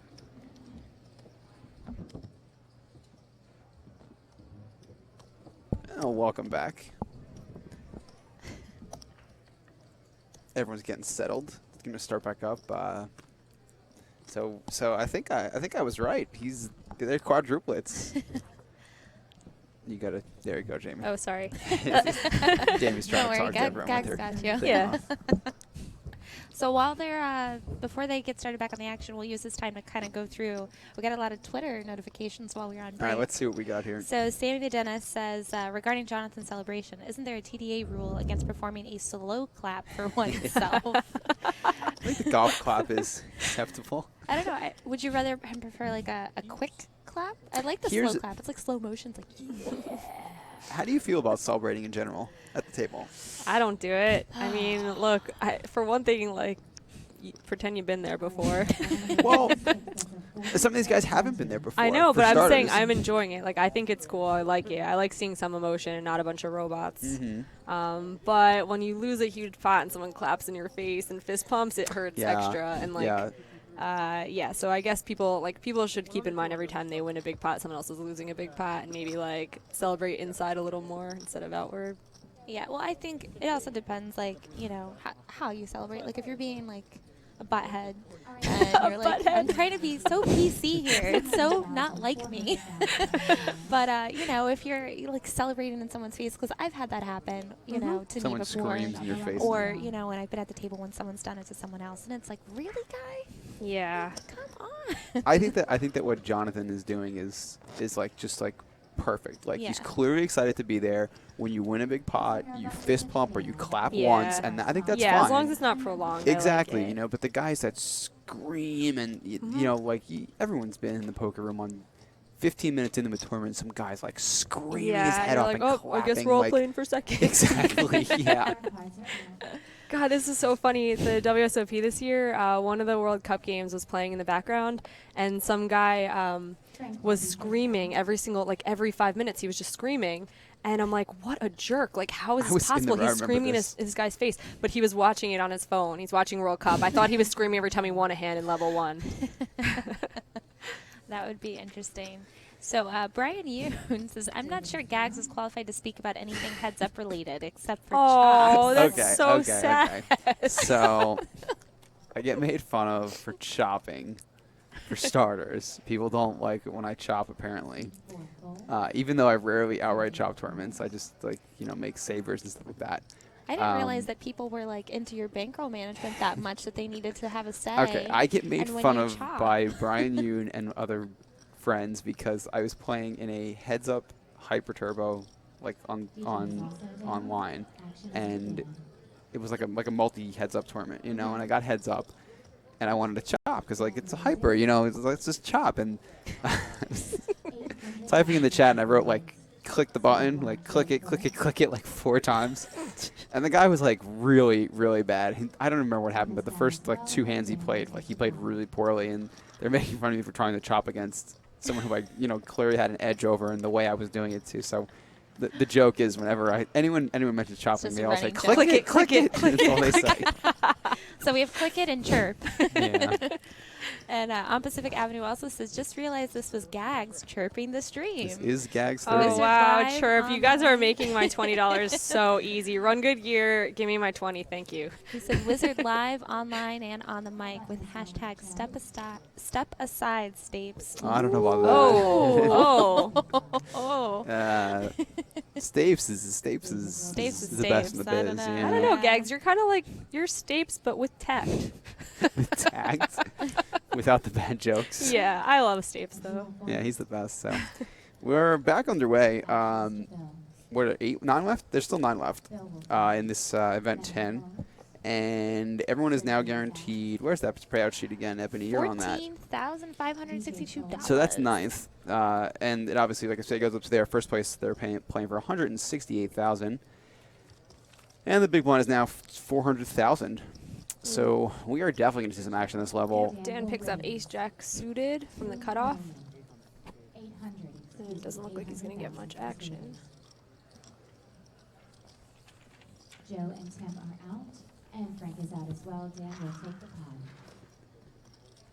So Dan picks up that pot. Oh, sorry, go ahead, No, Des. Alan Kessler's looking for the link. Oh, I think, Alan, if you didn't get it yet, I'll try and For the I'll live tweet it stream? to you. Yeah. Go to Borgata Poker, and they've tweeted a few times with the link. Yeah, if you don't follow everybody, you got to follow everybody. At Borgata Poker, you got to follow us at Gags30Poker, at Ebony_Kenny, and at Jamie Kerstetter. You can tweet at us, and like we said, just hashtag Borgata Poker Live. That's the way to get to us right now. Super Justin 007 has tweeted this twice, so I feel like I have to say it now. Chirp, chirp, chirp, chirp, chirp, chirp, chirp, chirp, chirp. Oh my God! Thank you, Super Justin. Super Justin's concerned about my bankroll. He wants to add 20 to it. I appreciate it. I think Gags and I are now free rolling 5% Every of little that. bit, every you little guys bit helps. exactly. You guys get like a free slice of pizza on me. Wow, everyone who's tweeted to us rooting for someone, it's always DJ. DJ is a popular fellow at this. I think final DJ table. just got the word out with his family and everything. Yeah, there hasn't been a lot of support for other players. I'm kind of surprised at that. Action is to Sergio, who will fold as well. And then, of course, obviously, we have, where did it go? Joey Hebs. Oh, I saw his tweet. What did I he showed say? you, I think. It says, over under and how many you knows Ebony drops. And then he says, set at 88. I don't. I'm going to go with that's the a pretty over. good line.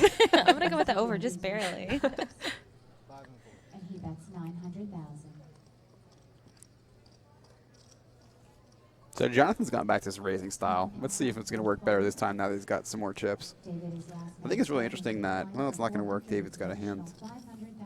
What do you think Dave's going to do here? You think he's going to pile? I think you have to I on think Jonathan. he should. I mean, he's Like, got 16 bigs. He's not. Yeah, he's all in. I think if you're playing against I think if you're playing against someone else at the table who's maybe been a bit tighter, You might even fold against in that Minan, spot. against Yeah. maybe even Sergio, you can make an argument for folding or maybe just calling and trying to hit a set or something. But against Jonathan, he's just been so active and so aggressive, and it's really hard for him to call. It's so much of his stack No, here. I think shoving is by far the best play here. Yeah, and I'll take it down here. Plus, look, when you get called, like, pairs are awesome. Yeah, I mean, even I'm if he a big calls with fan of having ace-8 a there, pair. Yeah, like, you're getting... you're still in pretty good shape. you got And then pretty you guys decent can see us equity. again. Look up Ebony. Ebony's in the tank. Oh my god, sorry. That's all right. I'm reading some very interesting timelines on Twitter. We have timelines everywhere on both sides of me, on our phones, everywhere. So keep tweeting I at us. kind of like we the like the questions. Uncle Crunk account is one of the best Twitter accounts ever. And actually, That's that the human timeline being, I was literally yeah. just Was it really? Oh, dude, Robert No Panich. Yeah, Robert Panich. Like, that's not his real account. Someone has a control account for him. But I really wish this was what was going on in his brain. I feel like it probably is It pretty might close be. to it. I love that man. He's Did great. you see what he tweeted No, to what us? did he He tweet says, to if us? I can replace Gags in the booth, we can really get this party started. Dude, I would. I vote Gags off the island. I would relinquish my seat for him. I'd be happy to do that. I would just want to watch. We would figure it out. Just get me a stream Yeah. somewhere, and I'll just enjoy that show. That'd be great. There would be just so much random nonsense. I love him. Sitting at the next table over from him and Kevin Saul at the World Series this year, and they played some of the most insane pots I've ever seen them play. Yeah, it was and just so funny. The table banter changes. Oh 100% yeah, they were talking local. nonstop. Like, we were in a Harris tournament together, and no one's talking about breakfast food or cereal or anything at all. And he's like, I don't really like Frosted Flakes anymore. What? Just anymore. Anymore. So Jonathan has just Yeah, he's back to he's over the raising. The raising has not been working for him. Yeah, I like this. Let's come back to it. The interesting decision for David here. Well, while I David think is he just thinking, we got raises. $25 Oh, he does just slot shove. dollars. He goes all in. Yeah, slot dollars. Yeah, for new My Borgata reward members. So if you don't have a Sign My up for a Borgata card. card, sign up now. You get 25 free slot I dollars. wish I got $25 when I signed up. I don't think I got that. Click it, click it. I should have. That's a great Can't deal wait right till your there. head's up in something. That's gonna be the chant. I'll make a T-shirt. I didn't chop last night. It didn't work. Didn't work out so well. Should have clicked it.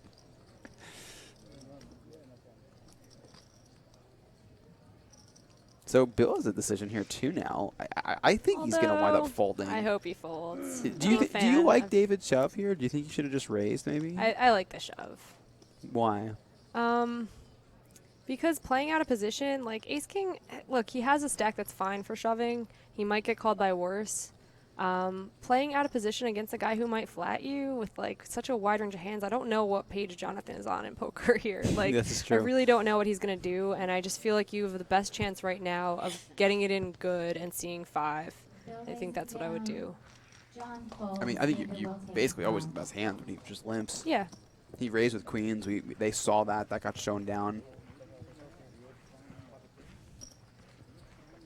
It's just really. I think this is a very interesting time in the tournament because everyone is really even. The blinds are getting really big. Like no one has a majority, like an overwhelming chip lead or anything like that. And every pot that everyone plays against, everyone is like really important. Like even that pot there, that was just he picked up one extra big blind other than the blinds and the antes, and that's over 1 million chips. It's 13% of his stack. Like that's a big portion of chips that he's accumulating there. Mm-hmm. Yeah, and we're like we got to be like into the 40s as far as like hand goes, and we've only lost one player. Yeah. You know, I would have thought there'd be more by now. You know, there's gonna be a lot of pressure. Hand 37. There's gonna, you know, good estimate. get a lot more pressure coming up on these players. We also introduced a new chip color on break there. We colored up a lot of these chips. It's what is that? Brown? Yeah, I'm not a Chocolate? big fan of this. It looks like the 100 chips. And this is, God, that's such a girl comment. But, like, No, chip- you know wait, what, wait. though? What, chip colors is I okay was to talk tweeting about chip colors okay, this good. summer. Well, Gags, you know, no offense, but... But what? Finish that thought. But you know what? Those old, before Chipgate happened, the old WPT chips, the 25Ks, were like the best thing ever. When you get a 25K, you're like, I've made it. And if it ever went in the pot, I had the nuts. Like, I'm not risking losing that chip. It was the biggest tell. So Jonathan has limped with ace 10 in middle position, and Bill has gone all in with king queen on the small blind. I think it's a pretty good. It's a good shot by Bill. I think that we've seen Jonathan limp a bunch of hands. I think he's going to call here. I think he folded. Well, that was really fast. Because Jonathan just limped. He didn't. Yeah, but still. You know what though? With him, he has to be aware that he's playing so many hands, and he needs to increase his calling range. Like he didn't do that here. Like I wish he limped with the queens before. Like yeah, that would have been like really you can't, cool. Yes, you have to exactly. It still worked out the raise. You can't limp all your crap hands and raise all your good hands. Exactly. People are going to pick up on it, especially because you are the most active player at the table. Everyone is watching you because you're like, look, it pays to pay attention to him. He's going to be in the most hands. Like that's the opponent you need to be watching. So people are noticing that he's opening a lot of hands, and they are noticing his betting patterns. So he has to be limping his big hands if he's limping his crap hands, and he needs to widen his calling off range pre if he realizes he's been in so many hands.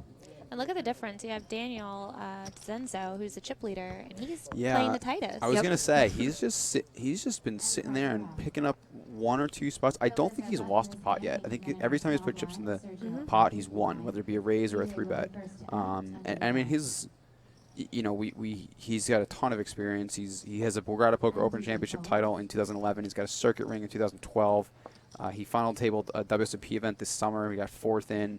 He's got over 420,000 in live earnings. Like he clearly has been here before, and I think it's showing at this point how he's just really kind of hanging there. He's like making moves, but not anything too flashy. I think the way that he's playing right now is the players don't realize it, but they probably are underestimating him in the back of their head. Yeah. And that's something to be said for his strategy. It's obviously working. He's the chip leader. And I think he has like 34 bigs. Passed up some spots. Like he's just very good at spot picking. Like remember the Jack 10 of Hearts spot? Yeah. Like he's passed up spots where he could have 3-bet a good player and he didn't. Like because he's basically like it's like okay I could take this high variance spot 3-bet DJ, or I could just wait and 3-bet someone who opens too much. Well, he 3-bet DJ again, but he picked a better spot to do it when DJ was opening much wider. Yep. So we have some blind versus blind action. Sergio got a piece of it. Manon drawing pretty much dead. Not a lot of equity here. Nope. He could make Sergio he could make fold. a move here. Yeah. I don't think he's going to, but I think that if you're Manon in the small blind there, I don't even think you have to call with 5-4. I would just fold. It's the absolute. It's like the bottom 10%. Yeah, it's a really bad hand, and not only that, like chips are so valuable. Yeah, he only has 13 big blinds. Half a big blind is a lot. Yeah. It's okay. It's okay. Like everyone hates giving walks, but like it's okay to give walks sometimes, and you have really bad hands. Like you can show it and show how tight you are. Hell, 5 high. Just fold. Yeah, I guess so. And the next time you do raise from your small, like you have a little bit more credibility. There's something to that. So Mike Ross tweets, best of luck to GOAT Days playing a chirp leading.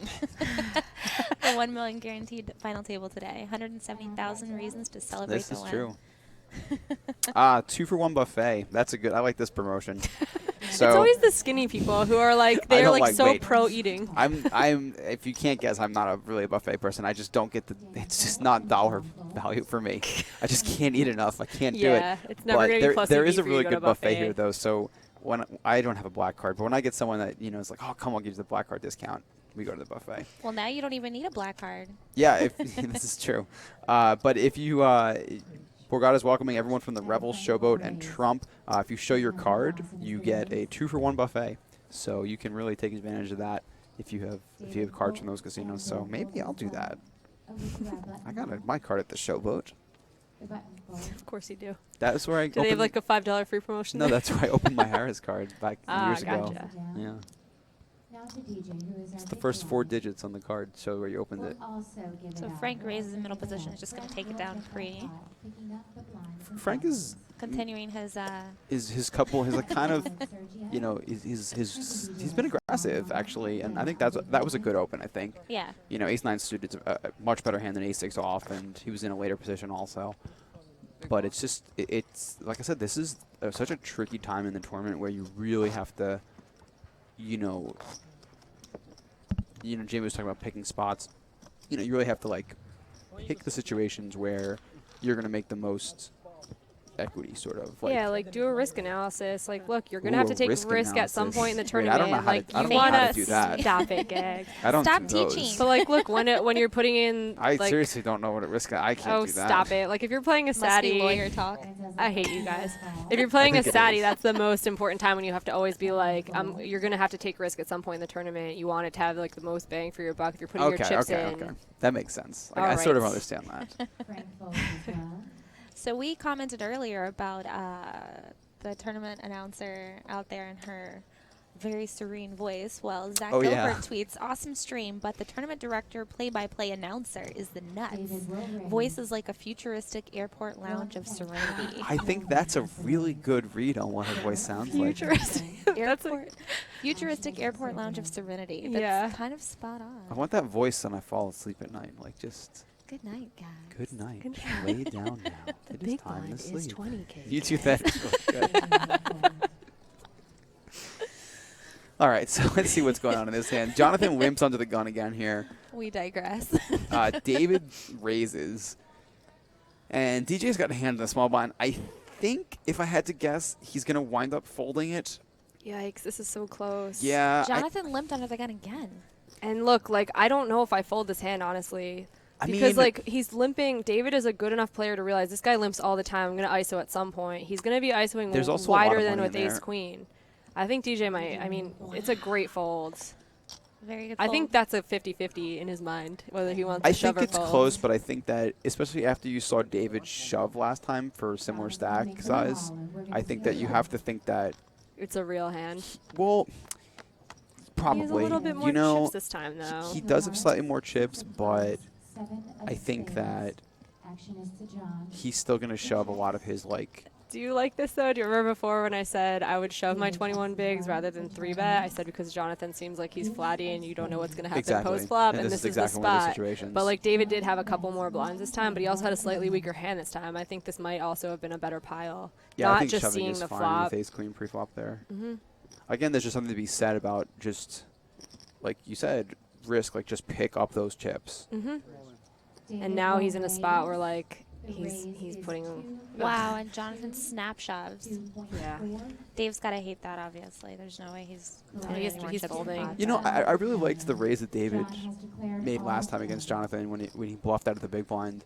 But I don't The know. 10-4-4 I don't know flop. if I'm a fan of this play as much here. No, like, it's almost like he's making up for not shoving pre by like going nuts post, and it's like. well, he didn't bet the flop too. Like, you know, like if he's gonna make a play at this pot, like I think it's just It's to on bet the in flop, the flop. exactly. You know, if you bet and you get Jonathan to fold, like that's fine. If Jonathan has a hand like Queen Jack or Ace 10 or something, he just folds. That's fine. You win the pot. Mhm. But like, what's he representing when he checks back and then raises the turn? Like a set? Like, Yeah, it's just not. you know, it's not. If a you lot. hit a Plus, set, you're just gonna bet the flop, aren't you? I mean, Probably. I I'm mean, against it's a guy pretty who's not dry, gonna but fold top pair, that's so I'm true. going to try to get all my money in by the river. That's true. Plus, a guy who might check raise with a hand like, you remember he check raised the sevens. Mhm. You know, also like when you have ace queen, if you raise, like, I don't know, like maybe we could just even call. Like we went to the best hands. You know, we could see a Yeah, river. I'm Maybe we not- hit an ace or a queen. You know, Jonathan's seemed to have been. You know, he hasn't like maybe made some big bluffs, but he's been aggressive enough where I think you just like click call and see what happens. Yeah. You know, Yeah, I agree. I would not have played that hand like that. I would have probably just It's bet like the flop. you have a max. He basically lost the max without being able to show down. Yeah, if you if you just bet the flop and then Jonathan raises, you Mm-hmm. can just say, oh, he's got it, and we just fold, and that's fine. He would have lost half of what he did. Yeah, you can see Dave not very happy about it, getting up from the table, kind of probably analyzing. I think that, you know, when things like you kind of make a play and it goes bad, I think that's, you know, like a good, like just regroup, like just relax, like Yep. you're not out, like you're still, he's right in the middle of the pack I still. just wrote a little bluff article on detilting. That was my one thing. It was like, take a quick walk, get up, like pump some blood to your brain, like just remove yourself from the situation. Like you're not like making a bad play and then staring at the table and like looking at all the people looking at you. Keeping It's like, yourself in the God, just same take a exact minute. position. You can miss Yeah. you can miss the information you're going to gain from watching this one hand, and just like make sure you come back with a clear head. One of the things that I used to do sometimes was like, you know, if I made a bluff that didn't work out, or if I got bad beat or something like that, I would like look at my opponent's chips and be like, oh man, I could have all those chips. Like, and that's the worst ever. That I should have. Yeah. It's such a bad way to be because it's not helping you. It's just making you feel worse and play worse in return. So, you know, I try to just. And you still have chips. You still have the opportunity to get those in your stack. Like, you want all the chips by the end. You don't need them right now. And that's part of poker. You know, you can get it in great. You know, aces versus tens, and you're still going to lose. 20% of the time. Like, that's a lot. 1 out of 5 times is a lot to lose there, you know, so. Yep. One of the things I started doing whenever I would go on, like to prevent myself from going on tilt, is if I would lose a big hand or play badly especially, I would watch funny videos of my kids. I have 2 children. That's good. That's so cute. I would watch funny videos of my kids where they're just acting a fool, and it's like, you know, I'm instantly laughing Get some at the perspective. table. Yeah. Yeah, like know, this poker tournament is not that important. Yeah. It brings you back to reality a bit. It kind of, you know, does everything for my energy and just, you know, instantly makes me feel better. I'm sure you have a ton of those videos too. Yeah. My kids are great. I have a daughter. I have a whole phone full of videos. I have to clear my phone out once every few weeks because me and my wife take so many videos. Yeah, I know exactly what you're talking about. I have those of my cats. Oh, so there's the creepy cat lady, guys. Well, I had my dog on the front of my phone. Oh no, that's terrible. Your wife's wait. What the hell? I had the dog, and you know, we had my daughter was born last year, and I wanted to put a picture of her. Sorry to interrupt you. Daniel's raised on the button, and it seems like, well, Jonathan was painting, but he did fold. Well, Tim is really short in the big blinds here. He only has 4 big blinds, so you know. We might see him do something with his queen 7. I feel like he's probably going to wind up folding. I think he should probably fold. I think if he had 3 big blinds, I just go with it. Your hand's not that terrible. When so much of your stack is in there already. I think this is actually like a really close fold. You know, I think if he had a hand like queen 10, maybe even queen 7 suited, he might have gone with it. But he still might. But if he was a little older, he would know that this is like the old school computer hand. Yeah, you know? we used to say that. Computer hand.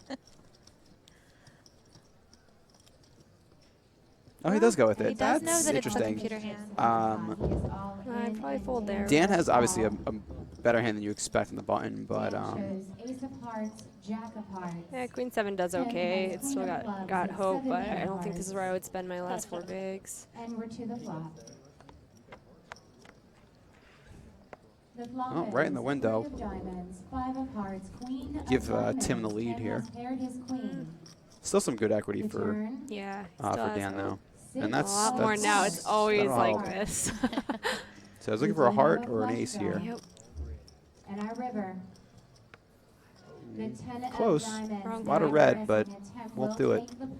So let's hear about you getting in trouble for having a dog. Okay, so I had my dog on the front of my phone, and I really, once my daughter was born, I was like, I wanted to put a picture of her, but I felt like really bad for my dog because like he's already been replaced. So replaced and so sad, and I couldn't bring myself to like delete that picture. So I was trying to get a good picture of the 2 of them, but I mean, you can barely get a good picture of one or the other. Yes, Forget they're about always moving. We tried to take a Christmas card with the 2 of them, and that did not work.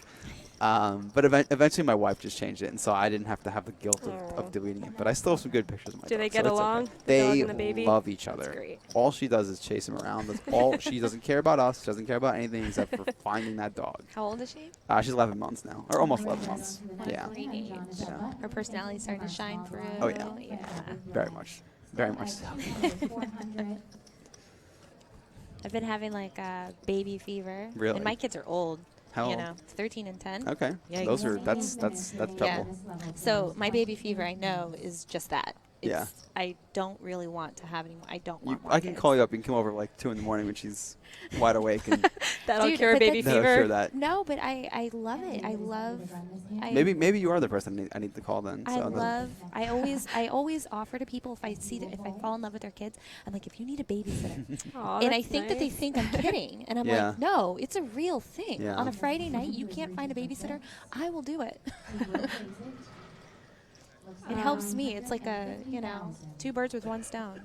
That is good. Cures my craze, and you know, helps the people who can't find a babysitter. So yes, anyone out there, Borgata Poker, you need a babysitter. Dangerous to offer this. You're gonna be busy. Well, maybe I'll have my wife come down and we'll take a night off and you can go there. So we're going to see a confrontation here. Menon with only, you know, $5.5 million opens with the ace queen suited, and Sergio is, I can't imagine he's going anywhere with these 2 nines. Yeah, I like the fact that Menon just opened instead of shoving. He gives ace jack, ace 10 a chance to shove on him, whereas they might actually fold if he open shoves. One of the Oh, wow. One of the downsides to that is, you know, if you wow. This is actually really unfortunate for Dan now. Yeah, because he's got some of his outs dead, and Yeah, he Menon's has going to put fold. it in. Wow, a lot of hands. John David has folded. 5s and doesn't even snap fold. Wow, John's like, he might be my favorite. I keep changing my favorite is, but I like it. He's just like, man, I could make Give almost Frank all the 5s. David folded Yeah. pocket 3s under the gun also. Which is good. That's He's a loving really life that's now. a good fold. Like I think that's a problem hand with That active is- players behind you. You're gonna put in 2 blinds and fold. That a is lot a of the really time. disciplined fold. A lot of people don't make that play. So I don't see how Menon can really. I don't know. How I he can don't- you call? don't- Well, yeah, he it's only like you has 11 have- big blinds behind. He should so make this fold though. he This is just so might- much action. He might still just go with it and hope that they both have like jacks and 10s or something. Yeah. I think you're right. I think he does wind up folding, but when It's you one of only those have things- 13 bigs and an ace yeah. queen suited, you don't want to let that Look, go. he opened man. it with the intent to call off, I'm sure, but this is the one spot where you're like, I'm glad I opened it instead of shoving Exactly. it because you can fold. Like you have 2 players who are perceived as tight who've both shown so much interest in this hand that you just really should fold. Exactly. And Menon actually has a WSOP circuit ring also from 2008 with he's got about 70,000 in live winnings. So he's been around. He's been here. You know, I think he understands that he's got to let it go. And Dan obviously hates seeing that. Dan hates seeing him even in the tank. When Menon's in the tank, he's like, well, that one of my outs is dead at least. Yeah, he showed it. He showed it the ace queen when he folded. So. Ace of clubs, king of diamonds, and we are going to see a flop. So Dan's gonna need some help. Otherwise, Dan's gonna wind up being a short stack now. The flop is 8 of diamonds, 4 of spades, 7 of clubs. Pretty dry flop. The turn. Deuce of hearts. Only Still one looking for that ace or that remains. king for Dan. River. It is a 4 And it of won't do it. clubs, giving Sergio Sergio's going to double up, and pairs, I want to say Sergio's now the chip leader. Yeah, it looks like he's going to have 17 million more. About 16, it looks like. They You are know what's funny? And this is like how there's no friends at the poker table. I am positive that DJ is happy about how that flip went, He even is, though Dan absolutely. and DJ are friends. Like there are times when you're just like, look, you wish the best for your friends. But when you're at a poker table trying to win 200K, you are rooting for the less experienced player to win the flip. Yeah. Doesn't matter who. And especially and with Sergio, Dan to this his is, left. Like we said, this is Sergio's biggest cash so far. So DJ, and you always want the chips. You'd rather have the chips on your right than your left anyway. Yes, so especially when it's a dangerous player to your DJ left would who's not much gonna rather make have mistakes. Sergio with them than Dan. Yeah, so Dan drops down, and man, look at that. 4th place still only has 18 bigs. It's surprising, actually. We thought we were there going to see some fireworks there this haven't level. been more bust outs before this with how short some Well, of the the short stacks stack are. just keeps doubling up every single hand. We just keep flip-flopping chip But leaders. there hasn't been, like, some of the confrontations that should have happened just haven't happened. That's true. No big stacks. No, no like, big stacks and there's go at been it. a lot of post-flop play for how short the stacks are. We've seen no real There post-flop haven't been, coolers. yeah. This has got to start to get a little frustrating, though. You know, for patient players like Dave Fox, you know, or you know, for a couple of that. He's trying to ladder, and it's not Even how Dan. even Dave, Yeah. you know, or Dan, Daniel, yeah. Daniel, Yes. yeah, all the Days, D days. names. Days, Yeah. days. Days, Yeah, there he we goes go. by Days, days Even on for Twitter. him, you know, he's been playing super patient, and you know, when you play that patient, and I mean, And he's- no one else bites it no in one's the meantime. busting. It's like, come on. That, for me, is by far the most frustrating thing. Yeah. That happens on final table bubbles sometimes when you have really a lot of chips and just no one will bust and you're just playing forever and ever and you just can't, like then you lose one big hand, the blinds go up, and it's ugh. Yeah. It's like we got this final table just full of grinders who are Yeah. just, you know, hey, we all know how to survive. And you don't normally get a final table filled with, you know, you might get 3 or 4 of those. 10 lays it down. Sergio picks up another good hand here. And it looks like it'll probably get through unless Frank does something crafty here, which he might. He's seemed to favor his ace-x hands, and suited one will always look good. I got a great tweet at me. Marco, the real ghost of M, says, if you were playing your own kids, would you check raise bluff them out of the pot? I am guessing yes. And I will have a tiny story. Me and my mom were playing at Luxor when they used to have a little poker room in Vegas, and I did check raise my own mom. Were you bluffing her? That's the question. No, I was not bluffing her, but I would. You can't soft play, guys. You can't soft play, I agree. Somebody's going to teach him a lesson, you know? It's got to be me. I like playing against my friends at the poker check table. raised my I do kids, too. actually. The only time I would ever slow roll someone is if they're my friend. Like, they're the only ones in danger of me doing that to them. So Frank did call. Okay, so Frank just calls, which is, out of the small blind, I don't really like it so much. You're just going to miss too much with ace-7. 1.2 million is the bet. And you're putting in too many chips. Yeah. And you're not closing the action. There's a lot of problems. Yeah, if he was with the big flattening out blind, the it's a little small. different. The big blind, I'm probably, I'm flattening that. You know, hand. we have a suited ace. We kind of like it. I thought Frank would actually maybe 3-bet there, just because he's been kind of aggressive. He 3-bet Jonathan with the king-jack before, so. Here we are again. Oh, hi. Ebony's like Lovely. so in her phone. she's really not on her phone this whole time. I am not on my She's phone been the caught entire time, twice. actually. The 2 times that she just happened to look down. She's been going at the stream here, and she's been going through everything that we have in front of us. But the 2 times that they've cut to us, she's been down on that phone. So nice booth they have set up here for us. And more of the Garden State Super Series. We're how many days in? 5 days in. There's still a lot of the money up for grabs of this million. There's probably 600, 700K still in guaranteed events. There's a big Sunday coming up that coincides with the WPT. Yeah, 2 of the biggest are coming with up. 1K buy-in, $500 buy-in on the Party Borgata network. And there's lots to play tonight too, 7 p.m. I think, what is there tonight? 20K guarantee. And it looks like Sergio is contemplating a. He's going to just raise, I would think. Yeah. Yeah. He's got all Now the chips. he's got the chips. I wonder if Sergio's going to get aggressive now that he has chips. He looks like, well, look, we don't know yet because he had jacks. That's what he opened Now, we last haven't time. talked about him being Brazilian yet. And the Brazilians are known to not like the fold. So I'd be interested to see how his game changes now that he has chips. It must have. If he does live up to that stereotype. He probably got an ulcer in the first 2 hours folding all those hands. He was quite patient. Yeah, this should get through. I don't think William's going to do much here. If it was King Queen, Bill would do something. He that's would, for sure. yeah.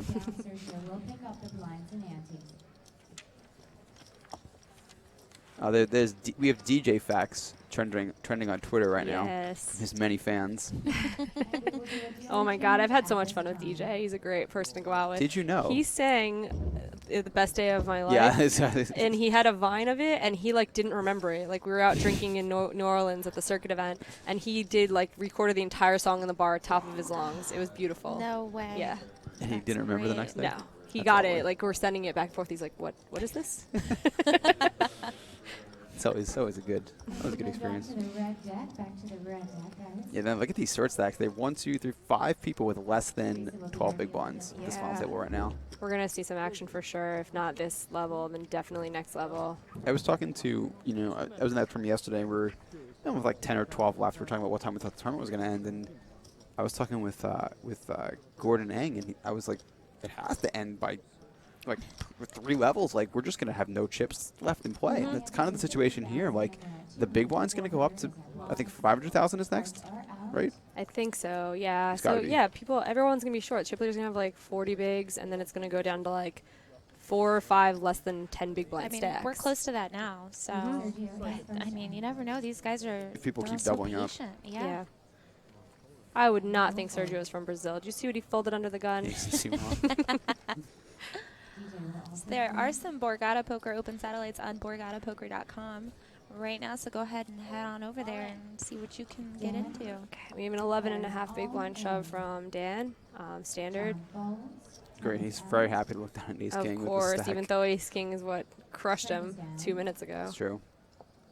You're still happy to look down Yeah, at it I again. mean, It's please, one of those, with 11 bigs. The love-hate relationship. I mean, it's one of those hands where, like, no matter how many times you lose, like, you're just going to get it in again the next time. And you're it just doesn't happy look to like have a minutes folding. non-decision. You just lost a big pot. It stinks in this spot to look at ace 10. You're like, ugh, I don't know. And like, you don't want to feel like you went out on a mistake after having all the chips 10 Yeah. minutes ago. I don't think we actually said the the denomination of those new chocolate colored chips. That I'm going to call them colored. Mm-hmm. I think that they should be 250,000. So a 20 stack of those would be 5 million. But I don't think anyone has close to that yet. Here's a nice shot of the Borgata Poker Room with the 6 Max event going on, which is always a fun event that had a nice guarantee on it. A couple more events in this series before the main event. It's a $100,000 guarantee. It's on tomorrow. Tomorrow, Saturday. Come down and check that out. It's always fun. DJ has folded.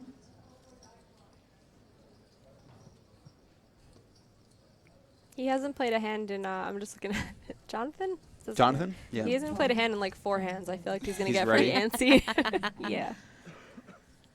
Dan folded sixes Did he there. really? Interesting. Yeah, he has a really awkward stack. He has about 14.5, 15 big blinds. He would pretty much have to shove. The thing is, though, he's been tight, and I feel like his opens will get a lot of credit. I don't think he's going to get shoved on very light. So you think he should just maybe raise instead I of think shoving? he could raise. I think that his raise would get a lot of credit, actually. One of the problems that I have with that is that, you know, what if Jonathan decides to call and see a flop? He's done that a number of times. You're going to lose you know, 2 big with, blinds yeah, a with decent amount of the sixes, time. like, your hand is just like, you Right. hate It to see a doesn't flop. flop well. So bad, Most yeah. value that it has is pre-flop, and yeah, like, I mean, I like the fold. I just think that like he will get away with it more often than not if he opens. Here we go. Sergio. He's slipping up. He's making his country proud. He doesn't know that Bill's got king queen. What did I say? And Bill went all in. Yeah, Bill does. So Bill loves limped that the king button queen. here. No, he raised. Bill did raise. Did he? I think he limped. Because Sergio made it like 1.1. He might have limped. I don't know. I thought he. Oh, well, maybe I missaw that. I just got so excited that Bill got king queen because I keep saying that's his That is favorite his hand. Yeah, he That is seems so to. his He hand. seems Did to you like see me it. do the fist I bump? did see That that. was because he got king queen. I did see that. I knew that we were going to see some action from him. That's an interesting raise with 7-5 from Sergio there.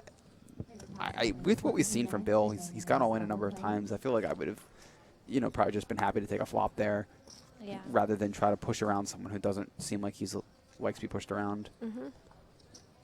You know, if that was Jonathan, perhaps, I don't know. Jonathan has done a bit of calling, but Jonathan seemed like a little more likely to just kind of back down and that type of thing. Dan has folded, as well as John and Tim. Frank also lays it down, and David is out. Yeah, with this blind level and this many short stacks, it's basically like who can get a good hand first. We're just basically waiting for a couple coolers until the chips get distributed to the bigger stacks, which would normally happen, and they're deep enough to play again. Oh, here we go. DJ's gonna be pretty happy that his cards match. Yeah. And DJ will call. Pretty standard shove though by Sergio. Yeah, definitely. Nothing out of the ordinary. What there. is it? 8 big blinds he has? Yeah. Yeah, I mean you have to shove. You're happy You're to pretty shove. You're happy. gonna get You, called like, by worse. don't even care when you're called. Yeah. Obviously, if he's queens, He's getting you're called not happy, by but probably king 10 plus. so that's actually a good flop for Sergio because he picks up an Picks out. the jack, which is a Giving brutal DJ way. a full house. Sergio still looking for an ace. The turn. A 9 of hearts, no help. The river. I love the DJ chuckle. It's so cute. Oh. No, do not like. Brutal river for DJ. Sorry, DJ and his million siblings. We just lost a chunk of our Twitter. Yeah, our fan base is gone. base. Gosh, 10 kids and counting is out of here, guys. Yeah. Well, DJ's always congratulations to classy, DJ. though. Yeah. Yeah. Shaking He's hands. obviously, you know, He's been here a bunch. upset and not happy with that, but he'll finish in 9th place for just over 14,000. See, like, you can just tell when someone's been there a lot. Yeah. Like, he just is so classy. He's not Show shocked to respect. bust. He's like, okay, I lost a 70-30, and he still can shake everyone's hand and smile. Now our 8-handed final table. That's what you like to see from, One big blind you know, a only. professional, someone who acts that way, and not someone who's gonna flip the table. Exactly. I've threatened to do that sometimes. But like, I've been working out a lot this week. Okay, it can and I will could flip happen. Well, with that, Sergio is surging into a chip lead now. Oh, I see what you did there. Perfect. Done. As that came out, I was like, this is not going. That's it. Get Uncle Sounds Crunk in bad. this booth. But So Jonathan's hoping his queens play a little better than DJ's. Did he really make it 1.7? I wonder if that was a misclick. That's a large raise. That is so weird, especially because like his range is either to limp or to 4x. I'm so confused. Nah, he was making it 900,000 before, so I'm wondering if the graphic is just incorrect. Yeah, it has to be incorrect. I don't think Sergio's contemplating about making a move if he made it almost 2 million here. Sergio will fold this one. Dan lays it down. No. And John showed. Jonathan's the only one who's voluntarily showing cards. This is true. Second time. I think, again, I think that would have been a good time to limp the queens. So again, guys, if you have questions, ask us. Hashtag Borgata Poker Live on Twitter, and we will happily read them and talk to you and comment on them, and it'll be fun. And antes are up all around, 8-handed game. John is our big blind. I like this little setup they have for the final table. It's pretty cool. Yeah, it's a nice little stage. If you guys are down at the Borgata, if you're hanging out in a room or wherever you are, come check it out. You guys can watch the action unfold live. We are on a 30-minute delay, so you'll be obviously watching it live. So Tim's gonna, I believe, just shove here. He only has about 10 bigs. Action is to Tim, who is under the gun and reaching for chips. No. Reaching for chips. Maybe he's just gonna raise. Looks like he's cutting out a raise, but he was just faking the tank. counting out his stack and seeing what he has there. Frank will fold. David folds as well. And I think that you said faking the tank. I think a spot like that where you're under the gun and you have 10 big blinds, and if you look down and you have a hand like 2 queens and you're no, you're gonna shove. I think that's take a second. I think it's fine. Okay to take a second. It's okay because there's a lot of hands that maybe you're not gonna want to shove, or you're not sure. What if you had ace 10 or pocket sixes? You have to balance it exactly. Maybe you don't know what to do, and you don't want to just telegraph when you have a really big hand, especially when you're a short stack. So you're gonna need a double up at some point, so might as well have it when you have a hand. Look at that. Tim goes from 10 to 12 big blinds, and he jumps up to 6th in chips now. 5th in chips. This is definitely a spot, like you were saying before, people got mad. We're talking about ICM, but it is a spot where every decision is just so important, and it's going to have a little bit less to do with your holdings and a little bit more to do with your relative stack size to everyone at the table. I think we're just going to start seeing Sergio try to run this table Sergio over. should be crushing everyone. That's when you have just a dominant stack and a bunch of short stacks that have to be shoving, it's your best opportunity to be picking up chips. You should be opening so wide. That all-in button is stressing me out. I wish they would put that in. Yeah, that's in a really bad spot. I think that there's no tray. Yeah. Is that it? I don't know. They should have it in their pocket or something. You just keep it in front of the dealer. Yeah. I think it's only bothering us. Yeah, the players don't seem None of the players have said anything. Well, Bill doesn't have king queen, but he does have pocket fives, so we'll see if what he's gonna do with this. The real ghost of M asks me, since I'm commentating, will I have to miss the GSSS events tonight? Hashtag multitasking. Yeah. I don't believe I'll be playing them while I'm in the booth here. I didn't even bring my laptop. No, I did not either. It would have been pretty bad to I do was that. playing yesterday at the table while I was playing the live tournament, but I think up here in the booth there's a little bit more going on than just one tabling a live tournament. So. Aw, DJ's fan club is very good. They said, did you know DJ is probably a top 5 WSOPC reg and runs worse than anyone. He deserves better. This concludes hashtag DJ Facts. And then another friend of his, Jarek, says, I like how you guys went, aw, when DJ lost his hand. How can you not? He's such a sweetheart. You have to give credit to Jamie on that. I mean, Actually, you have to. We both did that. You both did. I just mainly heard Jamie. Oh, and Scott Gotti, please tell me Douglas took a bathroom break. I was in the kitchen frosting some funfetti cupcakes. So many. That's an awesome detail for no reason. And funfetti is the nut cupcake flavor. You have to feel for someone, regardless of who they are, when bossy. they get all in with a dominant hand like that and lose, I like justice. I like when the best hand holds, unless I get it in bed. So we got to a turn here, and we have not seen a river card. Actually, we still have river, but I just went quickly check when Sergio, or when who had the sevens? Sergio is Jonathan playing has well. Like I said, he needs to just be like steamrolling right now because people have to wait out each other. Like when there's so many short stacks, this is the time that the big stack needs to be leaning on the middle stacks because basically they have the most to lose. And basically they have to wait out the short stack. So he's doing exactly what he should be doing and just playing aggressively. Check out the Fall Getaway package. Rooms packages from $169, and you get it's an overnight stay, and you get a $100 dining credit, and some other stuff here, some complimentary comedy club tickets and complimentary internet. That's a pretty good deal, actually. Yeah, the complimentary Wi-Fi you can use to play on Borgata Poker. That's true. Talk about multitasking. You're just using everything all at once there. I actually did a package just like that. I got one on Groupon once, and we went to the comedy club. Cool story, bro. It was great. We came to Borgata. We came down to Borgata. It was wonderful. The restaurants here are pretty good. Yeah, we got a $100 dinner credit. Izakaya. I went to Old Homestead that night. It was good. Nice. Yeah. Love the Borgata stories. Can't go wrong. I think everyone's got a really good Borgata story. Mine can't be shared. It's not live stream. It's not Whoa. PC. Not web stream appropriate. That's the majority of my stories. We should have a live stream and then an uncensored live stream. Like the unrated DVD version. Oh, yeah. Deleted scenes from the live that stream. You can only Borgata Gone Wild? Yeah. Tweet us at Borgata Poker for all your questions. You guys have slowed down since DJ busted. Let's go. True. This is true. I know there's a lot of people watching, too, so. And all you people that are watching, I know on YouTube you guys are commenting a lot, but you guys have to comment and tweet at us on Twitter in order for us to respond to you. If it's something within reason. I'll respond to all the unreasonable ones. As well, and it is option to Frank.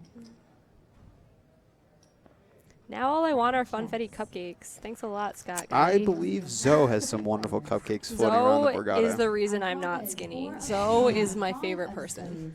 He dropped me off the greasiest grilled cheese once while I'm playing a tournament, and I was like, well, I'm going to be marking these cards with cheese.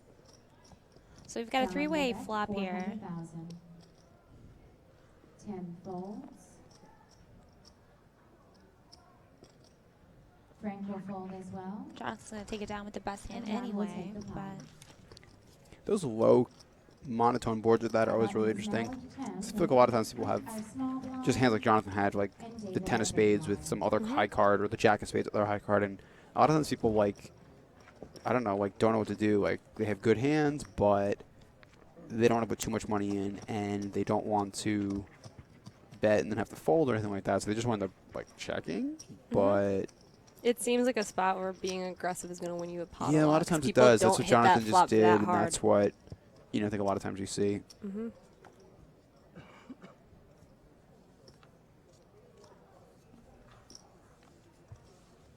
Bill will be first to act this round. Trying to tweet a tweet, and I can't get it under 140 characters. If you have any Twitter questions, please consult me. You're the best that is at that. The one useless skill. Yes. What do you need, Gags? I already butchered it and just sent it out and said, "Hope for the best."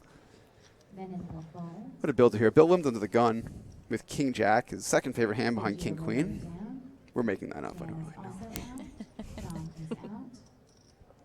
Action is to 10. Tim's just going to shove again here. It looks like. It's really not a lot of play with 10 big blinds that he can do. No, unless something crazy happens, I think Bill might call because he limped under the gun. I don't know what he's going to do, honestly. But I wouldn't be surprised. It's not King Queen. I think he winds up folding. Huh? Maybe not. He has made a stand here in similar spots, and Tim has also been shoving a bit, so maybe he's going to read that as a sign of, like he's shoving a lot of hands, he's shoving a wide range. This is part of the reason why I don't really like his limp. You just kind of open yourself up to this. Yeah.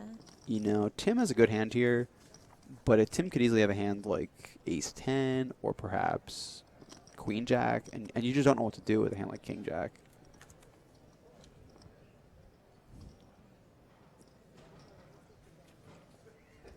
Bill really in the tank here.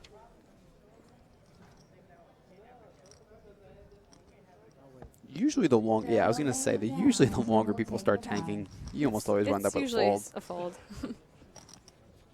But every once in a while, it's possible. Frank will be our button now, making David our small blind and Bill our big blind. Come on, guys, let's get some questions. I'm wondering if everyone's at dinner. They may be, you know that. Especially all the people playing in the poker room. We were out there on break, and I talked to a few people that were watching the live stream on their phone while they were playing at the tables, and said that they were, you know, enjoying doing that. But it is dinner time. I don't believe. Do the players get a dinner break in this? No, they don't. I don't believe they They're just do. getting their little 15-minute breaks. Yeah. You know, it's funny because I think they're probably expecting this final table to go very quickly, and so you don't expect them to need a dinner break. And it started later in the day, so they probably like a late lunch. But this could go for a while if no one's busting. If the short stack keeps winning, it starts to wear on people. It definitely does. Now Sergio picks up a hand here. The thing about that, again, like the tournament just has to end at some point. You know, there's. Oh, is that so? Is that how tournament poker works? Oh, we're not going to commentate for the rest of our lives? You know no, what? we're not stuck here. Can I for take eternity. that clip and just carry that around in my back pocket? Because that's like the So one question you might I want to get write it asked down, all just, the time. just in case you forget So the how answer. does tournament poker work? What I meant was, again, like the blinds are just going to catch up. The blinds are getting so big that people are just going to start going on like literally every hand, and we're getting to that point with how many short stacks there are. Sergio's going to bet $2 million. He picks up the with the nut flush flush draw. draw, 2 overcards. And there's no stack he's really folding to at this table. So I think Bill's a little flustered that he had to fold King Jack. I mean, I'd be angry. What did he peel here with? I think he's ace-2 off. So he's just, He is not happy. Yeah. I've decided Bill loves all face cards. Just face Who cards. doesn't? Yeah. Our button moves to seat 1. David will take the button this hand. There are 2,700, almost 2,800 entrants in this tournament. That is a large number of entrants. Yeah, here we see the chip counts. Man, look at these short stacks. There are a lot of short It's stacks. still anyone's game, though. No, that's not true. It's not DJ's game Well, anymore. that's anyone that's still in the tournament. It's still their game. Man, I'm just gonna sit back for a few minutes here, collect my thoughts. Oh, this is so funny. I'm getting tax questions sent to me. I don't think that's what we meant with any questions, sir. I said within reason, guys. Yeah. Not anything that she's going to charge you. Or anything I'm going to get malpractice suits filed for me. Yeah, you should always consult with a tax professional and not tax not advice a you faux get tax via professional Twitter. who's sort of commentating and playing poker. Can they flip the all-in button to off like the craps puck? I like Super that. Justin 007, you are on fire It would be today. funny if the other side said, like, in the tank. And, like, someone who's thinking about shoving, you throw that in front of them. That's how I feel like the lady that's doing the announcing. I'm waiting for her to say that because she says, now he's got a decision to make. Yeah, he's in the tank. I like when you play certain bounty tournaments and your bounty chip is an all-in chip. Doesn't work everywhere. I don't think it works here. But that's fun to just not say That is anything and throw fun. one chip in the pot. You look so, like, And that's all I in. can't curse. I but played- yeah, you're like, you're such a bad butt. You could say badass. You're You allowed can. to say I like ass how on TV now. I like Ebony Yeah, because she I does feel it like in I'm the just gonna every time I want to say something, I'm just gonna have her say it first. Yeah. and then I won't get in Just to trouble. make sure. I'll be the bad one. Yeah, but you feel like a badass. You flick the chip in, like pff, I don't even have to shove these other chips in. Who cares about those? Don't say anything but one chip. Power move. Power. So Robin S. tweets, William is the man. King, queen suited or not is boss. King, queen don't care. Rabbit, who I met a while ago at Tropicana Poker. She says, Ebony already said she's not playing poker, but are either of you playing the championship? And yes, Gags and I are both playing the championship on Monday. We are. Hopefully only once. Hopefully once. That's Yeah. true. You can have multiple reentries. And we got Shane Train, who's offering Team Pancake membership to you, Ebony. What do you think? A what? Team Pancake. We're all on Team Pancake. is We love quite an carbs and elite we eat pancakes. Club. Oh, We've and been my known. pancakes have bacon. Of Yes. course, that's Please, highly it's encouraged. encouraged. Then I am now a captain of We've Team been known to meet Yeah. before tournaments and have large plates of pancakes. All right. Well, you can visit us on Facebook at Borgata Hotel Casino and Spa. I don't know if there's going to be any pancake information on there, but You never know. But Tim's got That's a Pocket long Jacks in the right address. position now. Frank posing like he's a decision with the 8-3 off. I wonder if he's going to try to make a move on Tim. This would be quite a bad spot to do it. Tim Yeah. is quite a short stack, but just mulling his options over. And you can just see it all on Bill's face that he is not pleased right now. Did you just see? Like, he's like, very frustrated. That he looks King like he's Jack in a, hand seemed to tilt him yes, for some reason. he looks like he is not gonna get that, like, Opportunity back. Like defeated. He has a defeated look on his face that until he wins a pot, it's gonna be there. It looks like. And Sean Walton says, "Fine, Jamie. No text questions. Favorite poker movie? It's got to be Rounders. Or is there more than Rounders one? is wonderful. What other yeah. poker What movies else? are I mean, there? there's a lot of bad ones. Like, but a movie that's about poker? There's movies that have poker scenes. There's like Lucky You is like a terrible poker Is it really movie. about The poker, Grand, though? Yeah, there's a lot of Oh, poker. The Grand, I Oh, saw what about that. like Maverick? There's a lot of poker in. Oh, you know what though? Tombstone. If you're gonna say poker movies, just something that I includes love poker, then Tombstone is better than Rounders. I love Tombstone. Yeah, it's It's amazing. better than Rounders? It's one of my favorite movies. I've never seen Tombstone. It's so good. I've never seen it. You have to see it. And have Val not. Kilmer So as look Doc what's Holliday good. is So my good. favorite person in any movie. Really? Yes. May have to check that So good. There's a part where he goes, they're playing a poker hand, and the guy misplays his hand, and he just goes, maybe poker's not for you. I know. Let's have a spelling contest. I like the accent. Where's Mr. Bertouche for the spelling contest? Oh yeah, Spelling he bee wins champion. spelling contest. I like how anytime he makes a grammatical or spelling error on Twitter, instantly is people are called out like, on it. I mean, yes, you have to. Like, poor he's guy. the king of spelling. You can't make those types of mistakes. Bill's got 9s now. Sergio fold. Daniel fold. Bill takes it. Let's see if he looks tilted when he brings in the pot. I feel like it's enough. When you win even a small pot, it's like, people who are on tilt go off It tilt. does. They just steal the blinds and they're okay after that. It really does help you out. Mm-hmm. Just collecting those chips.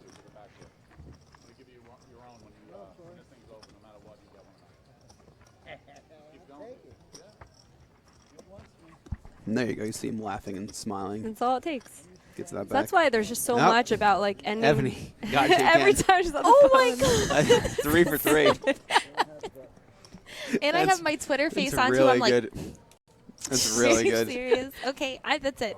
No more. You're And I'm done? responding to the But you're doing pancake you're doing good on Twitter. Like this Yeah. is what we're here Alright. for. You're doing From a good now job on, with I the would tweets. like the production team to just let me know whenever they're gonna Yeah. do some camera stuff because I literally have it down. They should this tell is us. the time We that have I'm no. gonna We just don't know. They just go to us and we could be in our pajamas and just hanging out, and we got to change back into these nice outfits. I'm trying Yay, Sean! I'll be your Huckleberry. God, that movie's so good. Everyone watch Tombstone tonight. If you take nothing else from this live stream. After the stream is over, though. I mean, Yeah. whatever. I support watching it right now. You watch both at the same time? Yes. As long as we don't turn that stream off. Yeah, and Borgata Poker updated. 30 minutes until the first GSSS Okay, there we go. events begins. $1,000 no limit hold'em 6 max. Ooh. You can play on Borgata, on Party, and the prize pools are going to be awesome all week long. So Maybe check it out. Maybe I will grab a laptop on break. Hey. I'm kidding. So Frank is doing his best to win Jamie's heart by raising Jack 10 off in I like early it. position. I like it, Frank. You got to give him credit. He's like he's doing what he can to pick up chips. Yeah. And look, like, No, I Oh, can't. It's just not jeez. going to work, though. poor guy. I don't think Dan's getting away from this one. No, he No, shouldn't. he doesn't have enough chips. I'm a little scared shoving here, especially after we saw Frank call off with the King Jack. Like, you don't want to do that, but I think you're just in good enough shape. Frank's going to call here, too. He seems to... Yeah, I think he calls. It's a lot of his stack, but I think he... All Oh, he right. doesn't. Wow. I was going to say, Jack 10 is not, like, I think he calls with Queen Jack. Yeah. Not like it's that much different, but I think he does actually call. Watching him make that... watching him play the King Jack suited versus Jonathan earlier, where he pretty much snapped him off. I thought he was going to, similar situation. Borgata's running a Splash the Pot promotion, splashing a total of $2,000 each Tuesday in September to 20 randomly selected poker tables. That's a pretty cool promotion. Yeah. So Especially because you could be playing micro stakes and have some money splashed in where Yeah. it matters a lot. Yeah. you know. Building that bankroll for free. That's a good way to do it. On Free is Pacific always good. Avenue asks cupcakes aside, give me some favorite jelly bean flavors, and I think the obvious answer is cotton candy. Oh, I don't know about that one. Anything but black licorice. Oh, or popcorn. Whoever decided popcorn one is it's like really bad. disgusting. I want to spit it out when it's But in wait, a mix. wait. It actually, I feel like the popcorn flavor is like good, and then you spit it out, and then you like immediately put something else in, because the aftertaste is Yeah. disgusting. But the initial, and like it just the burst doesn't of fit with flavor the is other good. stuff. Like if you're eating a tropical mix and it's just got a popcorn one in it, it's That's true. disgusting. It tastes like cancer. The one thing about the popcorn, though, you have to give them credit because everybody has to try it. Yeah. Like if you've Well, never you could had be like, one, this you is, have to buy you could that be like, bag this and tastes try it. disgusting. Try it, and I will Exactly, try it yeah. because I'm an idiot. So William, all in under the Again gun with plus 2 2 with nines. 9s. He's got 12 bigs. Jonathan posing like he has a decision, but we know I he's mean, going to fold this I hand. hope he folds his hand. Nah, he's not going to call. He's been playing too good to make that call. Tim likes the first one, but that's all you can do. Bill still looks. He still does look a little tilted. upset. Yeah.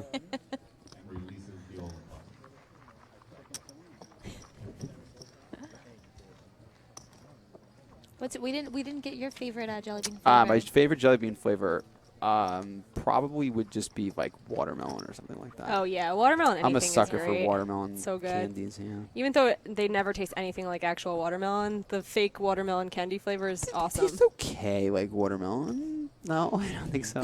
Okay, wait. There's like real watermelon and there's watermelon candy. Yeah, watermelon Okay, candy is a okay. great Yes, flavor, watermelon even though it candy is has a good nothing to flavor. do with the real thing. Have you guys heard about the jelly beans bamboozled? Oh, No, I don't think goodness so. gracious. All right, well,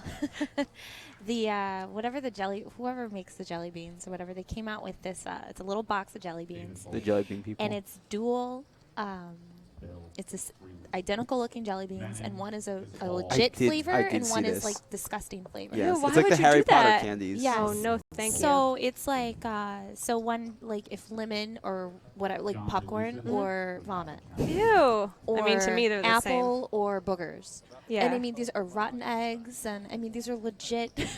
I've seen that with really spicy flavors. Yeah, I mean, like I do not something win roulette, flips, like, so I would not like that candy. like candy I would roulette, be where so- like 4 of them are like good flavors and then 1 is a spicy one. You have to all pick See, one I and take a would, bite. I would be okay with that one, I think. But I have no way. thanks. So really interesting decision here for Tim. So Manon is all in for his 4.5 big blind, or 4.5. What's the big one? Big one's still 400,000. 500. Oh, it did go up to 500. I Yeah. thought it went up. So yeah, he's got 4.5 big blinds, and Tim is a pretty good hand with pocket 4s.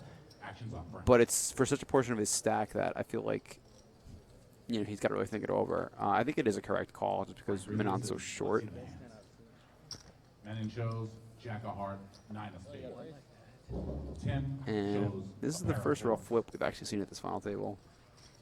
Let's see the flop. Menon's looking for the Jack of the 9. Flop comes Otherwise, he down, will be out of deuce here. of spades, Jack of diamonds, Oh. 7 of spades.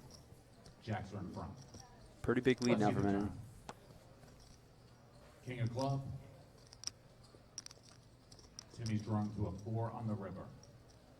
Let's see the river. Let's see the river. And with that, Tim will be our new short stack with only about 6.5 big blinds. Again, the short stack just keeps doubling up in this tournament.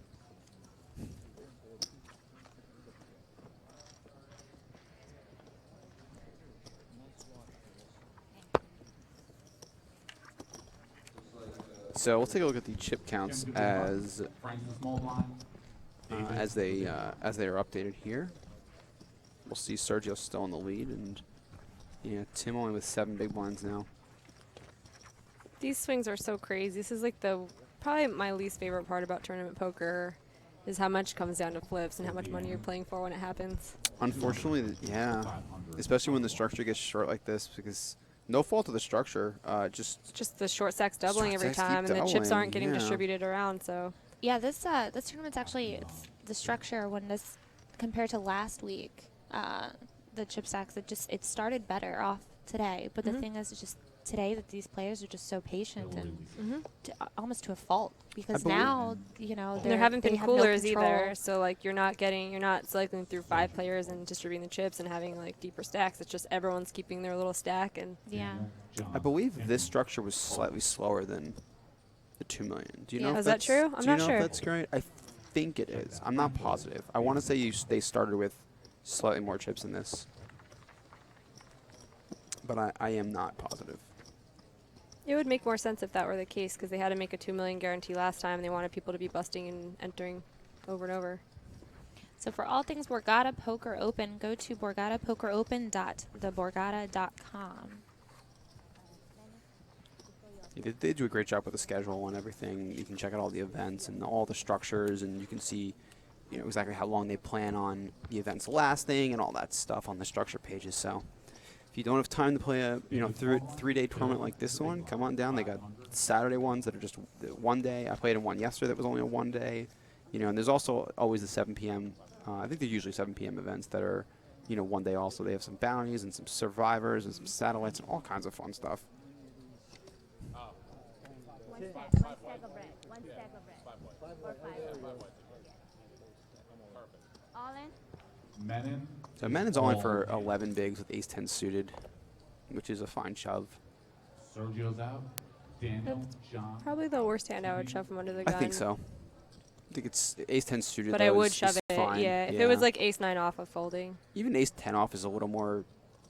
It's close. That like might be the worst borderline. hand I'm shoving. Yeah. You know, especially with David is really short now. Yeah. Tim is really short. Like, Oof. you just don't I'd want fold this if I'm Bill. I don't think he's gonna call.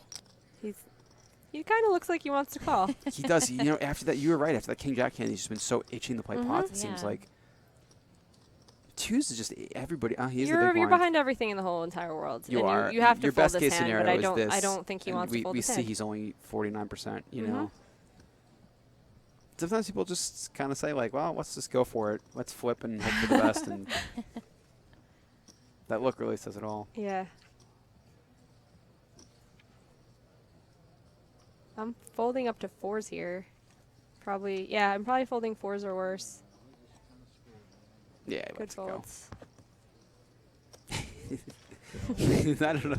That look was like when he first saw the 2s, he was calling. Like he was like, "Oh, I gotta call." Oh, maybe not. Thought better of it and made the right choice. I wonder if that's gonna tilt him to have to fold a pair. You know, like little things have been tilting him a lot. It's really strange. It stuff like that does. That gets the people. Especially when you're seemingly you don't have a lot of chips. But that's the thing is that that Bill really has to keep in mind is that no one has chips. Yeah. It's not like he's the short stack and everyone's punishing him. No one has chips, and you have to just stay patient. You have fold equity against almost every stack except for Sergio. Even Sergio, like I mean, he wants to maintain his chip position still a lot too. of chips, you know, 5 million or whatever, still a good chunk of change for him. And he doesn't want to lose. Like his stack is worth so much right now if he doesn't dwindle it away. So he doesn't want to be calling off light either. Yeah, I mean, he's got over 20 mil. That's still a good This is chunk. interesting. I'm not. If I'm Dan, I'm like, like I'm shoving, but it's not my favorite spot in the whole world. Like, yeah, he does fold. I think that's. He was under the gun 1 there. Yeah, he was on the second act. Yeah, I mean, I want to say really I close. think it's a good fold. I think it's probably close. If you ran numbers on it, It I bet that's is. exactly what I would shove from know, that spot. I think that if he did shove, it's fine. Like, but I think it's one of those hands where he just is recognizing, and this is again Dan's experience, like really coming through. Like he's recognizing, yeah, like I should usually be shoving here, but there's these short stacks. Yeah, like, putting yourself at risk when you don't have to, when you could probably wait out 2 people. I can wait for to shove from the button or from that. Like it's a way better spot, and just make better decisions, and that's sort of thing. And here's the ad for Garden State Super Series again. It's starting in 19 minutes on Borgata and Party. There's some good events. I think there's a 20K guarantee today and a 1K low that starts at 7. There's all different buy-in events. Buy-ins for every Whatever single you bankroll. If you guys haven't gotten on Borgata Poker and started playing yet, you got to do it. It's just like a really great thing. If you're in New Jersey, if you're not in New Jersey and you're here visiting, you can still jump on and play. You just have to be here. That's the only requirement. And just a lot of fun to, play online and be able to play from home and in your pajamas, like we said. Or no pajamas. Or no pajamas. You if know, that's get the way kinky. you like. You do whatever you want. Whatever helps you gain an edge. Keep your mind focused and stay relaxed. We have a pretty general question from Jarek, who says, how do you guys play in the beginning of a big MTT? Playing a lot of pots, hoping to scoop chips, or waiting for premium hands? Gags? You know, like everything else in poker and in tournaments especially, like it kind of depends. You know, it depends on your table. It depends on the type of player you are. There's a lot of really successful players that are really aggressive early and play a ton of pots. You know, the thinking there is like, well, there's a lot of weak players that are probably going to bust early, so I'm going to try to play against them and get those chips. And there's other players who do the opposite and basically play really tight and say, you know, I'm just going to be patient and wait for a good hand, and then when I get the good hands, the weak players will You want pay to me off. garner a tight table image in the beginning when there's not much at stake, so that when the antes kick in, That's you true. can start stealing a lot Very and true. get a lot of mileage out of that. So Tim goes all in under the gun too for a little over 6 big blinds with queens. That has to be a sight for sore eyes when you're sitting with 6 big blinds to just have queens. Queens have not fared well at the final table thus far, but I wonder what Sergio does with this ace-3. this is really close. It's kind of weird. I think he's gonna make. I think he's gonna make a crying call. I think he might. It's just not a lot of chips for him to call. It's only 2.5 mil to call, and he's getting almost pretty 2 good to odds 1. to call, and you have to assume that with 6 big blinds, Tim is shoving hands that are behind ace-3, probably He'll king have 10 some of Bill's plus. favorite hands. Yes, like king queen, king jack, king 10. Obviously, dominating aces are all shoving, and pairs higher than 3s are shoving. So I wonder what his range would look like if we tried to run the numbers on Well, it. it does That fold. is a really tight fold. I think it's not bad, again, just because Tim's been shoving, but he hasn't been shoving that much. But you have 6 big blinds. I guess. I call. It's true. I call him behind True. and I suck out. Yeah, and Sergio's chip leader. Yeah, he does have a lot of chips. I mean, it's less than 10% of his stack Yeah. to put that in, so I definitely think it's a bad call. Bad fold. Bad fold, yeah.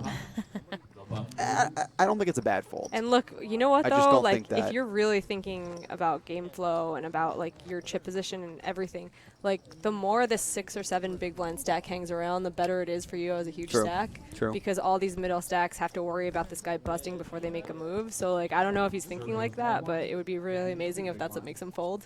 He's Yeah. like, well, having a 7 big blind stack around is really profitable for me in the long run. One of the things that I personally don't like is that when everyone is this short, like, even as a big stack, it's hard to, like, do stuff and push people around because, like, you can't raise and then fold to No, a 5 because you're big going to have blind to be stack. calling off, but you can be, he can be picking on, he can be 3-betting the middle stacks. Like, It's that's true. what I would be doing. I wouldn't be opening crazy Middle stacks hands aren't from opening, early though. position.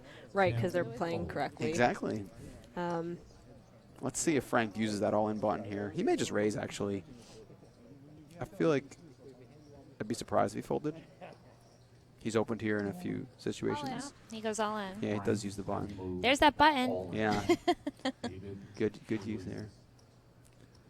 And he's in mid position. Well, wow. What? That What? is really Was surprising. that?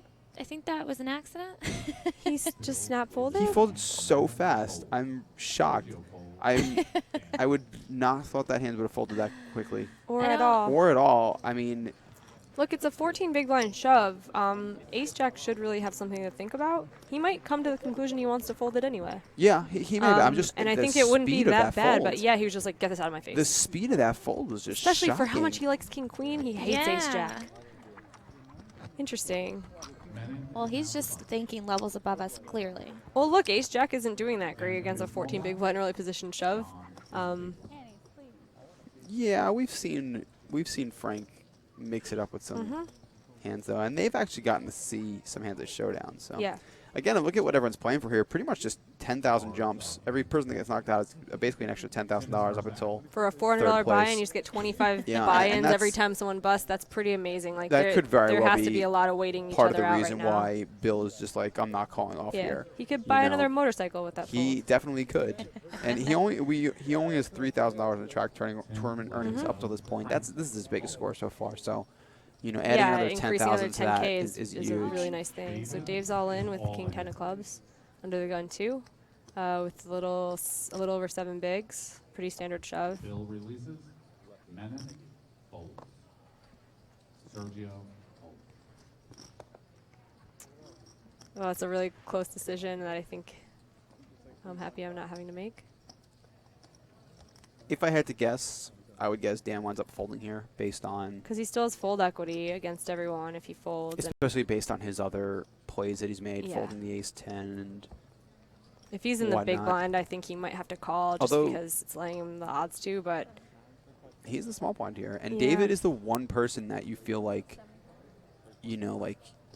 Maybe Dan thinks that he can pinpoint his range a He's little bit better. flipping all the time here. You know? You don't. I mean, David has to be shoving like smaller pairs. Yeah, but he has so- to be shoving bigger pairs too. True. He's shoving everything. And there are more bigger pairs than smaller Yeah, pairs. he I does- ran the math on it. this is true. He makes does the lay it fold. down. Yeah. I do think it's a the fact correct that there are fold. so many short stacks and he's going to have fold equity against all of them, he's going to be so much more. He's going to be so much happier being the shover than the caller off. Absolutely.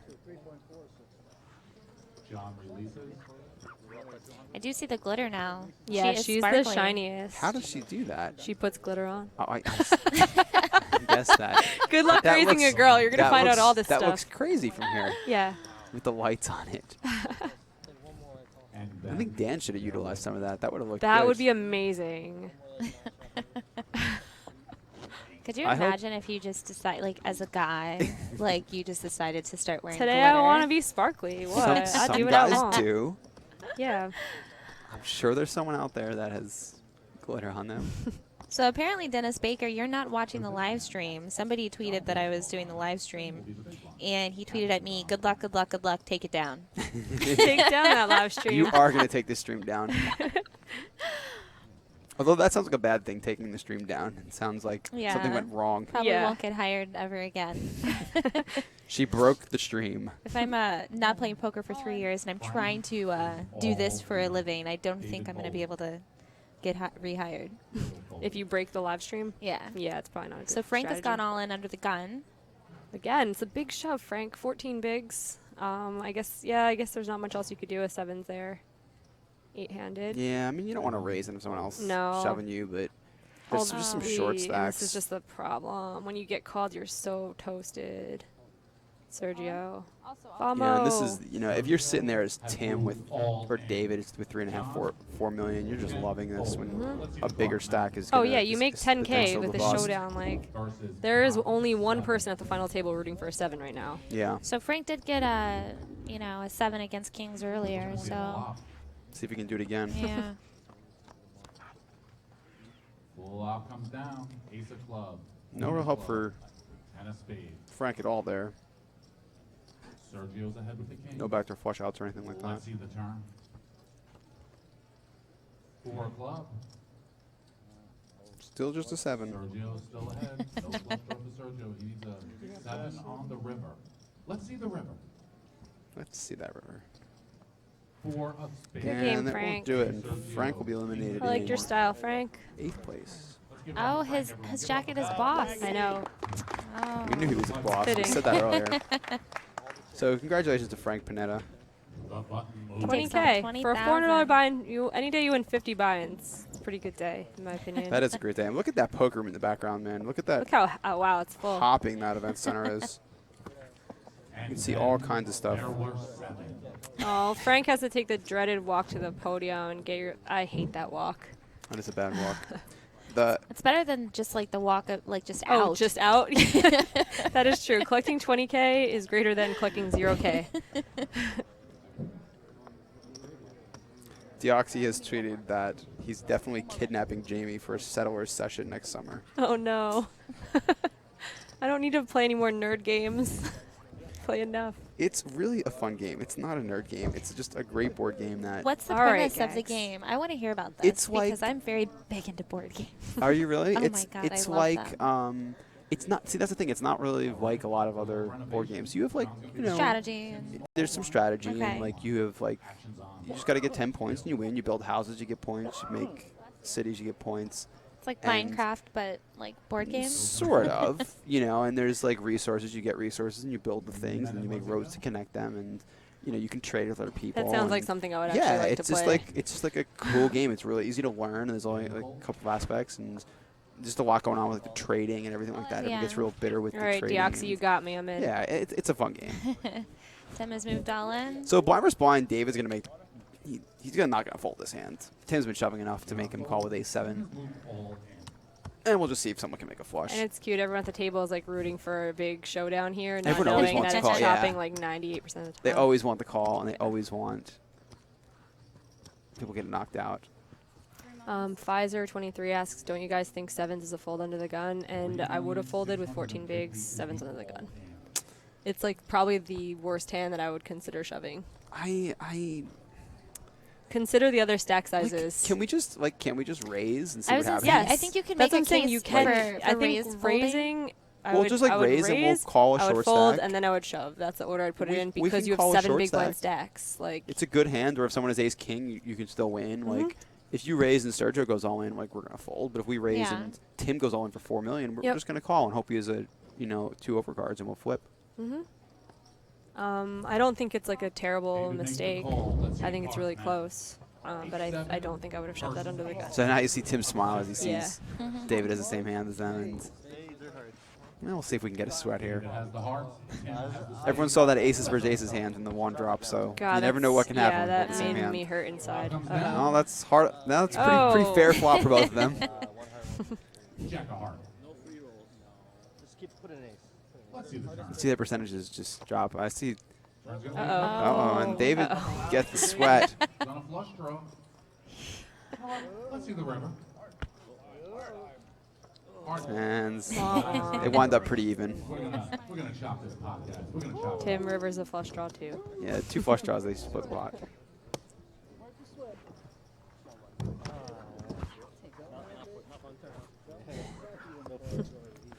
They got the could Douglas have done anything different? Different shirt, Egg McMuffin over McGriddle. This is killing me inside. Just reading that, that was a good Aw. tweet.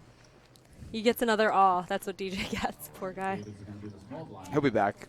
Won't be the last to see He'll be them. back all the time, but he does tend to like run not so great at final tables. But he does get there enough to make him a profitable player.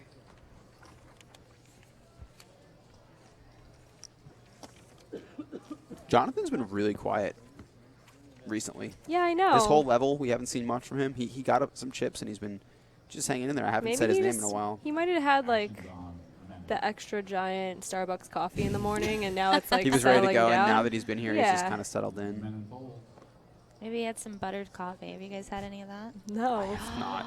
Oh my god. Not a big coffee drinker. No. Oh my Okay. Well, God, I listen. am. But well, Jamie, you have to try it. It's I have it every day. I live with it. I travel with my magic bullet blender. Everything. It's 2 tablespoons of grass-fed butter, 2 tablespoons of coconut oil, blended in with 2 cups of coffee, and All right, it's sign like me up. I would creamy drink and that. frothy, and it's so good and good yeah. for you. Yeah, it is actually. More butter in my life. Real. Good The fold, key yeah. is real butter. Mhm. So Sergio just takes it down with kings. I guess he's just going to keep those in his back pocket. For the Yeah, rest Yeah, of the he's tournament. been. It's funny too because he looks like he's up the aggression, but really he's had like jacks, kings, like ace. He has up jack. the aggression a bit, a few He times, has, but he's also getting hit had back. it. Yeah. The ace five of spades hand, I thought he played really well when he was against fives, I believe, because he turned yeah, a with gutter 2 ball, overs. but like he pretty much it was like king jack something. That was the first hand where I was like, he really did take advantage of being a big stack against a bunch of Yeah. short stacks. You saw Dan make another, disciplined fold. He folded queen jack of diamonds there. Mhm.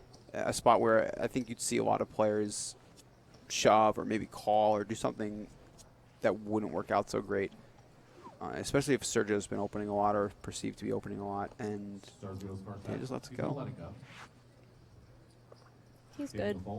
He has been playing quite well. John fold. They are going to be all in. Yep, Timmy. Tim's gonna go all in here. It's pretty easy to guess their action when they Yeah, have when they have 7 bigs. 6, 7 bigs, and they get 2 good suited face cards. Yep. Oh, Oh and my God. he likes the first one. He Oh, doesn't- I hate that. He doesn't know that he has aces. Menon.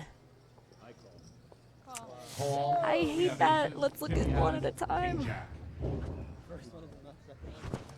Well, brutal. I do that actually because I'm like, let's look I at the do it same too. time. I do it too. Because when you have no chips, there's no decision. Yeah, there's no decision. Yeah. It's pretty easy. You know, I have done that. I do that a lot. I'm like, I let's look make together. I make it quick and painless on my. Flop comes down. Ace of club. Not much help there for Tim. 2% for Tim. Yeah, running straight cards or otherwise. Or just all the jacks. No. Well, All I the guess. jacks, I think literally. one of them's dead. Womp womp. Well, there's, maybe not. Whoa, buddy. Just say all the jacks. Just all the jacks. That's all you need. Is it? I think someone folded it. I don't know if it's live. Hey, no spoilers. They saw it and folded. I know. Unlucky Tim. All right, so Tim Ha is going to be our Seventh place finisher. Seventh place finisher, and he's going to take home 30K. Yeah, that's pretty good. You got to give credit to Tim. He really stuck in there with the short stack and He did laddered his about best. as much as he could have. He really did. He definitely got the most out of what he started the final table with.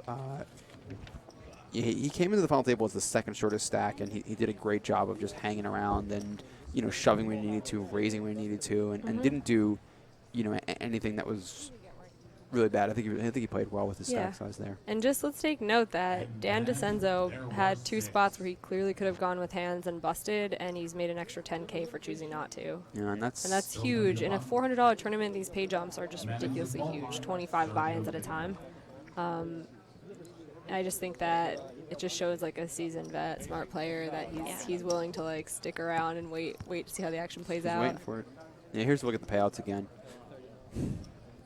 And again, if you're Bill sitting there, 10 bigs, and Dan's got 10 bigs, you just love life. They just made an extra, 15,000 just by waiting and being patient here. That's what's the really interesting about tournament poker is that, playing. We're talking about these guys playing tight and being patient and how good that is, but if you're sitting at a final table and everybody's doing that, then if you got one guy who's just crazy and aggressive, they're just going to always win the tournament. So then you wind up with these battles where people start getting really aggressive. And I know you're being aggressive, so I'm going to be aggressive, and then you're going to be more aggressive. And that's why tournament poker is just like my favorite form, because you get these such interesting dynamics that you just don't get in cash games. Yeah, and it's not you're never following one formula. You're adapting and adjusting to everything else that's happening around you all the time. And everything's always changing. Stack sizes, blinds, opponents, everything. Yeah, so sometimes like 9 is a clear shove with 9 big blinds under the gun. Other times, because there's 2-3 big blind stacks, it's a clear fold, and you're making a huge mistake by not folding it. Now I need your Amy. 15 minutes, blinds are going up again, and that's really going to hurt. No one will have any these short stacks. Yeah, they're all under. There's 4 of them that are under, or 3 of them that are under 10 big blinds. So. And now they're going to have 7. Short-handed play will be interesting. I'm interested to see who winds up getting short-handed. If Sergio can just kind of run away with it, or if someone like David or Dan or Jonathan can chip up a bit more and give him a run for his money. Oh my goodness! I thought Bill was about to fold that hand. I don't think he looked yet. But he was just moving it quickly to look at his hand. And we're going to hold Tyler Patterson to this because I don't know why he doesn't have the guts to send it to the Twitter account. He says, I'd don some glitter at televised final table for sure. He makes a lot of these final tables. He does. And I think that we're going to be glittering him up. So Bill's just going to come in for, did he shove? What did he raise to? Oh, there you go. He raised to... That many. That's a lot, it looks like.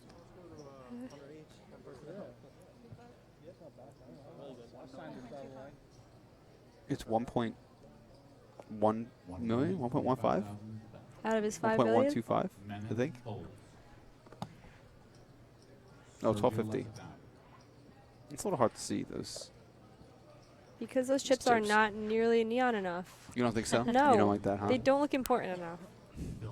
Yeah, I do feel like the bigger chip, like larger denomination chips, should be like, boom, I'm here. Yeah, well, they should be like glowing. Yeah, like these are important. Yeah. Don't put these in by accident. Do you like the 5K color, the red? They're all right.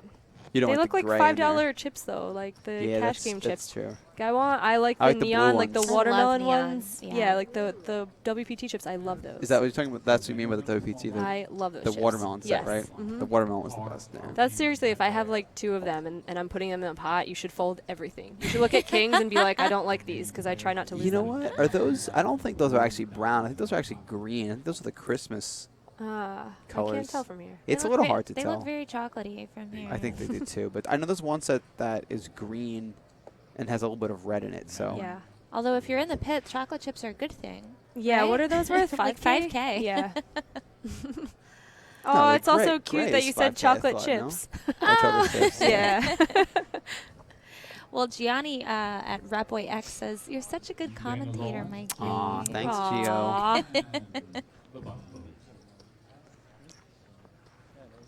I have a lovely team keeping Oh, me going here, Gags. so couldn't do this by myself. It.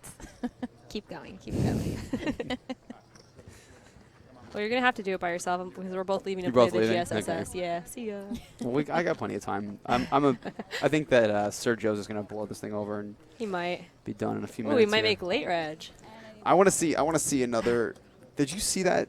What was that tournament that ended when the Canadian one where they went from 4 to a winner in one hand? Oh yeah, they were all in knocked out one hand. Yeah. Oh yeah, like 8's called off, like ace 10 Yeah. called off. It was just an incredible like they're forehanded, and then all of a sudden it was just like shove, call, like overcall with 8s. It was like kings, ace king, ace 10, and 8s. Does that sound familiar? I don't remember. I think Honestly. Kings just I held did. and the I did a tournament was lot of over. analysis on That's this hand. I crazy. think they had done a deal, but they were still playing for Yeah. something. So they weren't playing for that much though. So I think that's why I made some of those decisions a little like, let's just go God, for I'm it. so like competitive though. It's like we I could be know, playing for same. $1, and I'm still gonna try to You're win. still playing for the title, and you want to win. Sergio folds. So Manon's got 9s in the hijack. And he's just going to take this down. David folds. Yeah, I'm not sure how to pronounce his name because I was calling him Manon, but someone else called him Like Menon. Menon? I think one of the tournament directors was pronouncing it Menon, and the other's pronouncing it Manon. So we apologize for pronouncing that incorrectly. We'll just call you by your last name, which is also impossible. We're putting the emphasis on the wrong syllable. So Sammy the Dentist just, I think, tweeted the best tweet of all time. I'm sensing a new trend, glitter poker. Add a dash of flair to your game. And if you guys can see this, Get on the please Borgata go Poker on account and check Borgata this out. Poker. It is so awesome. Sammy the Dentist, you are the man. He's always making these pictures and photoshopping them. I love it. He's literally, I'll paint the picture for you guys. It's just jars of glitter overlapping one another and an all-in button right in the middle. It's pretty awesome. It's a pretty good visual. It's a good avatar for your Borgata Poker account. I think Jamie, I think you should I think use George that. Sisak should do it. He's the glitter. I think he has one already. He I does think have it's very glitter as his. similar. Sergio makes it 1.2 million. Daniel, John, they fold. David lets it go. Well, William's not going to let this one go, I don't think. It's no king queen, but still it's pretty. Well, it's also no ace jack, so we know it's not That's true. instantly in the muck. There we There go. he goes. Bill moves all in. I like the waiting, and then the all-in is so aggressive. It is a little aggressive. Do you guys ever, when you go all in, do you verbalize all in, or do you put chips forward, or is it like different? Like, do you ever put your chips in differently based on a hand you have? Because there are a lot of people that do that. There are a lot of people that are actually quite good at manipulating their opponents Yeah. and doing that sort of stuff and talking them into calls Yeah. and folds. I tend to try not to do that Yeah. because I feel like, even though I've played a lot of live poker, that's not my strong suit. You watch guys like, that have played live for their entire lives. Like everyone mentions Daniel Negreanu because he's always one of the guys that's talking at the table a lot. And they do an incredible job of reading people and convincing people. I generally just try to stay really quiet, and the only time not give anything off. the only time I just generally say all in, and I'll drop a big stack of chips in. If I have a really short stack, I'll just shove it out. But other than that, I try to just talk as little as possible. I'll talk when after I'm all in, I'll cut my chip stack out, and if someone asks, I'll say how much it is. That's Right. really the only thing I try to say, and. Other than that, I try not to talk. I don't want to give things away. Yeah, especially I'm the to same these way. players. I that generally know more. make eye contact with the dealer, just so they So they know know. that I'm going all in, and I mouth it, and they confirm, and I just say yes, so I can, minimize how That's much a information. good. That's actually good advice. For people that are playing when you're making a move like that. There's so many guys that are just looking down and mumble all in. Yeah. And you're like, what did he say? Did he say call? No, he said all in. Oh, well, I don't know. Speak up. Yeah. That's then a good. You have to.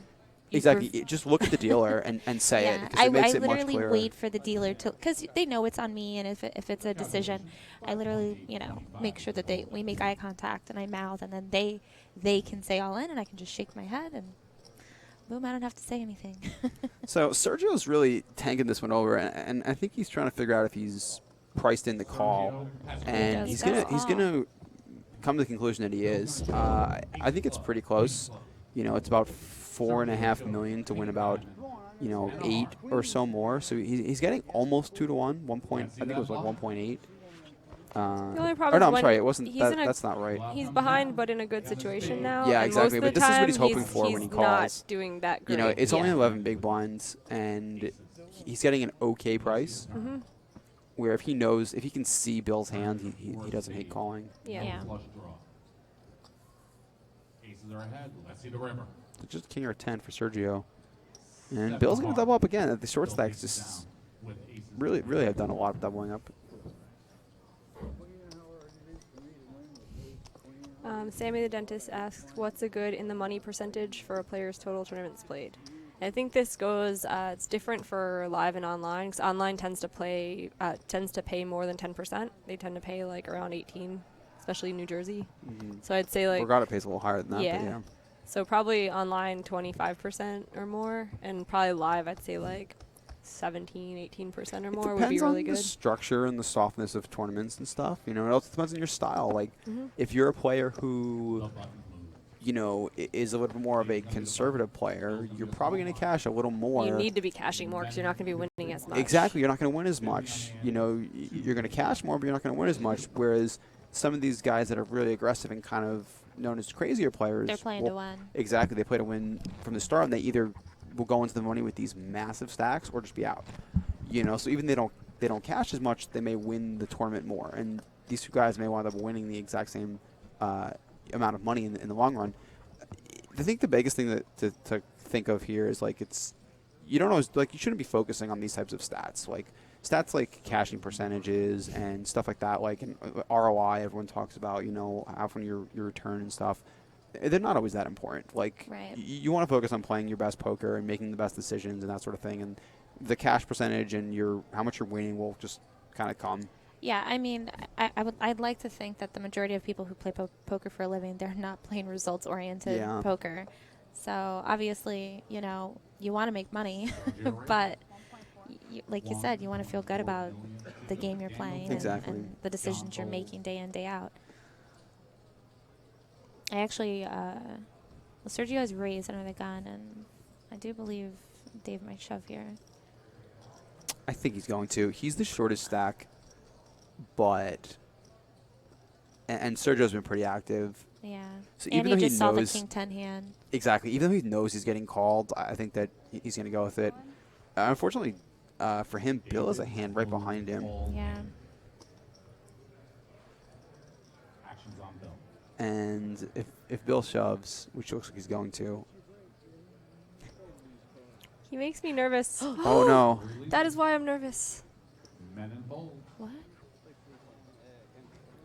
Yeah, Sergio's going to call. I mean, I think that this is a little bit of Bill's, inexperience in this spot getting to him. Like, he made that fold actually kind of quickly. Like, he didn't even really wait to get a confirmation on how many chips David had and anything like that. Like, he's just viewing it as there's a raise and there's an all-in where if you're sitting there with a hand like 2 jacks, you're not really loving things always. So you... But he's got to take into consideration David only has a few big blinds. Right, and that speaks to just an experience. I think so. Yeah. And again, this is just a matter of, slow down and what a great take turn your time. card for Yeah, Sergio. I mean, Sergio goes from like 0 to like having some outs here. This would be a pretty brutal beat. Yes. Okay. But David does hold. That made me scared for David. And now, touching on this results-oriented poker we were just talking about, look how happy Bill is now. Yeah, of course. Yeah. That he folded the jacks. And that's the spot he told David that he folded jacks. Like, if I folded jacks there incorrectly, I'm not telling my opponents what I'm willing to fold. Because you just become a target for getting shoved on and for getting 3-bet when it's so clear that you're trying to fold good hands. I don't think Bill's going to let himself be a target, though. Based on the way he plays, yeah. He was I feel playing like shoving and stuff. He was like limp shoving. He's not going to get... He shoved those 8s on the King-9 something board. Remember that? Like, he's not going to let these guys push him around. So even though I think that he is giving that away, he might use it to come back and get the better of these guys in the long he run. definitely isn't looking at it like he's giving them information that can be used against him. He's having a good time looking at Yeah. He's so happy And he should now. be. I mean, this is a great experience. It's a great score. You know, it's a Yeah, ton and of money. and what Borgata's doing, having this live stream and you have, when are you able to, play a $350 tournament and tell your friends and family at home, hey, tune in and watch. Makes you a celebrity. Yeah, like you're instant, I had one of my one of my girlfriends, her boyfriend, she's like, so Alec wants you to send the link to the thing you're doing today. She's like, so I guess people he's, who have like, no super interest, excited. are still watching. That's Yeah. cool. So, and she's like, I don't know. She's like, so, and I think, it's great. It just speaks volumes to, what they're doing here in Borgata and like setting the tone for, these payouts. It's amazing. guys like Bill to be seen. I really hope. I want to see Bill get like shorthanded and heads up. I think that we're going to see some plays from him that I think he's going to. Yeah, I think he's going to go for it. Like I think he's just going to like really start pushing people around and getting a little more aggressive. I feel like he's got that up his sleeve. Yeah, I wouldn't be surprised in seeing some mixing it up a bit from him.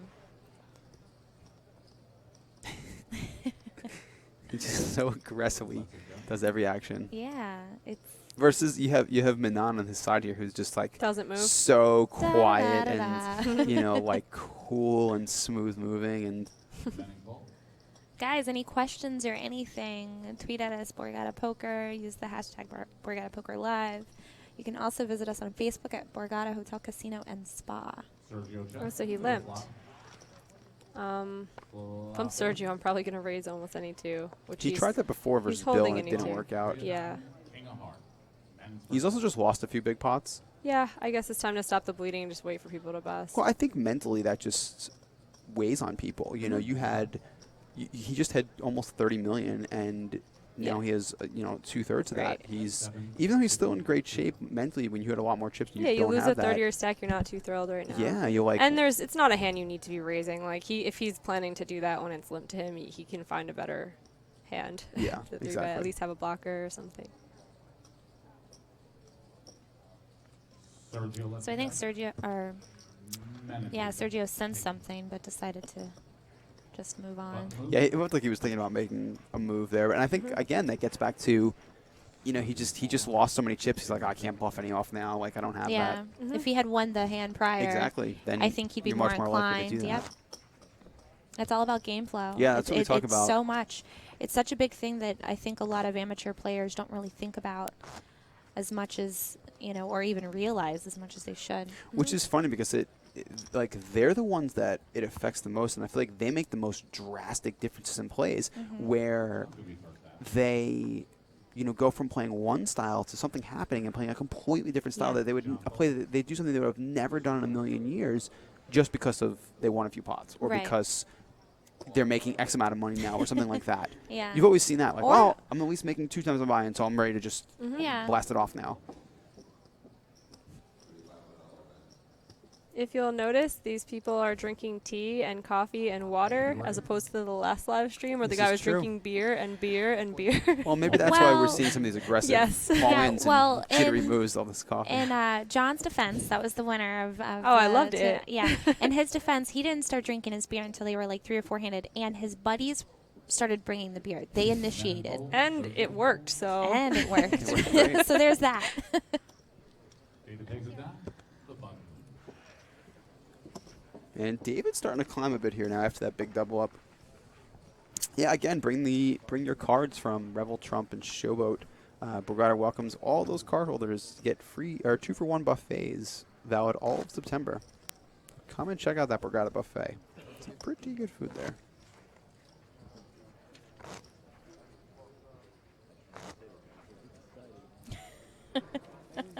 Uh-oh. I see that icon. I'm afraid to read it. Matt Salzberg has tweeted in. He says, Ebony, how did you not fold that set of 9s in WPT Florida versus me? God, I know. I should have known that you only had bottom pair. What was I thinking? Oh, Salzberg. In your defense, if we're playing results-oriented poker, you did get there, and I should have folded on the flop top set to you. Oh, no.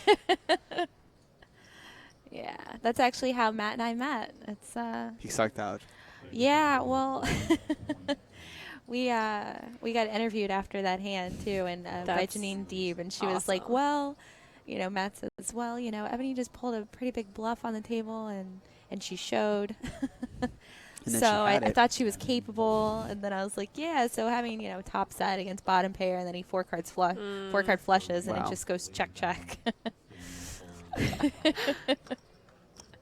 And then he says, "What's his Matt? Tweet your thing. If it totals 9, it's fine, or some nonsense, because he had 4 or 5 offsuit." If it adds to 9, He's got it's the fine. natural 9. Yeah. I'm so glad I don't know how to play Baccarat. Ugh. Just recently, I wish someone's I like, "You didn't can know." go there and rip up the cards and crumble them." I'm like, that sounds up my alley. However, I think the fewer casino games you know how to play, the better off you are as a poker player. Yeah. That's Unless you're Alan Kessler. well, he's slot machine. That's true. And the other one, video poker. That's probably the last thing I'd want to play after playing I poker would all the agree. time. It would be so boring. It sounds not fun. Well, isn't it kind of like, I mean, it's similar to the way he plays anyway. You know? You're not Delta pair, you fold.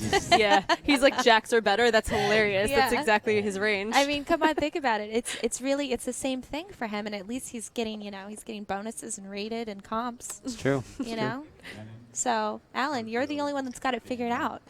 Well, so William just shoves all in onto the gun here for Yikes. 23 big blinds or so with pocket tens. And you're only going to get called by better. Yeah, I mean, only one person covers him at the table. He's second in chips. Yeah, you're exposing your entire stack to the one guy who can take you out and who would call with better than tens and fold everything else. And I think you really, like, take... You like, so let's say David had a hand like pocket 8s or 7s. Like, he might go all in if you raise, but if you just shove, he's probably just folding. Yeah.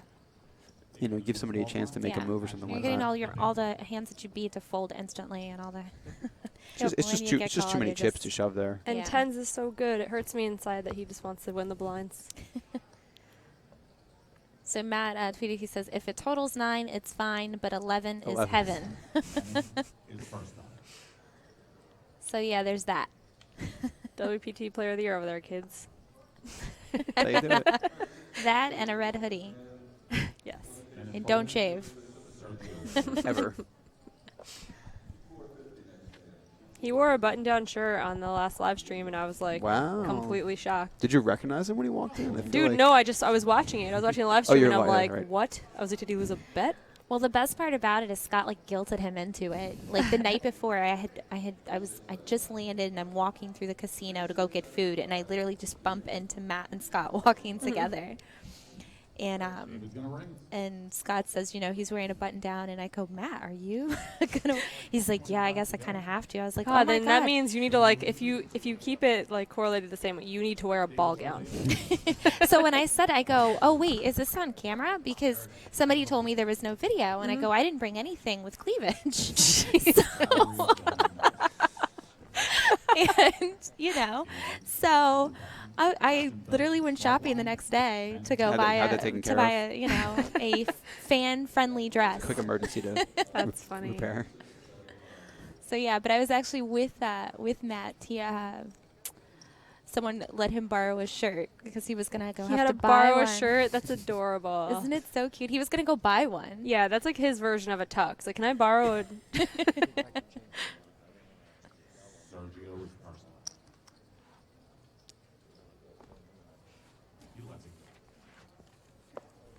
Someone asked if Bill downed a few Red Bulls on the last break. You know, I think he may have. I think that may be part of the strategy there. Did he look at his cards already? Because he looks very nervous and in tune with, like, what's going on as if he has a real hand. I don't think he did. He hasn't looked? I don't think so. Okay. Because he looked, didn't he look like I'm Yeah, he staring did. down Dave Fox right now? That's one of the. I think that's one of the benefits to not looking at your hand until it's your turn to act. Mhm. You can't Again, give I'm off gonna any get information yet, crucified and for you're- telling people to act slower, but you know, like It's if you not have a that big much hand, slower. It takes 2 seconds to look at your if you're paying cards. attention, it's not slower. But a lot of people don't pay attention. You know, there's that guy who's not paying attention and looking away, and then action's on him, and he's like, "Oh wait, what's the bet?" Yeah, and he tanks before he even looks at his cards. And then he's like, "Oh, I gotta look at my hand first." And I'm like, "Well, Yeah. just look at your hand and then ask what the bet is."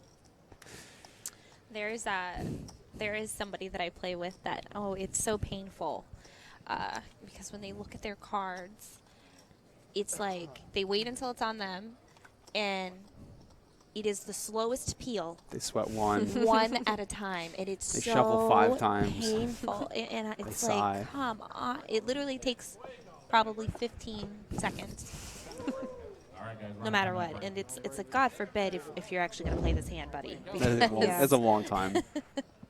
You know, and acting slow after you've already put in a chip, like Yeah. after you've raised, or like just taking a few seconds. You know, I understand that, but again, that type of thing is just too slow. So, looks like the players are going to go on another break here. Should be about 15. Oh, Yeah, it's only a we're gonna give 10-minute them break, 10-minute break. so we will be back in 10 minutes.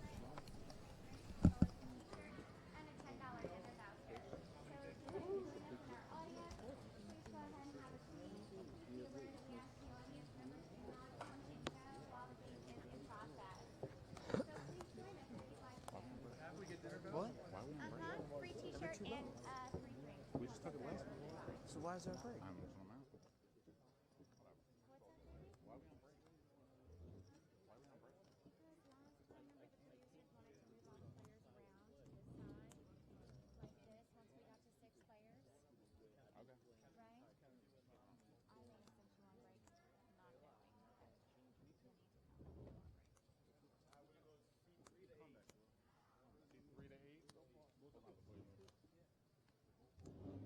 So you want to leave 9 where he is? No, we're gonna move everybody. You know, with the cameras. We're gonna move cameras around, and then. So you want to move him? We're taking 10. No, he's in the 8 seat. Yeah. Well, he was in the 9. You gonna move him over? Yeah, but he's gonna use this I got right you. here. You want to do a quick count?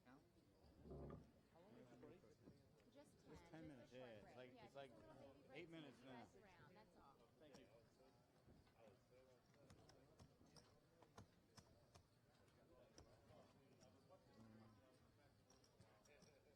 No, this guy's got 3.8. 3,800,000. Sorry, Ben. All right. No, I just didn't talk to him. 1, 2, 3, 4, 5, 6. 1, 2, 3, 6. Who you got here? This guy? He's got 3.8. 3,800,000. 3.8. This needs to go here.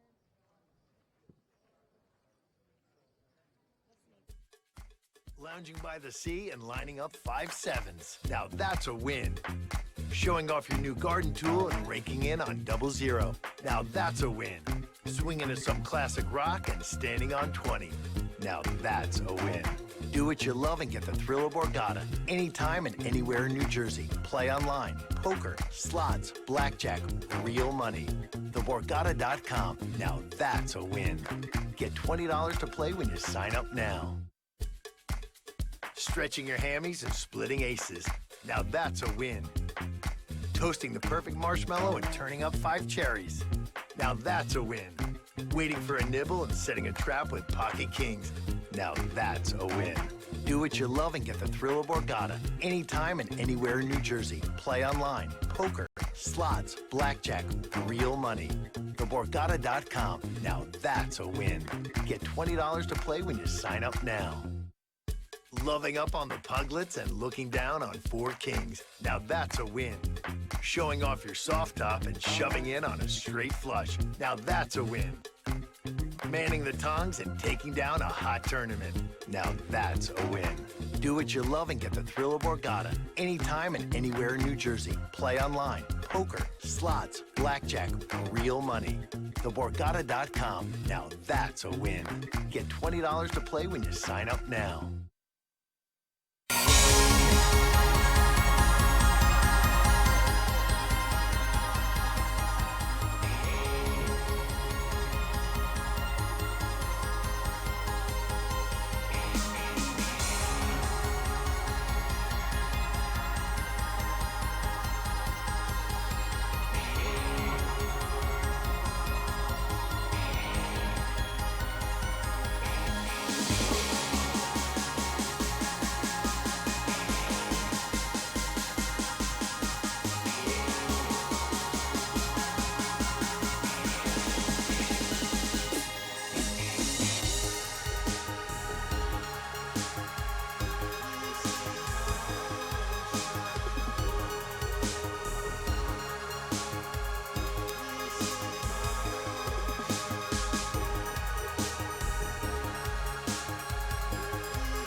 Lounging by the sea and lining up 5 sevens. Now that's a win. Showing off your new garden tool and raking in on 00. Now that's a win. Swinging to some classic rock and standing on 20. Now that's a win. Do what you love and get the thrill of Borgata anytime and anywhere in New Jersey. Play online, poker, slots, blackjack, real money. TheBorgata.com. Now that's a win. Get $20 to play when you sign up now. Stretching your hammies and splitting aces. Now that's a win. Toasting the perfect marshmallow and turning up 5 cherries. Now that's a win. Waiting for a nibble and setting a trap with pocket kings. Now that's a win. Do what you love and get the thrill of Borgata anytime and anywhere in New Jersey. Play online, poker, slots, blackjack, real money. TheBorgata.com. Now that's a win. Get $20 to play when you sign up now. Loving up on the puglets and looking down on 4 kings. Now that's a win. Showing off your soft top and shoving in on a straight flush. Now that's a win. Manning the tongs and taking down a hot tournament. Now that's a win. Do what you love and get the thrill of Borgata anytime and anywhere in New Jersey. Play online, poker, slots, blackjack, real money. TheBorgata.com. Now that's a win. Get $20 to play when you sign up now.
Lounging by the sea and lining up 5 sevens. Now that's a win. Showing off your new garden tool and raking in on 00. Now that's a win. Swinging to some classic rock and standing on 20. Now that's a win. Do what you love and get the thrill of Borgata anytime and anywhere in New Jersey. Play online, poker, slots, blackjack, real money. TheBorgata.com. Now that's a win. Get $20 to play when you sign up now. Stretching your hammies and splitting aces. Now that's a win. Toasting the perfect marshmallow and turning up 5 cherries. Now that's a win. Waiting for a nibble and setting a trap with pocket kings. Now that's a win. Do what you love and get the thrill of Borgata anytime and anywhere in New Jersey. Play online, poker, slots, blackjack, real money. TheBorgata.com. Now that's a win. Get $20 to play when you sign up now. Loving up on the puglets and looking down on 4 kings. Now that's a win. Showing off your soft top and shoving in on a straight flush. Now that's a win. Manning the tongs and taking down a hot tournament. Now that's a win. Do what you love and get the thrill of Borgata anytime and anywhere in New Jersey. Play online, poker, slots, blackjack, real money. TheBorgata.com. Now that's a win. Get $20 to play when you sign up now.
Lounging by the sea and lining up 5 sevens. Now that's a win.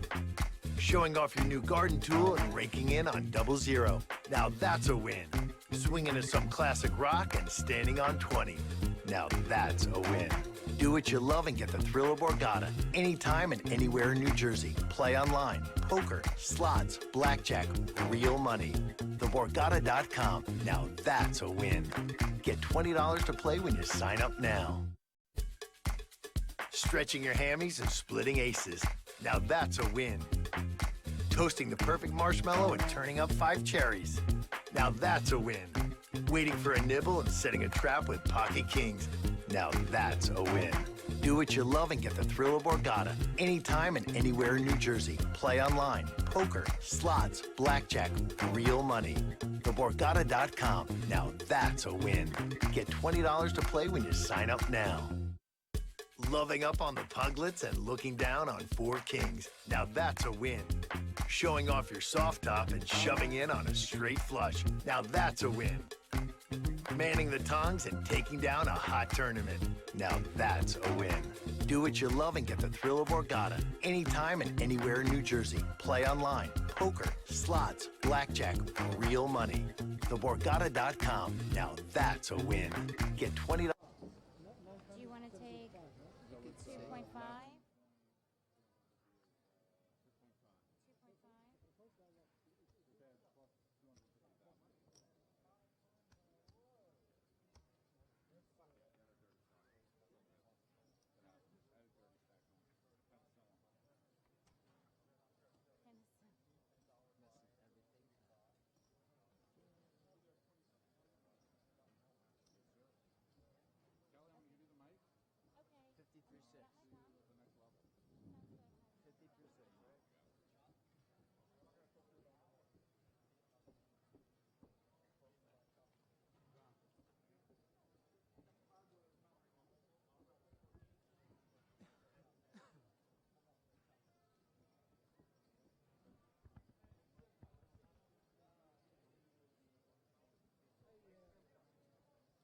Somebody emailed me and said you got me down. You got Lamar, Arkansas, but you got AK, not AR. Arkansas's AR, not AK. What is AK? Alaska. Alaska. That's what I thought it was. Yeah, you're AR. right. You're absolutely right. So they told me to tell you that on the line, the feed line, you got me down as living in Alaska. I don't live in Alaska. I live in Arkansas. Alaska then? Hey guys, can you hear me? I'll let them know. Can you hear I'll me? let them know. Are they doing it? Are they doing it in the live feed as Yeah, We're gonna have down that from Lamar, AK, and that's Alaska, not Arkansas. AR is And they're putting it on the web. And a lot of people get that mistake. All right. Do that mistake. Yeah, All right. they got it on the web wrong. What is Lamar, Arkansas, which is AR. Lamar, Arkansas is Lamar AR. It's not AK, as it was brought to our attention. Yeah. Well, they moved all four cameras now to face it. It's all frontal views now. Like those two cameras are going to be getting used to it. You're going to no, you're going to be using it. Yeah. Everyone's going to use the one to their right. Arkansas, not Alaska? Okay. I don't know if they heard that. They're not responding. Oh, we're not ready? So we do need you to shift where they had you because we're going to pick you up on this right here. Okay. All right. Great. So everyone's going to use their little box to the right. To the right. 30 minutes ago. Can they see John? Is he far enough over?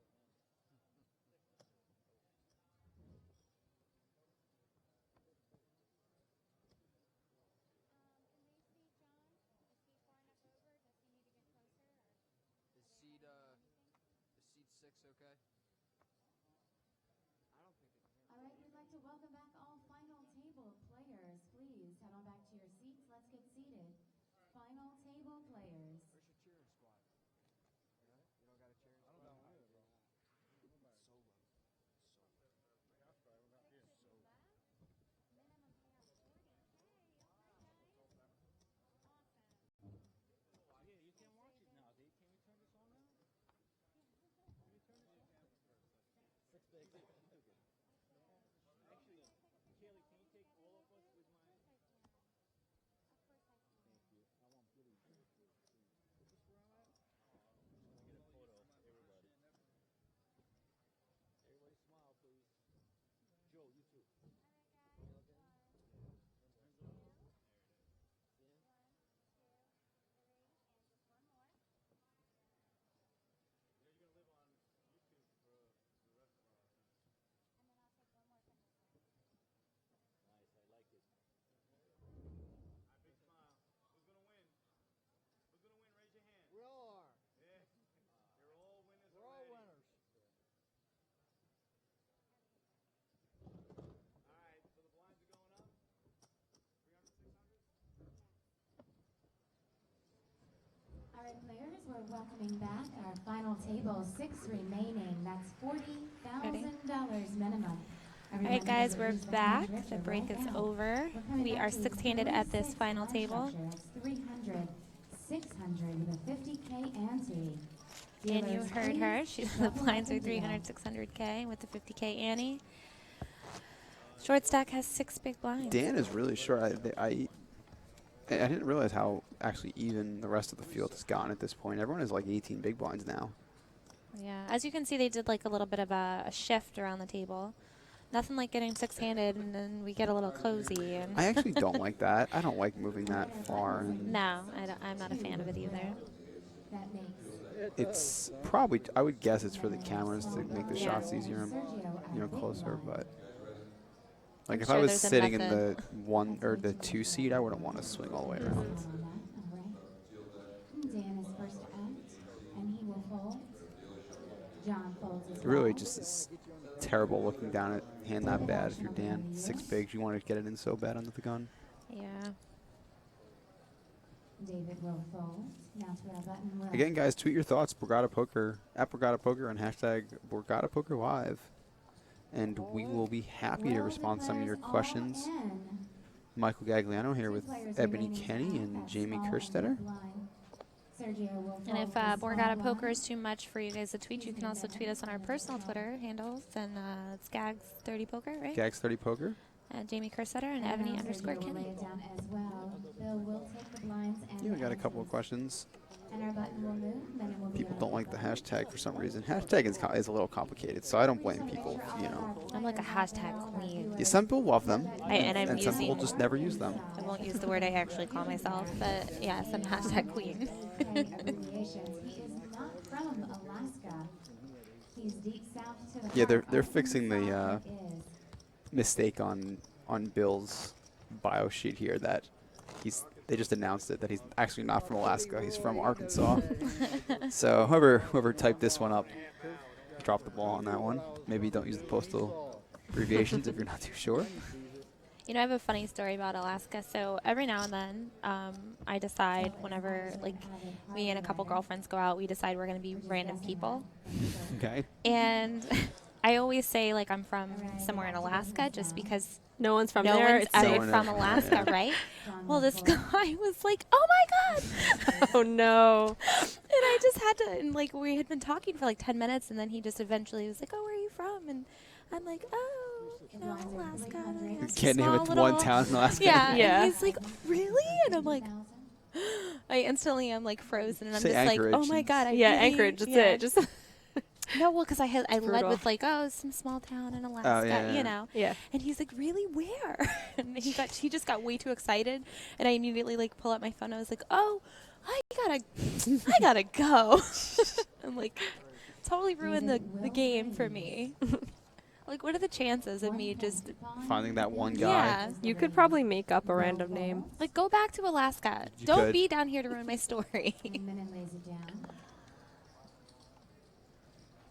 Sergio folds as well. And We haven't really David seen any fouled. big David will moves win or the blinds bluffs or and anything ante. like that so far at this final table. You know, a small amount of 3-betting semi-light with, like, you know, good Broadway hands and stuff, but that's really, really the biggest thing we've seen here.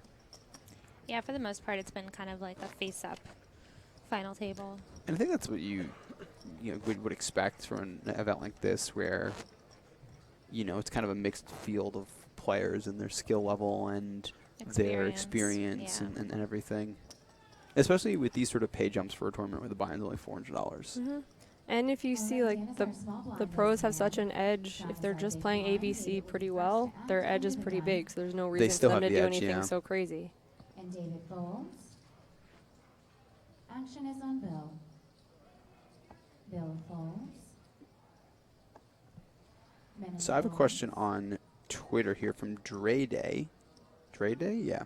He asks, do we have any tips for inexperienced live players with regards to negotiating a chop? That's So a pretty good question. It's Don't tell people how inexperienced you well, are. it's an interesting question because, like, if you think about the logistics of, like, you're three-handed in a tournament or four-handed or heads up or whatever, and you want to chop, well, you and everyone else wants to get a lot of money. So, you know, people generally aren't just going to, like, give up money. So I feel like if you can't negotiate something, like, it's really like a personal thing too, like how much does the money mean to you and that sort of If thing. you're having a losing year, you could always be the one who signs for more for tax purposes. That's one little That's chop true, deal. and then get people to give you a couple extra bucks. And for most, doing if you're that. thinking like pros are usually having winning years where they're going to have to declare a lot of taxes, so you could always like. That's a really good. It's a really good point. Really good That tip. and know what your, you know, chip chop count. Just like chop what the your base on Yeah, value. you can have an You ICM. can You start, can have you a know, start from there. chip, whatever it's called, ICM calculator on your phone, Yeah. so that you know you're not taking a terrible deal, which is kind of good. And if you're like chopping three-handed in a sit and go, you might want to have that calculator on your phone just to make sure you're not giving up way too much. I mean, some guys, you know, it's I think it's a personal thing too, because some people, you know, if you're not comfortable playing for large jumps in money, then giving up some money is okay. So like, if you're that person who like really is nervous playing for, like these guys are playing, you know, like we said, 10,000 jumps are getting even higher soon. If you're really nervous about playing for that money, then giving up a few bucks is okay to guarantee yourself an extra 20 Exactly. or If it's 30,000 going to or be whatever. devastating, if there's 6 people left and it's completely devastating for you to go out in 6, then you could work a deal where you're getting third place money, even if you're like losing some equity, what your stack looks like it's worth. Exactly. Then it's worth it, like life EV over dollar EV. So Dan's gonna, thankfully, super happy to pick up these blinds here with a really short stack. That's He best gets thing you can like ask for here. 50% of a boost in his stack just from picking up the blinds. And here's the Garden State Super Series ad, $1 million over a couple weeks. Coincides with this WPT here. There's one going on right now. Yeah. If you're watching this in New Jersey, get on Borgata Poker and jump on there. I think tonight's high is a $50 rebuy with a 20K guarantee. I'm not positive. I don't think that's it. Is that not it? Well, this is something about 6 max before. Okay. Well, I know there's a on Twitter. 1K at 7, 1K guarantee.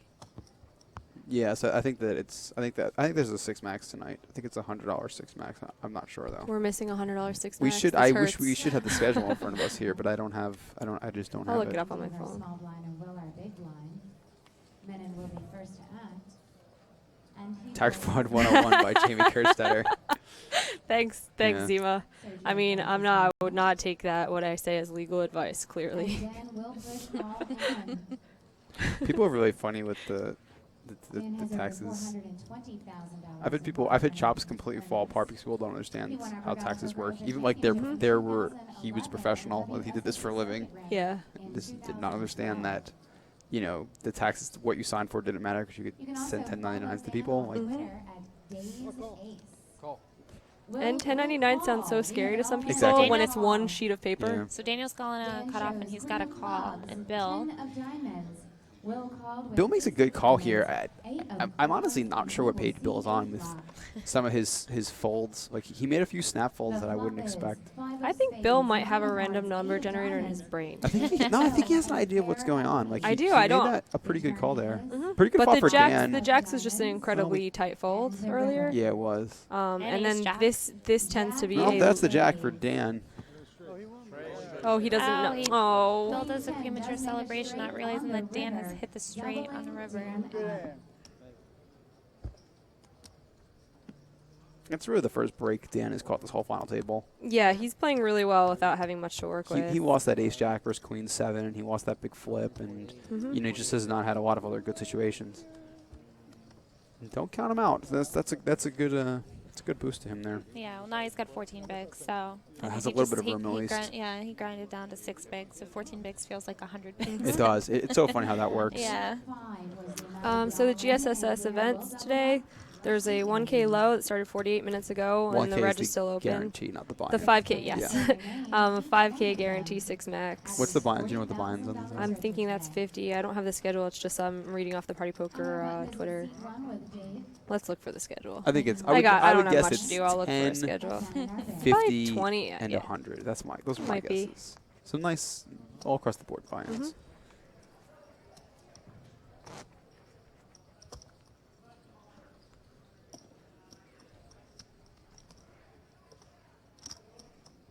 I'm still looking for one of these players to catch a break and start dominating, the final table, which has really just not been happening.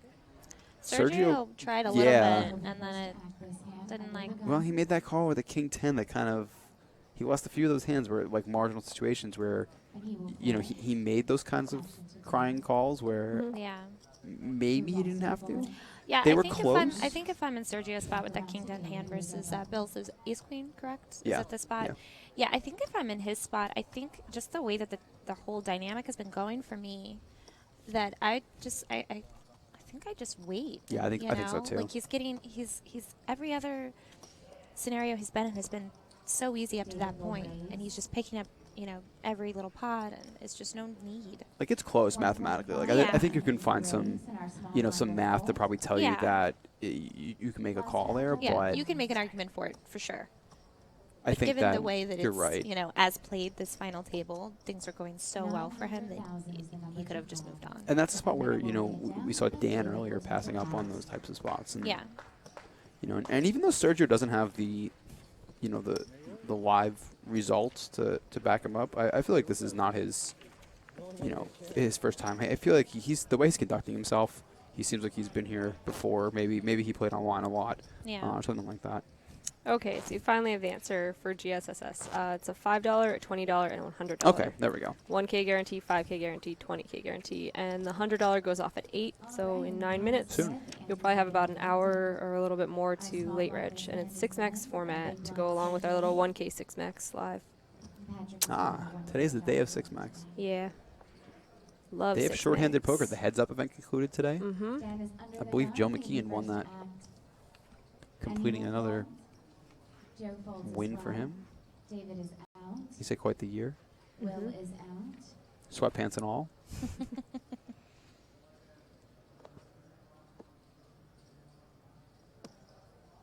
And Menon just passes the small blind right over to Sergio. Menon can't seem to get anything going either. Nah. That's a free ride for Sergio. A lot of folding. There just really haven't been huge hand matchups. No, there haven't. And like I said, without a dominant big stack, capitalizing on being able to take advantage of the aggression, it's just going to be slow going through these middle stages. It's weird how we had all those super short stacks, and Yeah, just now not fours really. get knocked out, and now everyone's kind of in the middle of the road. No one really hits a lot, but no one really is super short. So Yeah, I mean, everyone's got the 14 and 15 bigs now. It's, I mean, like I said earlier, seems like a ton of chips because, you know, they were down 4. everyone has 6, 7 bigs. 8 big blinds, yeah. I'd like to see like Jonathan or David or maybe even Dan just start opening a lot of hands and just try. You know, Dan's probably in the best seat position-wise. Like Sergio's kind of aggressive. He has him on his right, so he doesn't have to worry about him. And that's what Menon's maybe thinking about here with Queen 6. But no, let's it go. Now Sergio, who is Yeah, see, Sergio's got it in him. Like, he doesn't want to just keep folding. He's well aware that he's a chip leader and he could lean on other people.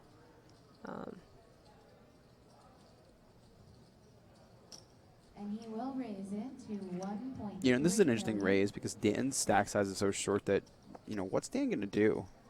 He really Fold needs a it. lot. Yeah, he's going to fold a lot. He needs a hand to go all in. So I feel like Sergio if will you're take the Sergio, you can last almost hand. raise without looking at your cards and then kind of make the decision once Dan goes all in. Well, I guess I better look, see what I got. Yeah. Not that that's maybe the best strategy, but it's one of those ones that's out there.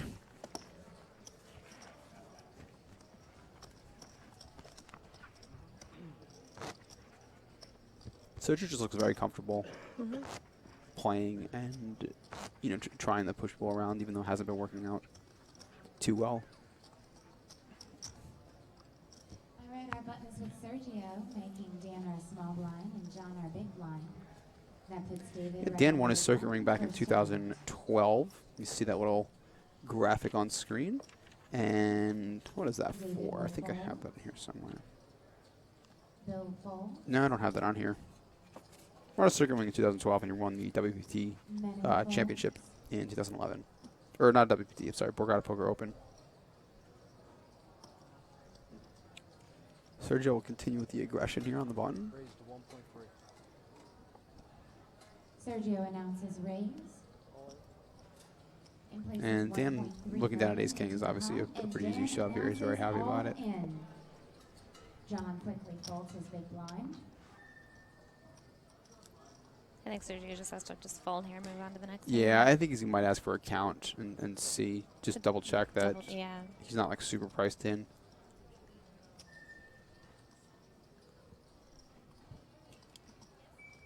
And Sergio will lay it down. Dan will take that pot. I think we may see some more battling here between Sergio and Dan in the near future. Yeah, Dan, although short stack, he's in a good spot because he's, you know, he's in position on the one aggressor on the table. Yeah. You know, and now he's got enough chips where, you know, We he's might got start a seeing great some reshove raising. stack. Yeah, and then, you know, after that hand a little bit, he can, you know, even, you know, 3-bet him a little more. All right, Dan holds our button this hand, making John our small blind and David the big blind. Yeah, Bill moved like halfway around the table. He was all the way on the other side of the table. Action is on Bill, Before they who is moved him. first to act. Bill will fold. You think these guys are getting, you know, like this fatigue coming to play at this point yet? And they've been playing for a number of hours, for a number of days in a row now. You think that's part of the reason why maybe some of these guys aren't playing as aggressive as... I don't know. I think that being a short stack keeps you very wide awake. Like, I think Sergio might be tired because his decisions are complex.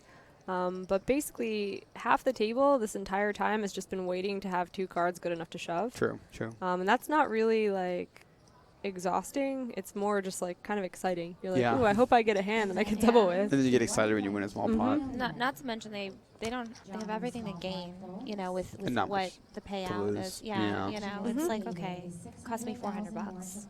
Yeah. You know, I'm gonna. How often do you, for $400, you get a chance to play for 180? Like, Not very often. Sit back and just enjoy it. Like when I buy Yeah. $400 of lottery tickets a night, I do. Hebs, this is what you deal with? Yeah, poor kid. Endless sarcasm. Oh, he's used to it. So David's going to wind up shoving here. He might 3-bet. David re-raises. Yeah, he does 3-bet. I don't know. 3.1 million is the new raise. 3.1. I don't know how much this is really It's the same as shoving. Yeah, it kind of is. Like, I don't think Dan's really ever shoving light No. here, and you don't really. It's not like Dan's gonna all of a sudden fold ace king or something like that. So, I would don't generally think it just affects shove. anything. Yeah, And Dan will I would lay generally down just shove, and and if will Dan sit is behind. ace jack or something like some pocket pair, we'll just get it in. Otherwise, you're just gonna take down the pot a lot. And her button is with John. Hey, you guys, ask us some questions. And hashtag Borgata Poker Live. Yeah, tweet at us, please.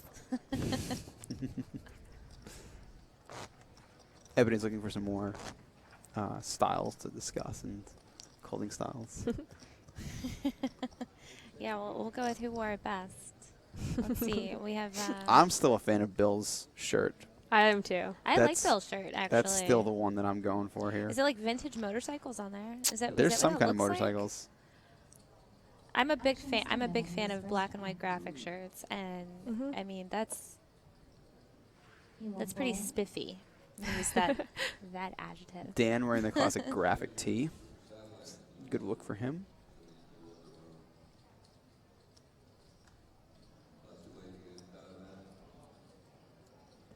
Sergio will raise 1.4 million. is Sergio's the raise. varied his raise sizing a number of times. He's made it 1.3, John calls. 1.4. I think he made it 1.5 earlier. When I'm a dominating stack and there's all these short stacks at the table, I think he could afford a 3x it and make it very clear that he's not folding to like an 8 or 9 big And blind really stack. sort of you make pick up the them make blinds so decisions. often, he'll be able to just like lean on people and basically always pick up the blinds unless they have you force someone to have a real hand where they have to fold. Yeah. So Jonathan just calls a raise, and what did he start the hand with? Like 12 15 bigs, yeah. 13. Yeah. Checks and John checks behind. Our turn. Yeah, I'm not so sure about this. I think that Sergio's been opening a lot, that if he shoved, that would be okay. I think he should at least be trying to, like, you're not going to win this pot with king high a lot. Like, I think he should be trying to make a move at some point. Just bet the flop, bet the turn. This would be a very bad time. If I'm Well, Sergio, now I'm checking this because I do think that Jonathan would stab at some point. 3.5. How much did you bet? 3.5. He was pretty Bet big. almost- That's a big bet. Almost the pot. Yeah. Yeah, I think checking would be pretty cool. But just the speed that Sergio was, he seems so happy to check back on the turn. Like super, super, super fast. So I think that when your opponent seems like really happy to just check down, I think that I don't mind betting the river. Yeah. I mean, he's likely to have ace high or something that's just trying to shut down. Exactly.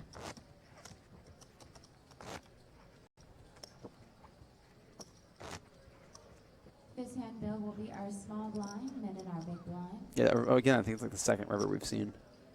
And he's still 50,000. Just no one's even defending like their big blind or anything like that.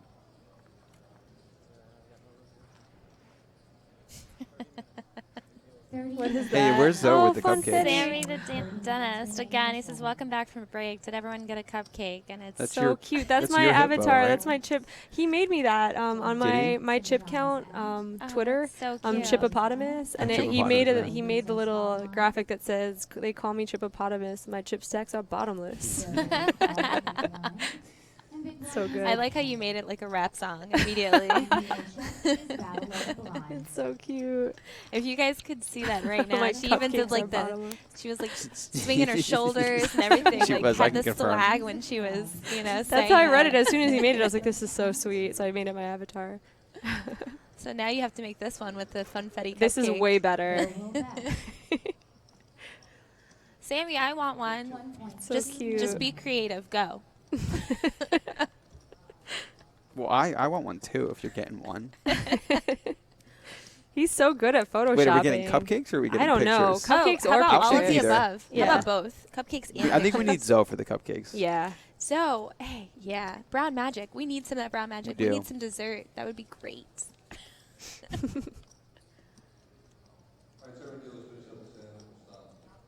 Your tab in the background. I paid Zoe back this summer, got him Without a those sound. sprinkles cupcakes, and brought them. And he said that everyone else's table is so tilted from not having cupcakes that he thought he won chips from it.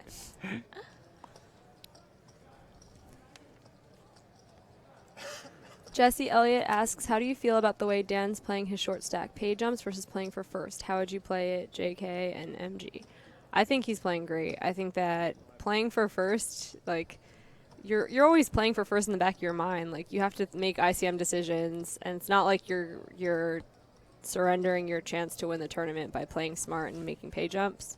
And I also don't think he's been playing too passively, or he's making two folds that are like too big. The one ace 10 was the one shove I would have made that he didn't make.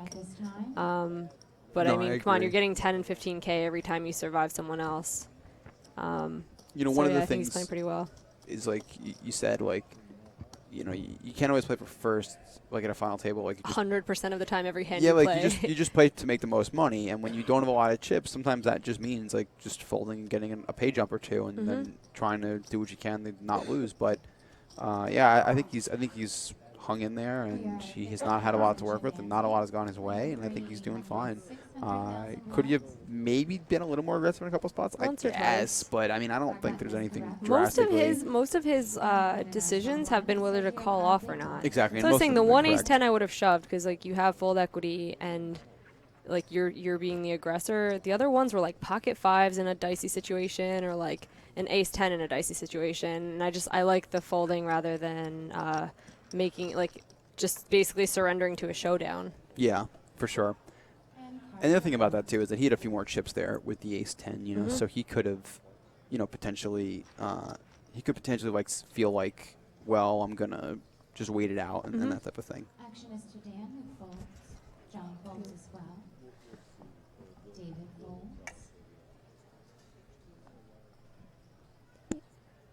Will is out.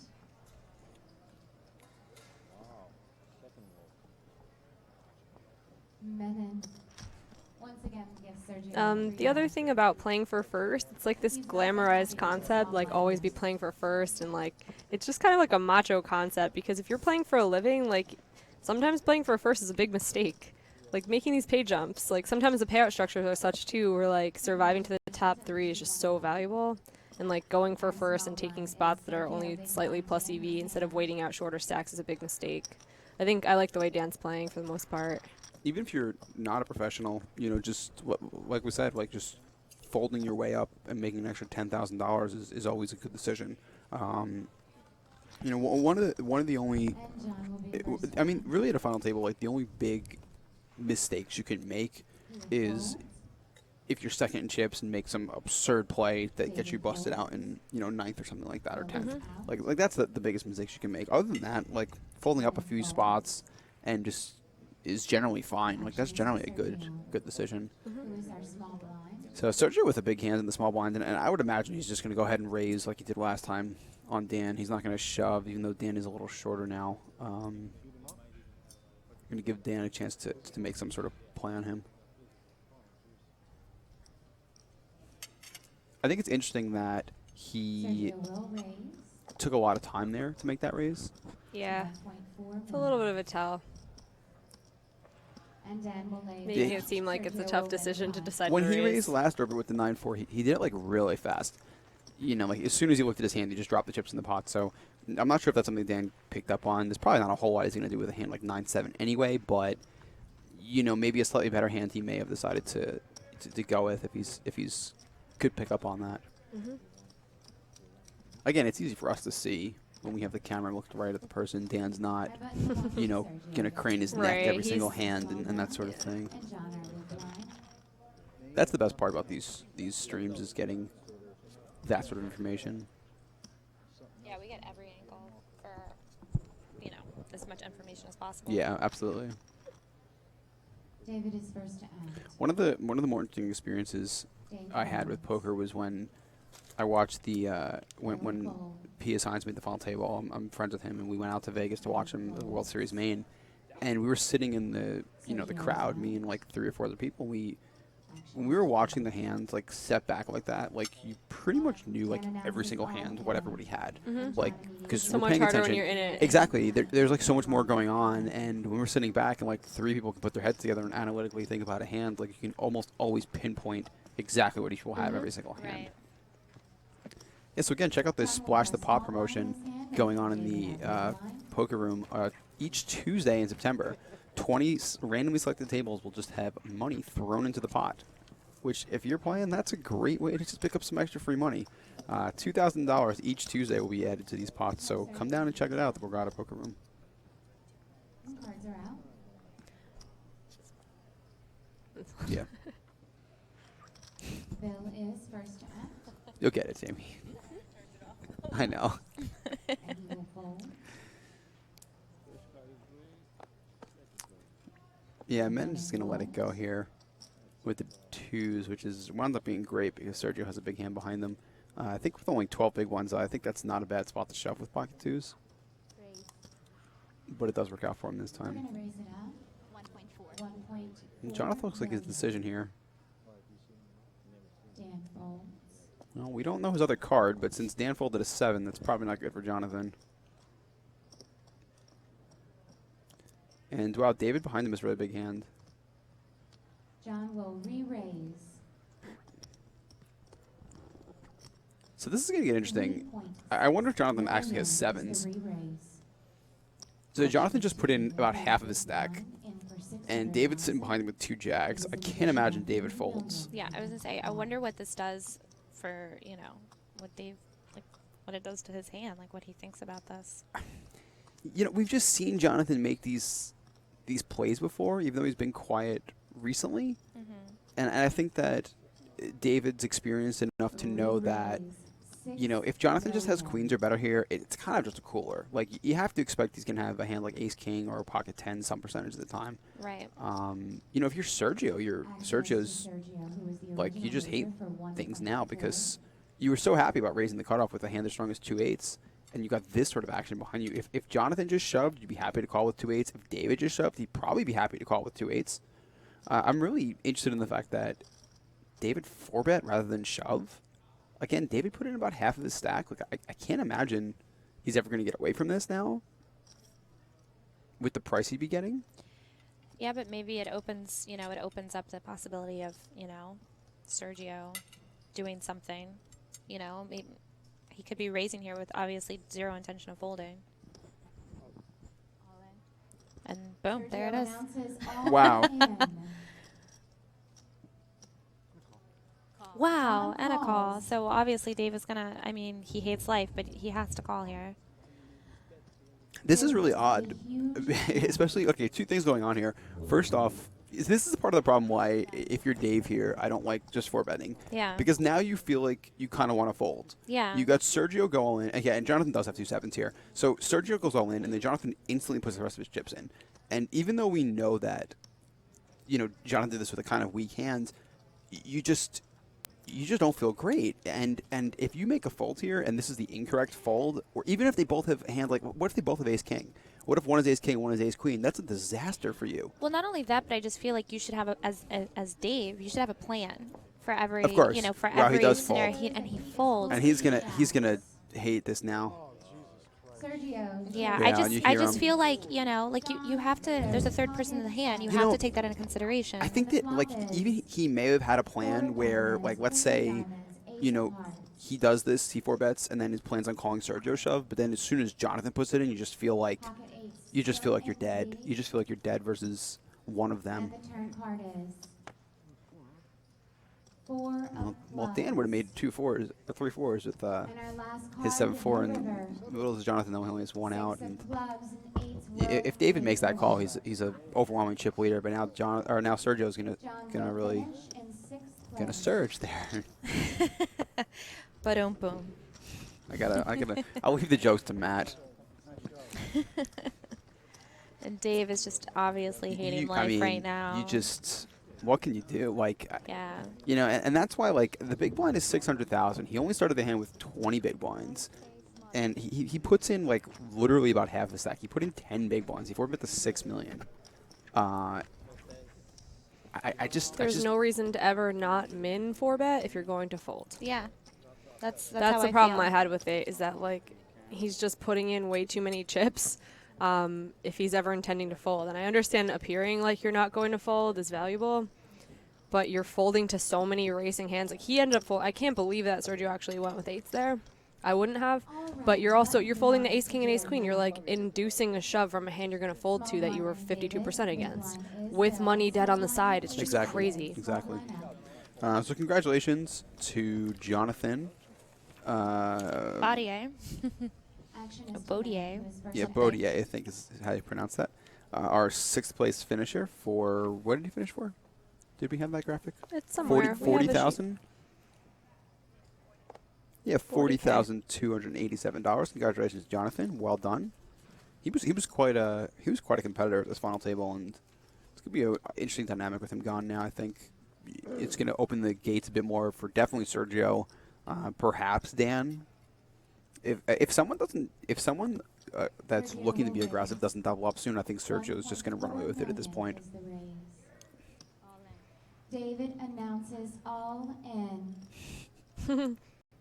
You hear some of the commentating or some of the Bill will fold. announcing we're talking about. I think Sergio's actually going to make the call here. You know, it's only $6 million more, and he probably thinks David's a little tilted. Yeah, it's pretty fortunate to have 2 queens in a spot where you're supposed to be on an absolute monkey tilt. Once again, tournament life at Dave's a very reasonable, logical person, and I don't think he is capable of tilt, even after making a massive mistake like that. Yeah. Yeah, Sergio they call pretty quickly, so he's going to need an ace or some running wheel cards here. 8 of diamonds, no help to ace-9 and the river. And no miracle this time on the river. So David's going to double up and get to most of what he would have had.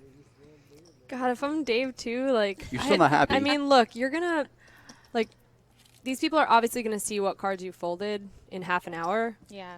But it just increases the tilt so badly to show your hand and be shown that you were in the best possible position to triple up. And I just don't get why people do that. I don't want, if I'm hero folding, I don't want to show people you can make me fold this. Right. I just think it's almost always negative EV. Especially for something that's such a game changer in this stage of the tournament. I mean, everyone is, you only have 2 people above 20 big blinds. Plus, you've done a fair amount of laddering already, and the stacks have now come clumped together a little bit more. There are not any 6 and 7 big blind stacks. The value in hero folding and laddering is just not quite as high as it was an hour ago. So the tight folds just don't seem to be as plus EV as they were a little while ago. That's a really good point. A lot of the, we talk about playing to win versus playing to, make more money and stuff. We're getting to a point in the tournament where the jumps, $10,000 is great. We want $10,000 more, but the difference between 5th and 4th versus 5th and 1st is a lot of money.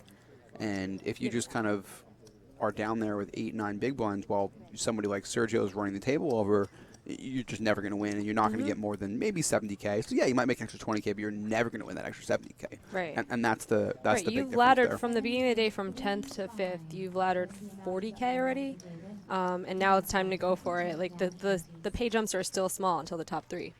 So just hero folding jacks is a huge mistake. Dave knows it's a huge mistake. He's been around a really long time. And I don't think that when he raised there that he intended to ever give himself a chance to fold. Because if he did, he would have made it smaller. I really think the speed that Jonathan put his chips into that pot may have affected that decision. He literally instantly put his chips in when Sergio went all in. And it didn't even take Sergio long to shove, which I'm really surprised about. I mean, you have to not only think... That was a bad play, in my opinion. You have to not only think that, Jonathan's maybe making a move, you have to then think David's also making a move. Yeah, and they both David have to be making a move. David and basically raising to $6 million rather than shoving all in for 13.8. It makes it look like it is not ace king. Ace king tends to shove bigger stacks and not to 3 and 4 bet small, in my experience. And so, what is 8's hoping to see? Exactly. They're not seeing ace king enough to make it. Fold. You're hoping to see a fold, but I can't imagine that Dave was going to fold. Well, if he's folding jacks, maybe Sergio knows something we don't. But with the bet sizing and with the stack amount that what he has left, and also just with the action, there hasn't been 3-bet, 4-bet very much at this table. I would never in a million years, if I was Sergio, expect that Dave was folding that hand. It would be a terrible place to make a move. Yeah, I literally thought that Dave was, 4-betting that spot to open up the for chance exactly for what a happened. spaz, and then he folded anyway. And then folded, and then, it's... I wouldn't be so harsh if I didn't think Dave was a really excellent player. Yeah. If it was just some amateur who, never plays poker and like luck box to a $400 final table for all this money, I think I'd be a lot nicer. But like Right. Dave knows, like he knows, he's gonna look at that and be like, how did I ever fold this hand? Right. Matt Salzberg tweets, I like Dave Fox a lot, but baffling blunder. So. That's a good way to put it. He's a very likable guy, very smart guy. And who knows, you know, if he's up against aces and kings, do we think he's a genius? Like hindsight is 20/20, but I just don't. I'm not putting that many chips in this spot. He's in such a good position. Obviously, he doubled up right after it, but he was in a great position in that situation. And then he gave away like 40% of his chips without a showdown, and that's just always going to be a mistake. We've been asked, and Brian Lim asks, can you fold sevens in that spot after 3-betting once there's 4-bet and 5-bet shove, even though you put in half your stack? I mean, I think a fold of sevens there would be less crazy than the fold of jacks. But really, like, once I'm 3-betting sevens there, it's with the clear intention to call off. I don't know. There's so much money in there. And if you can, you know, I think that the fact that ace king exists in the world makes it exactly. so you can't and fold. also, like, the fact that, you know, Jonathan did, like, put it in really quickly. Like, I think that's it looks more like ace king. Yeah, like, that's a thing where, like, if you're going to go with it, that's the way to go with it. Maybe convince David that, you know, you don't. You're going to get a better hand to fold. Yeah. So Sergio just 3-bet out of the big blind with 7-deuce offsuit. Yeah, so David opened the cutoff and Sergio put it in 3-bet. And, you know, this is what I'm talking about with applying pressure. And we have not seen a lot of this at all. And it's an interesting hand that Sergio chooses to do it with, just because it's obviously one of the worst hands of the deck. You know what? Maybe he just loves 7-deuce hearts, because before that was what he limped on the button with. True. Do you remember that? I forgot about that. That play maybe seems he probably, you know how I had to say chirp 20 times? He probably has his friends at home in Brazil. Yeah, he's getting a $10 bounty every time he does this. Well, he's up $20. Well done, Sergio. That hand, that 7-2 suited limp, is really uncharacteristic. That was very strange. Yeah, when you fit in the rest of the play that he's had. He's played very, like, aggressive. I'm telling you, he was probably born in 72. There's some reason. It's possible. I'm not sure he's quite that old, but I know. At least guys don't get offended when you call them old, right? It's true.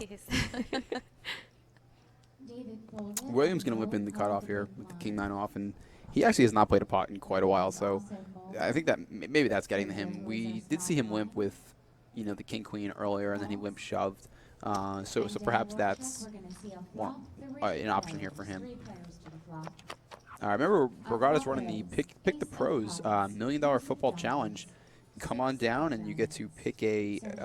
How's that work? I believe you pick a lineup of football players. No, you pick you pick a team. You have to win like 16 flips. Yeah. Like you'll be like, I think the Eagles are going to win this game, that's right. blah, blah. And then you pick the ending score of a certain game as like a tiebreaker. And there's a lot of money up for grabs, and there's always people you get to pick one today. So that's a really a great promotion they run. So come down and check that out. The Queen of Diamonds. So if nobody postures at this pot, Sergio's just going to win it with the deuce by checking down. It doesn't look like William is very... William definitely thinks king high is good, which I would probably think as well, the way the hand played. Now, if you're William and you limp there, I think that, you know, you really should be making some sort of play at this Yeah, spot. I'm not sure why. He's done that a few times, limping in late position. Well, you know, I think that it's okay. Like, he's trying to make the limps work for him. You know, a lot of guys don't do that. A lot of guys just be, you know, raising or folding. But when the board comes out ace high, when like the small blind and the big blind are just not likely to have a lot of aces, because like if they have good aces, they're just going to go all in. So if you're William and you might have an ace, like you should try to represent that.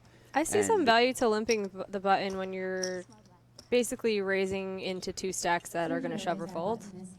But that's the only time I really think that limping in late position is really all that good. Hey, everyone's eating. They caught us. Yeah. There's no dinner break in the tournament, No, so that there's means not, we get no dinner break either, guys. Sorry.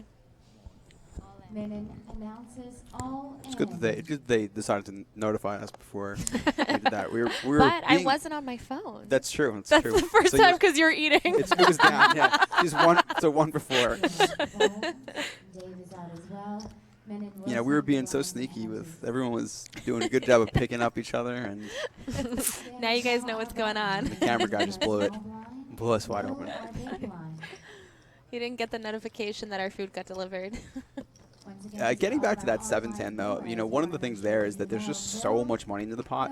Like when you have, what did he have? 10 big ones start the hands, and you know you have a chance to definitely triple up, and plus David might fold still. Like David's, you're gonna win all those chips and maybe only be against one hand.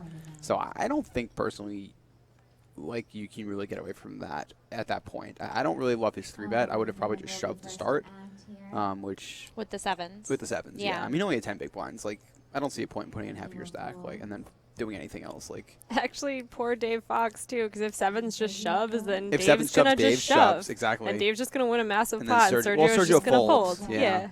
But I'm saying it's a massive pot compared to like, oh my god, and he ends up netting -6 million rather than plus what it would have been, plus like 8 million. Brutal 14 milli swing for this guy. So what is happening here? Oh, Dave Fox, small blind, big blind. I mean, it's pretty standard. It's 11 big blinds. Ace of clubs, 6 of hearts. Bill has ace of diamonds. Yeah, Bill wasn't getting away from that one that time. No. Ooh, there's a 6 for David. Wow, and Bill has no flush outs. So. Ace queen. No, so he's just going to be looking for that queen. Excuse me. Or for some or a whole lot of spades. Running spades or running 2 pairs, something like that. Oh, that's no good. That'll do it. And Bill played pretty well. Bill did play well, you know. The one baffling jacks, like people have just been folding jacks for no reason. Do you guys know how good jacks are? Jacks are good, him, man. Jacks, well, you know what they say. I hate jacks. There's only 3 ways to play them. They're all wrong. I thought there were 2 ways to play them personally, and those are both wrong. But well, at this table, there's only one way to play them. That's true. Fold. That's true. Apparently. And it was wrong commit both maximum times. chips. It was wrong both times. No, Bill didn't commit any chips. So that's true. Congratulations to Bill Sanders on his 5th place finish. He won just over $50,000. That's a nice day. And that's a great payday for him. That'll definitely buy you a couple of Harleys there, Bill. Or maybe one really nice one. Yeah, that's true. We don't know. We don't know his collection or his style though, so yeah. we'll have to see. So that's almost 20 times his lifetime turn. I bet he drives like a maniac for how like he shoves and folds so authoritatively. I could see him just like going 90 all the time. He probably like goes in between like just going under the speed limit to like he gets a wild hair and just decides he's just gonna just go and like have at it. It's like either get out of 20 my miles way. an hour or 120 miles an hour. Everyone does everything in life exactly how they play poker. I think that's definitely true. Oh my god, I'd be so boring. What does that mean for watching television? Does he like aggressively just change the channels and then just randomly stop on one for a while and keep going? How does he eat? How about that? Oh, I don't know. It's probably pretty messy. Imagine that. So stacks have gone all over, and this is kind of the action that we've kind of been waiting for to sort of drive some of these moves and stuff.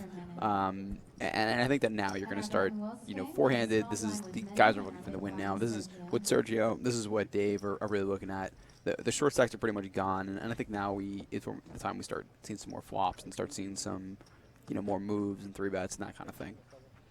David really has chips for the first time this whole tournament, and I'd be interested to see what he does with them. He really has not gotten over 20 bigs this entire tournament. I'm curious to see like what he does with his image, because like we know him. Yeah. And I'm guessing that Dan has done some research. Him. Dan knows For him. sure. I don't know what the other 2 players probably think, and like if you see someone make that fold, if you don't know him, you're going to be like, what a fish. But like that's such an aberration to the rest of his game. It's a huge anomaly that he would put himself in a situation where he'd fold that hand after committing so much. So it's weird. Like I wonder if he can use it to his advantage that like these 2 guys might think he's crazy. Yeah. Or maybe playing too tight or something like that. And Menon's going to shove. And Sergio makes a quick call. Oh, yeah. He's easy So another call. big blind versus blind Another competition. 13 bigs. Yeah, pretty. We're finally seeing coolers. It was a long time coming. There was a lot of folding. True. Now let's see if Sergio can hold here. The flop is That's a pretty good flop for Sergio. 10 of diamonds, 6 of clubs, the turn. 7 of hearts. No help for a minute, so just a king or a 10. Otherwise, he will be our 4th place finisher. And the ace won't do it. So congratulations. I think Menon played pretty well. You know what? He just stayed under the radar for a while and took a couple good spots. This is an unavoidable cooler. Just like 13 bigs, you're just not finding a way to fold. 4-handed, king 10, blind versus blind. Like. Yeah, there's nothing he can do there. So he's our 4th place finisher for 61,000. and all of a sudden we're three-handed. That was, you know what? This is kind of what we've been saying, that we were going to have a, you know, with the blinds getting big, we're going to have just a burst, a flurry of eliminations, and that was it right there. Dan is definitely a super short. Actually, he's not that short, but 14 big still. He's short compared to these other guys now, and you finally see people with chips. And I think this will be an interesting heads-up battle, regardless of how this goes down. Whether All it's three Dan, players David, seem Dan, Sergio, or David and Fox.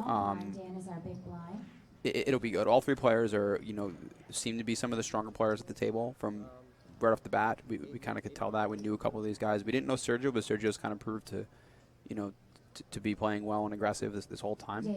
Yeah, he's playing so not Brazilian though. Like when I think of Brazilian, well, that's seven deuce. The eights, okay, and the eights too. But like in general, his mannerisms and everything, I would never guess he's from Brazil. I feel he like does live here I now, think of so like maybe Maria Meireng. Like I think of Meridu and being like boisterous and like over the top with everything, and even her plays and stuff are like so big, and he's kind of just chilling. So Dan really showing his experience here, just snapping off Sergio with the king knowing high that here. king high is Well like ahead the of nuts here, range. basically, yeah.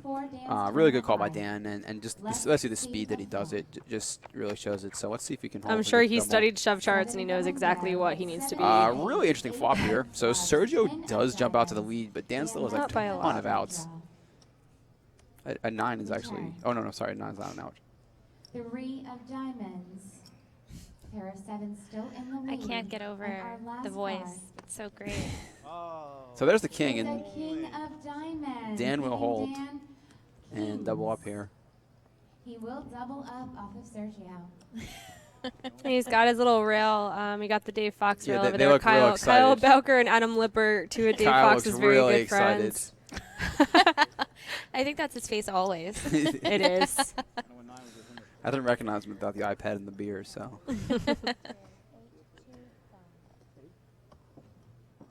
He had 2 sweats at the final table. Ite is like one of his best friends too.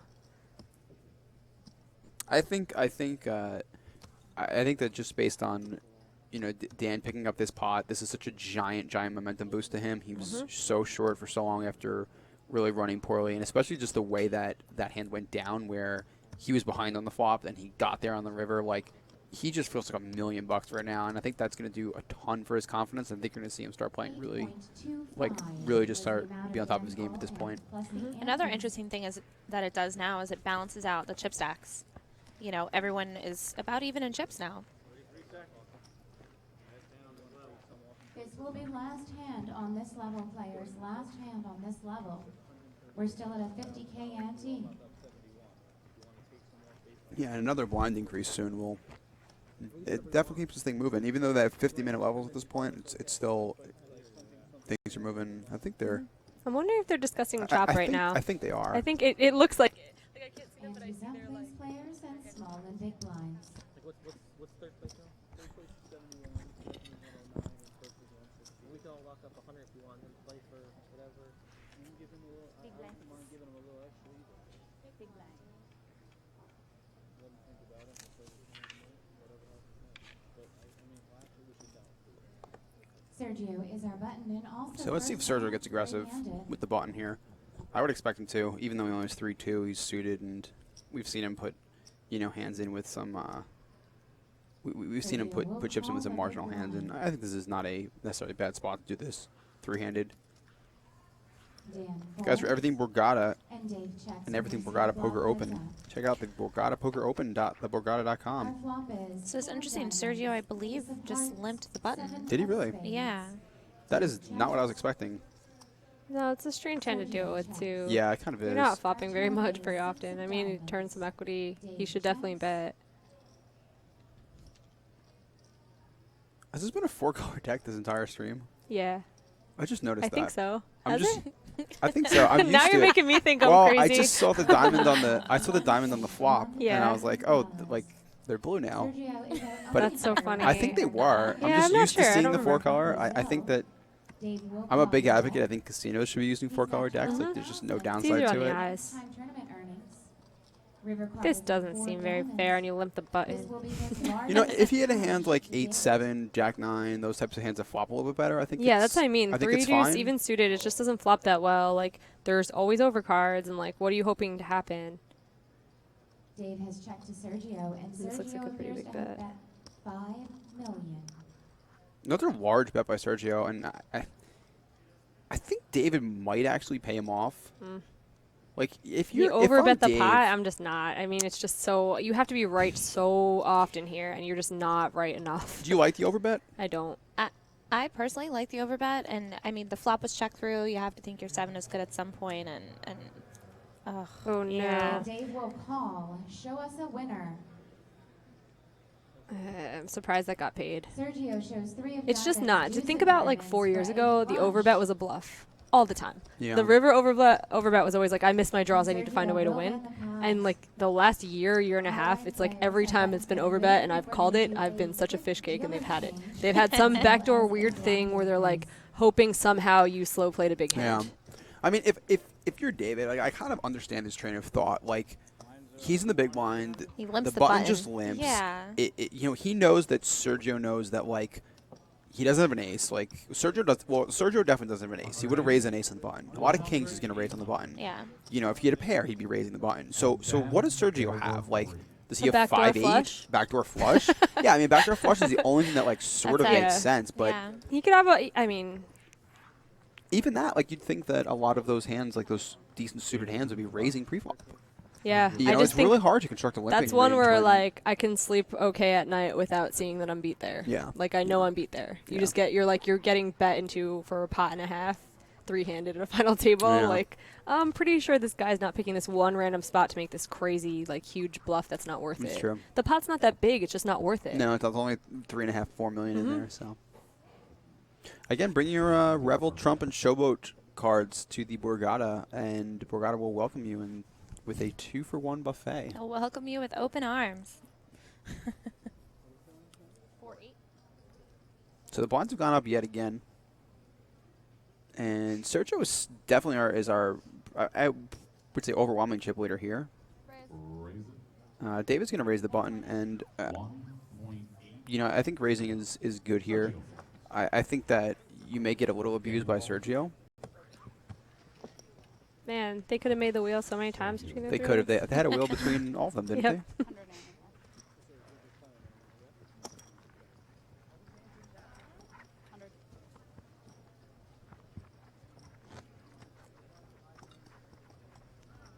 I have a tweet from Deoxyribo asking, what do you guys think about the payouts? Seems like kind of flat with the 10K jumps for the first 5 places. I agree. That's weird in the middle. It's not normal. You know, one of the things I look at in payouts is, you know, the difference between first and ninth. You know, like what's first compared to what ninth is. And here we have, you know, ninth was 14,000 and first is, you know, 168. So, you know, generally anything that's, you know, about 10 times from first to ninth is decent. You know, it's usually a generally okay payout structure in my eyes.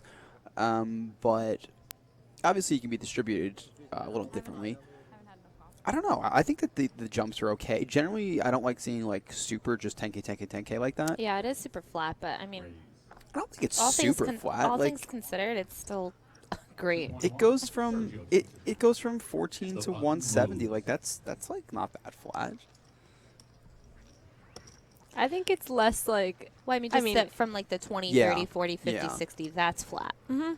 But I think it's less bad just because the buy-in was 400. So you're climbing 25 Yeah. buy-ins every single time. Like it's I not think the that question bad. is, should it be more like going from 5th to 6th, getting an extra 10,000? Should you be getting more than an extra 10,000 at that point? You know, and I think there's some merit to that.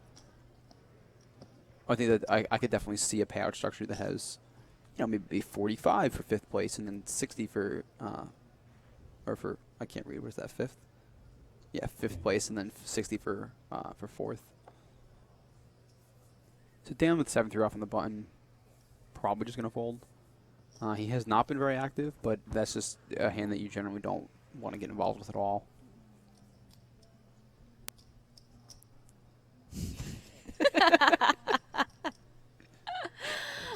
So Sammy the dentist made me a picture as per requested. It's a special edition cupcake just for me. With my cupcake says #queen. I would like if my cupcake was actually in the picture. Like the cupcake you put in and my cupcake. that would be special edition cupcake. Then it's legit. So, yeah. I can't believe she just threw back at him with "try harder." That's why I'm still single. Because of stuff like that. Oh, that was so close. I caught myself. Yes. Good job. I was about to say, if you introduced that word too, I'm like, what can't we say? Like, I've learned all the curses I'm allowed to say. Because of stuff like that is why I'm still single.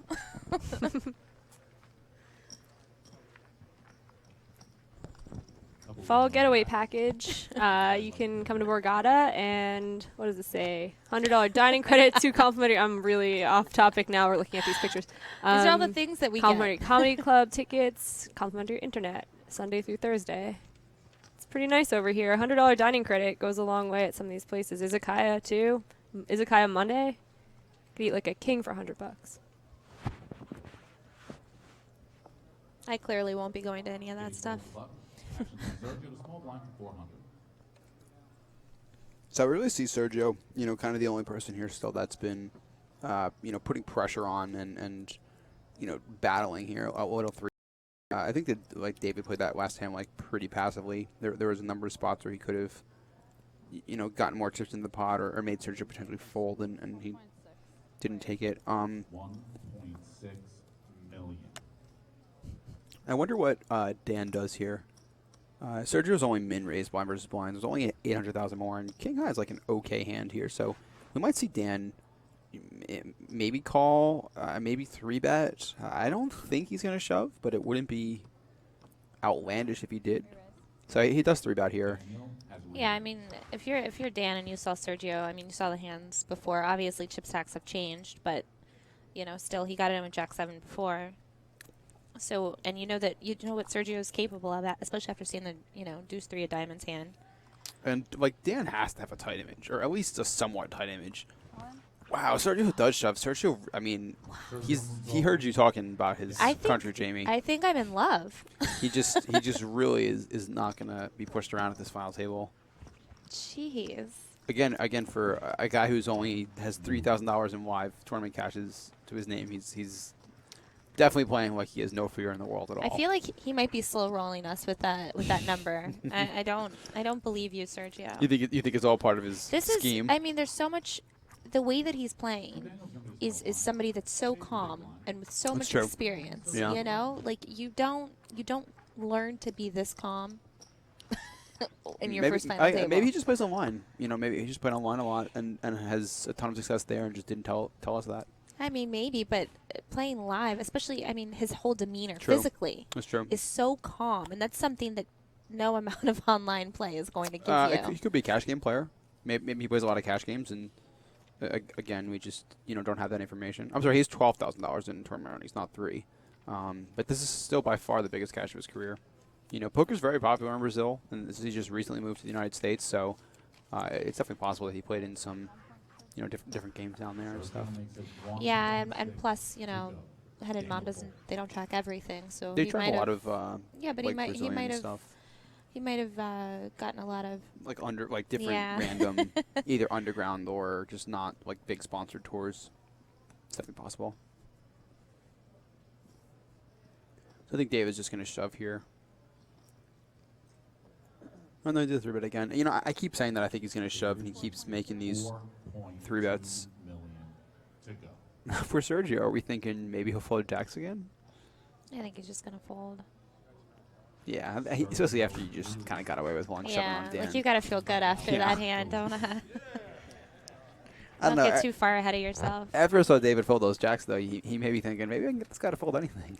Yeah, and Dave's probably thinking, I'm not folding anything ever again on this table. So we're at 100, Annie. 400. If I'm putting in a 3-bet, it's going in, guys. I think especially when he has a hand like ace-queen, 3-handed. Dave's last name has 1 vowel in it. That's a great interesting Dave fact from the announcer there. His last name has 1 vowel in it. It's a very interesting fact.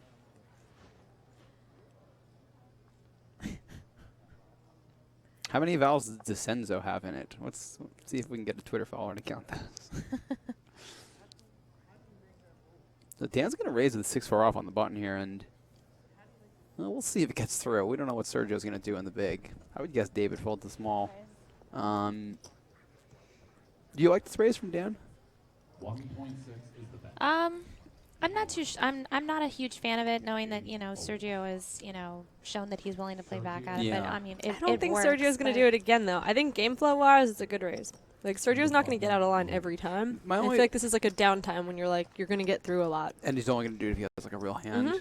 My only concern is that Dan only has like 12 bigs to start the hand. We're picking a hand that's like pretty poor with 6 high. Like there's a lot of other hands where if like Sergio decides to just call. Oh yeah, well like if what if calls, Sergio just calls? I could see him doing that. He's done that in the past. If he just calls, you need to hit a 6. At least, yeah. Even then, we could be in trouble. We get a king jack 6 flop and we're not, loving things. Right. Also, the glitter is definitely back. That really works quite well under the lights. I've never seen. She looks like a disco ball. I was just gonna say that. It's like even when she's not moving, Did she's she hear moving. us? She just laughed at it. She did? I don't know. I don't think she can hear us. I don't think so. Yeah, the delay. Oh yeah. I guess that's true. Hello. That would be great if like the dealers could hear the delay.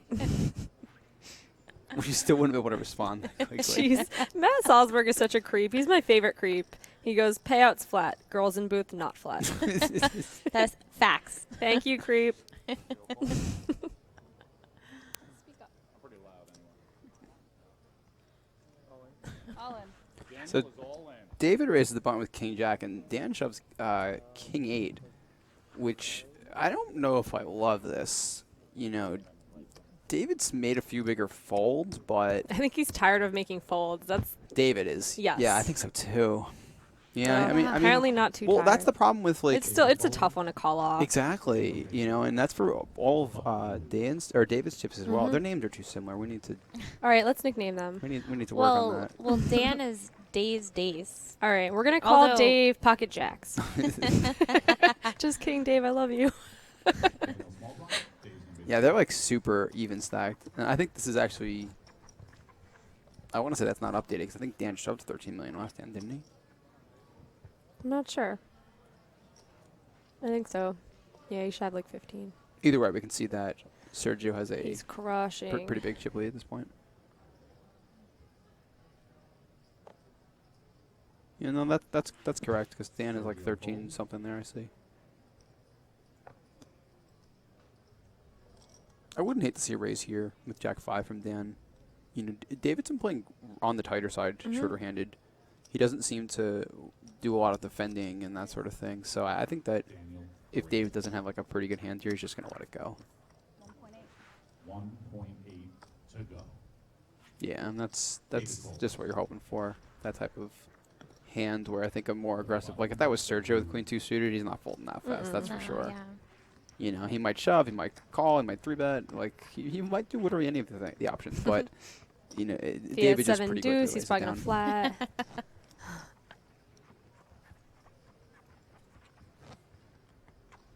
I think it's interesting to see how, a guy like Dan has responded to shorter-handed play versus someone like David, who it doesn't seem like he's changed his game too much. Yet we've seen Dan open up quite a bit at this point, and he's made a lot of raises, and he's made a couple 3-bets that we just were not seeing. He made the snap call at the king 9. Exactly. It's he's basically like you can tell how much he has played. Yeah, exactly. Like you're just like this kid is a shove chart. But David is very experienced too. David is very experienced in live poker. So you just like even though he's. I feel like he's almost primarily a live poker. So even player. though he's played and gone the miles, he hasn't seen a billion hands. He's seen as many a lot hands of as Dan live has. hands, and I could be wrong, and he could be playing online on some name I don't know. But just as far as like being very technical and being like, I need to call this. I'm 51% against this. Like I think that I would go with Dan's experience online. And that's the thing about playing, online, and people talk about, these online wizards that in 1 year have played as many hands as people played in their lifetimes live. You just get way more experience under your belt when you can play 10 tables at once with all these. And there is, hands. what though? Do you remember right after Black Friday? It takes a lot for online players to adjust to live play too. Of course. Like Oh, I would definitely. play if I had the choice of having 2 years experience online or 2 years experience live. I'd take online all the time because just technically you'd make such huge jumps in that time. But live poker is not easy even for like some of the most brilliant online players. This is an interesting play here too by David. He wimps the small blind, Sergio raises, and then David calls. I think that I don't like this play for a couple of reasons. For starters, you're opening yourself up to Sergio being super aggressive, and second, like you have a pretty good hand. Like he has Queen 10. Like you have a hand where if Sergio's making a move and just raising out of the big, like maybe we can wimp shove. Like I think that that's an option. You know, I don't hate that. Especially we saw Sergio isolate a button wimp earlier and then just snap fold to a shove. You know, so he's already shown that he's capable of making those types of moves, and perhaps even like doing it a lot, like picking on those types of plays. So I think if you're Dave, like you set the trap, like let's go for it, limp shove. And even in that situation where Sergio flops an open edge straight draw, but like Dave's still the best hand, you know, and if you put the pressure on Sergio, he's not going to even get a chance to see a flop there.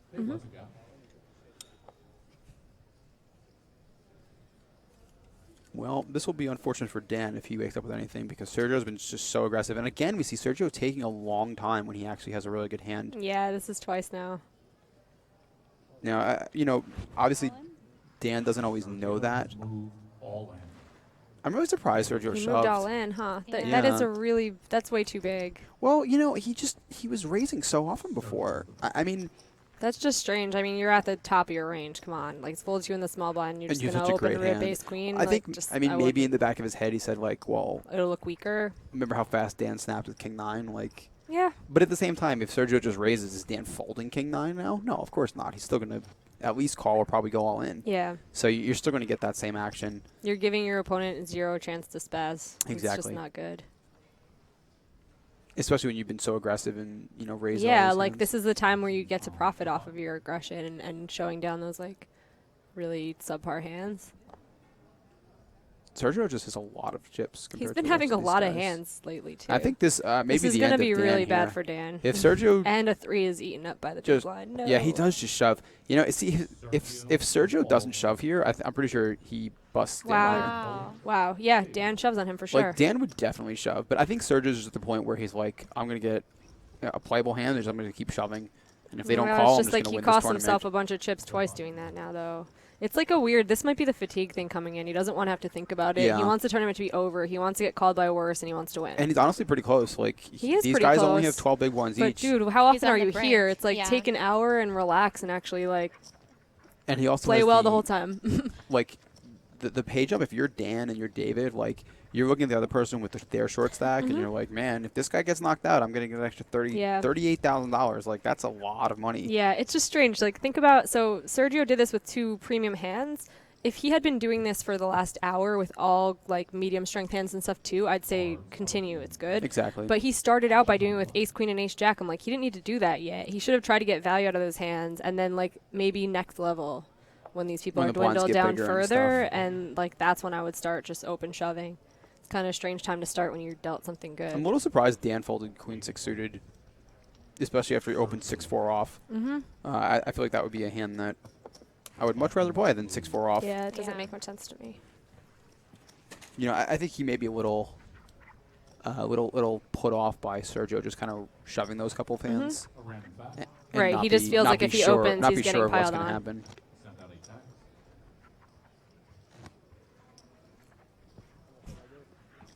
Sergio just does seem like he's ready to try to win this thing.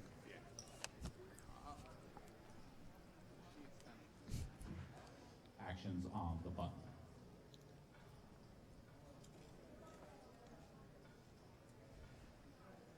So David's getting pretty short now. Wow, Sergio with another really big hands here. I'll tell you, you know, Sergio's played well, but he has really gotten a few hands here.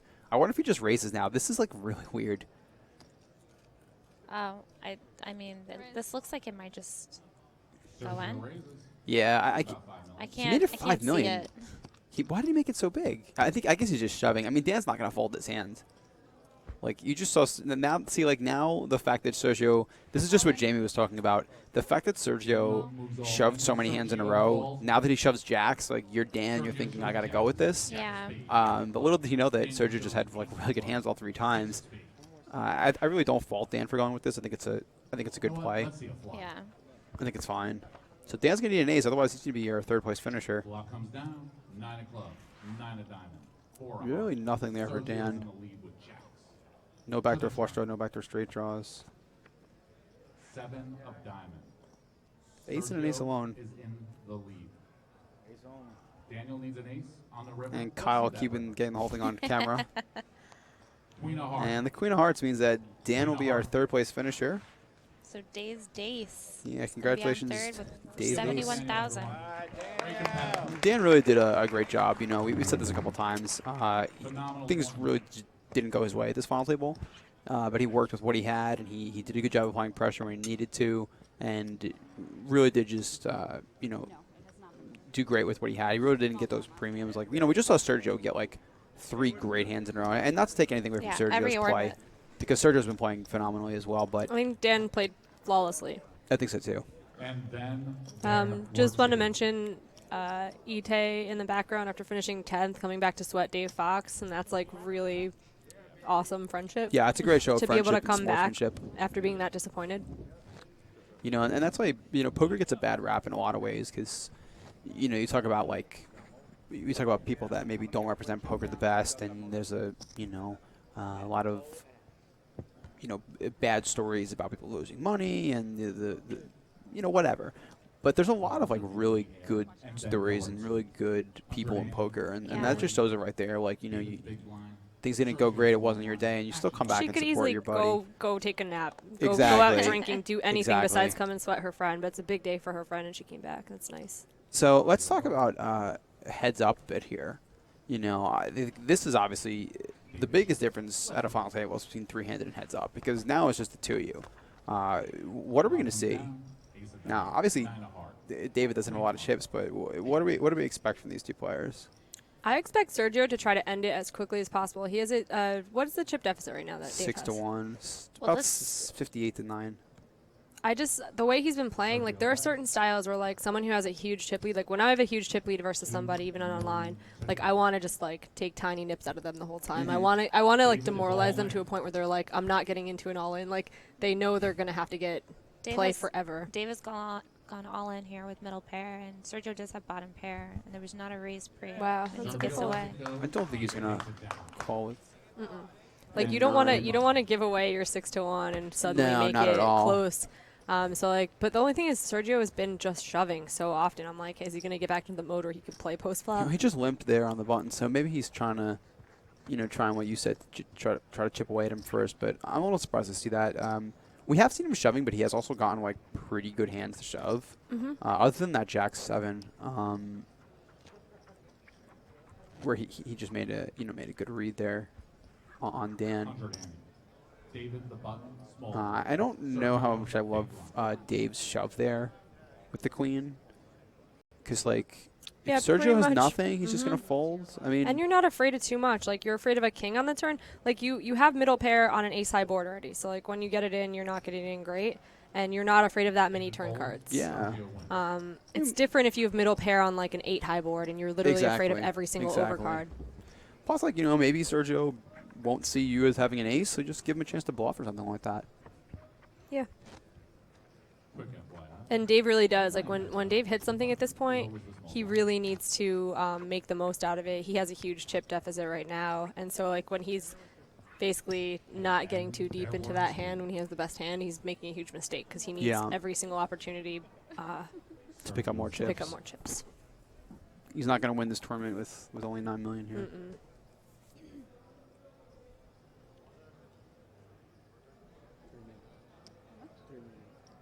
Sergio's raise sizes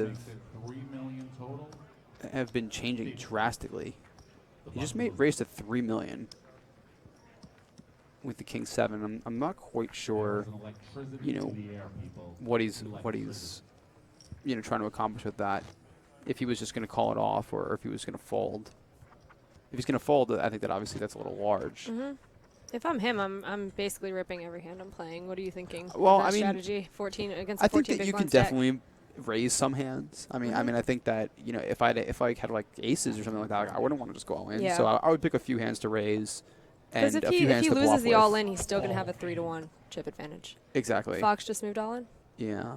But hands that don't play so great, or maybe I don't want to call or shove with. Right. So you're basically going to be opening every hand just so that you don't have to. Yeah, I mean, when I have play hands that like much if you small have a big pairs hand. and like a hand like queen jack suited that are good hands, but I don't want to call shove, I'll just shove. Mhm. But if I have a hand like do you think it's bad ace to king- broadcast like the strength of your hand that way, or do you think it's not as important? Heads up. Well, I mean, it can't. It partially can't matter because I can like literally have a hand like queen jack suited, turn my cards over, and go all in, and like your opponent And just still, can't they call can't so really often. Call. Yeah, it doesn't affect their decision whether Yeah, to call so that much. so when you have hands like that, it really it doesn't matter so much, and I think it's fine. Mhm. And that's what people talk about. Having a raising range and having a shoving range, and when Dave has a stack that he can reshove on us, I think that it's okay to just pile certain hands, pile like certain medium hands strength and hands raise that you don't want raise to your really raise good folds. and your really bad hands. Mhm. I think that's fine. That's Sergio what I was limps getting again. at. That's what I was getting at. If you're raising your aces and kings, or Exactly. you're also raising like your 7-5 off, You know, then it makes sense like to balance your range. Maybe that not a way. hand like 7-5 off, but Well, maybe a hand that I might want to raise with or something like that. 8-7 like, suited. Yeah, something like that, where we don't think we can shove, and it's a Mhm. good hand, and we still want to play. I was it's just heads questioning up. that because I thought you were saying you're only raising like your premium hands and you're shoving everything else, and I was like, well, that's No, super probably exploitable. not. Okay. Yeah, I mean, I was like, maybe against certain opponents, but I was like, Gags, why Very haven't you won a few. big turn? I'm just Very, kidding. very few. Oh my goodness. It's okay. I cut deep. It's all right. Low. I can take a watch. Dude, I'll take second place in a bunch of I have- Borgata I have Opens. thick That s- would be thick skin. quite fine with me. It's a lot more profitable than 12th in a lot of things. This is true. So it looks like Dave's going to raise the button here. And Sergio is not going to fold his hand. 6 million.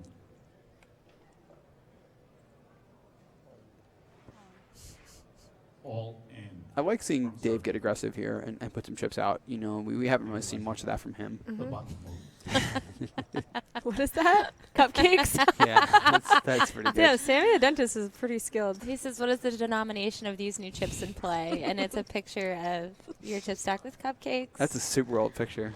Wow. That's from like my first World Series event ever, I think. Look at that hair.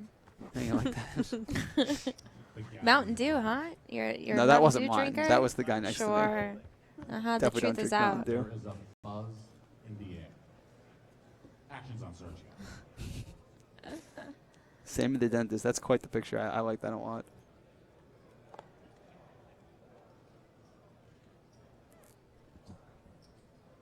So this looks like Sergio's going to... I guess he might limp again, yeah. Sergio Yeah, so Sergio's just kind of going with a limping strategy, heads up. It just seems like he's content on seeing a lot of flops and trying to outplay Dave post-flop, which I think is okay. Flop is king. No, that's a good flop for Sergio. Jeez. Baby checks. If you're Sergio, did you just come out betting here, or did you do something like try to slow play? I don't know. I think he can make a case for betting just because he didn't raise pre, so it's hard to put him on any of these cards. What is this bet?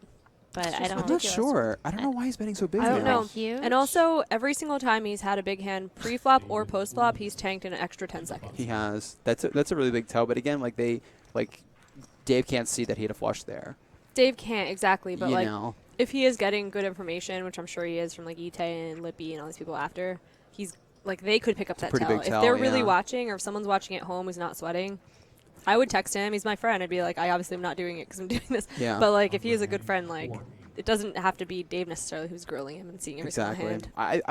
I've been in both situations. I've been, I've been at a final table where the whole cards were streamed on a delay, and I've also been in the crowd railing a friend where the whole cards were delayed, and I was the person like relaying information to them. We did this with PS with the main event when, and in basically every situation, the person playing was just not that interested. Because they're thinking of 100 other things. Exactly. They're in the hand. They're playing against people. And people make a really big deal about, information being seen and everyone getting to see their whole cards. But honestly, a lot of times it just doesn't matter. Like, we were up, PS, he had this hand or he didn't bluff you here. And he's already over it. And he's already on like, to the oh, next yeah, I hand. don't care. Like, that type of thing. And there is really big information that you can be gathered. Some of it is just about, like, look, sometimes you feel beaten up. Like, when I was watching Patty, my roommate, at the final table, the 2 million, I was watching the live stream.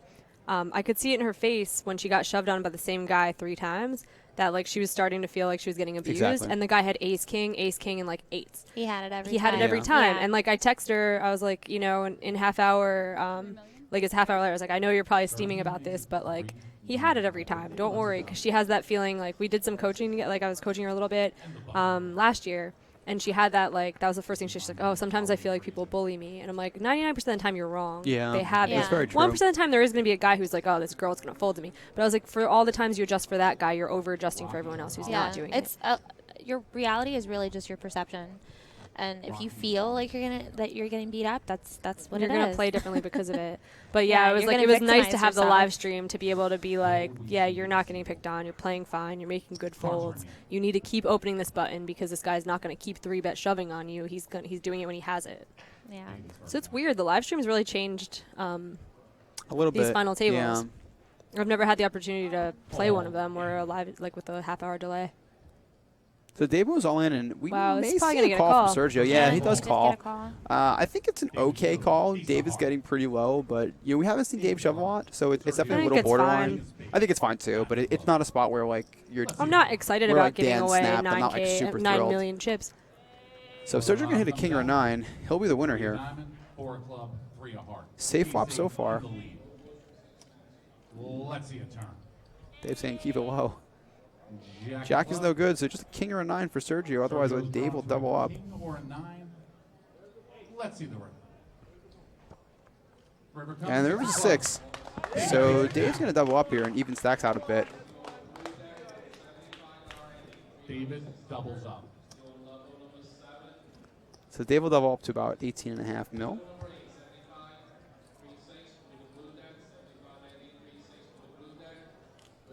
And I believe blinds are going up quite soon here, actually.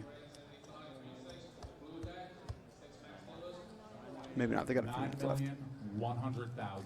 Again, guys, remember the featured games for September in the Borgata Poker Room. You can get 2 times comp dollars playing 5-10 7-card stud and 4-8 Omaha high-low. So come check that out. Get some comp dollars. Have some fun. Gallery goes nuts. There we go. There's the crowd. The button moves. So Sergio looks really dejected that he lost that hand. Yeah, his just his demeanor and his presence has completely changed, and that could affect him, you know, the rest of this heads-up match. As you can see, we have the BorgataPoker.com Garden State Super Series with about 1 million in guaranteed events. There's going on right now until the 21st, so get on there. What the fuck's they are playing that? Did you hear that? Oh, great. I guess we have an anthem now for Dave Fox. I got a question here from Shane Train from a while ago. I don't know how we missed this one. It's supposed, he asks for it to be for me, but it can be for everyone. Explain how to be in the zone in live poker tournaments. How do you get in the zone when you're playing a live poker tournament? Like, you know, how do you kind of get mentally prepared and make sure you're playing your best? And I'll let you take this one because I feel like. Oh, well, he asked you, so we'll let you. Oh, go I'll first. have to start. Okay, you don't. I feel like you have a good answer. You talking about energy. Okay. And No, well, my answer for me, it's changed a lot. I want to say in the past year and a half, which I mean, not really. If I'm playing not results oriented, I feel better about the way that it's working out for me. Is I just I set my intentions for the day, and I try to start my day just very positive and happy, and I look at I try to look and do things that make me feel good. So for me, I look at pictures of my kids, and especially, I travel a lot for work, so I'm away from them a lot. So, I look at pictures of my kids, and I start out by, it could be anything, watching something silly, reading a book, a chapter of a book that I'm really enjoying. Just, and really, whatever it is that I'm doing, just take my time, know that I will get there when I'm supposed to get there. Yeah, yeah. So.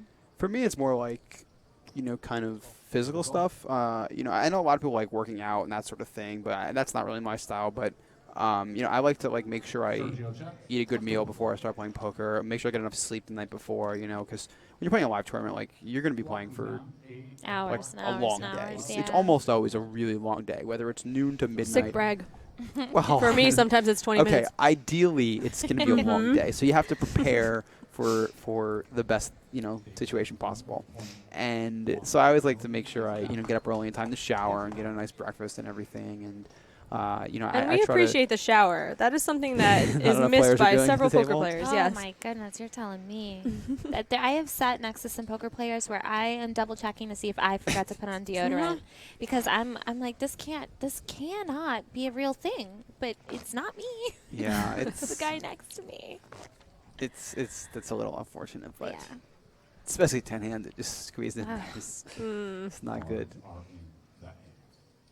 But yeah, I do think that how you feel physically, it definitely transcends on the poker table. Another thing I like to do is like not go on your phone. Like people, like if you're playing a tournament, like especially like a big tournament like a main event or something like that, you can have other people distracting you and that type of thing, and getting text messages and bothering you with questions or whatever, and like that can be really distracting and take away from your game. And so you really want to be focused, and whether it's turning your phone off or just not taking it out, I think that helps a lot too. Yeah, it definitely.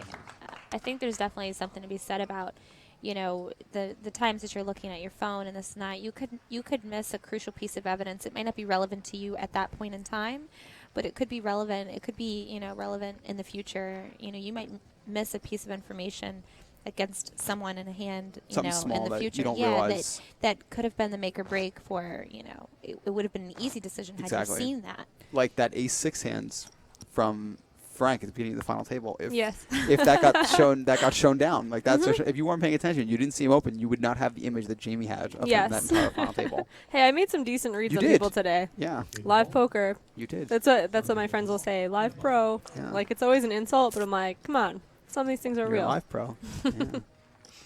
I mean, there's definitely something to be said for reads and reading body language and that type of stuff. And I mean, we've said it with Sergio. We can tell the strength of his hand based on how quickly he's acting. And and look, if you're on your phone, like I'm a huge offender in this category with like I need to be tweeting things that I think are funny and whatever. If I left my phone at home and just watch people's time, you pick up on timing tells. If when you fold, you're instantly on your phone doing something, you're not seeing how long it takes people to act, and you're not picking up on everything. Sometimes you're just reading body language. Like someone who's played tight all day just lost a pot, and you could just tell. You look at them, and you're like, that guy is ready to go off. Yeah. And like stuff that you definitely miss if you're on cute emergency all the time, which is what I do. I like the guy who is only on his phone when he's folding. So he like looks at his cards and then goes on his phone, and you're like, oh, this guy's folding. I played in a tournament not too long ago where the guy on my left would always act before me. Like he actually would be like on my right, and I could tell what the guy on my left was going to do already. Great. So like if I was the cutoff, I was just basically button because I knew that he was like. Yep. I would just like look at my cards and just wait a second. And he would always like pick them up and go to muck them and wait. And then like funny too. Like this is very ironic. But that person always apologizes to you.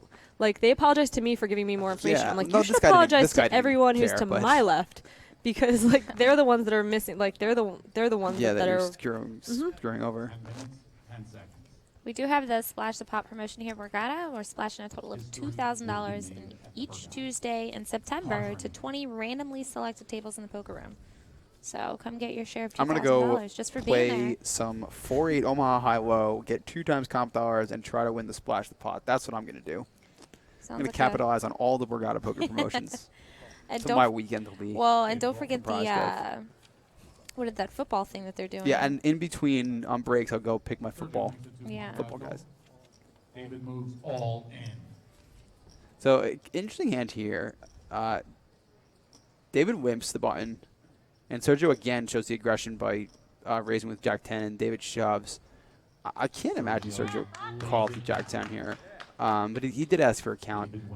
I like Dave's play. Yeah, I think it's good.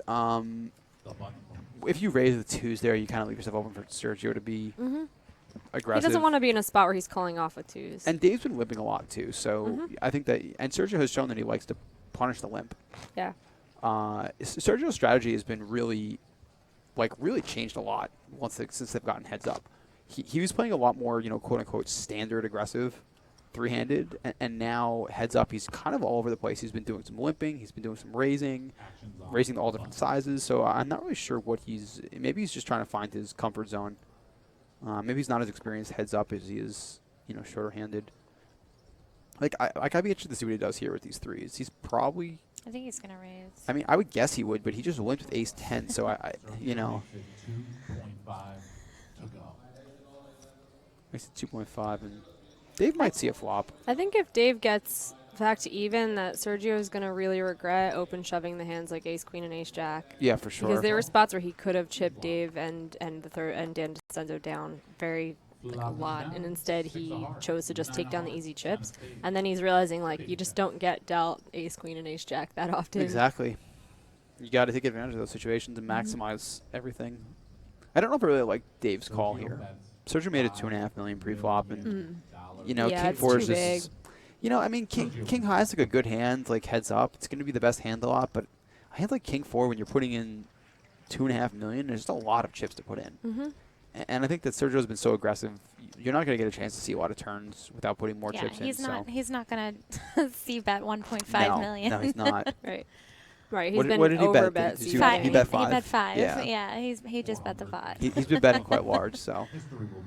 So you just have to make a decision that if you're going to call pre, then you need to have a plan. Good shot at the chips. Yeah, this is like so close up and like slow mo. I like that shot. I was like, those chips look very sexy to me right now. I love shots. I love pictures of poker chips. It needed a theme song. I felt like yeah.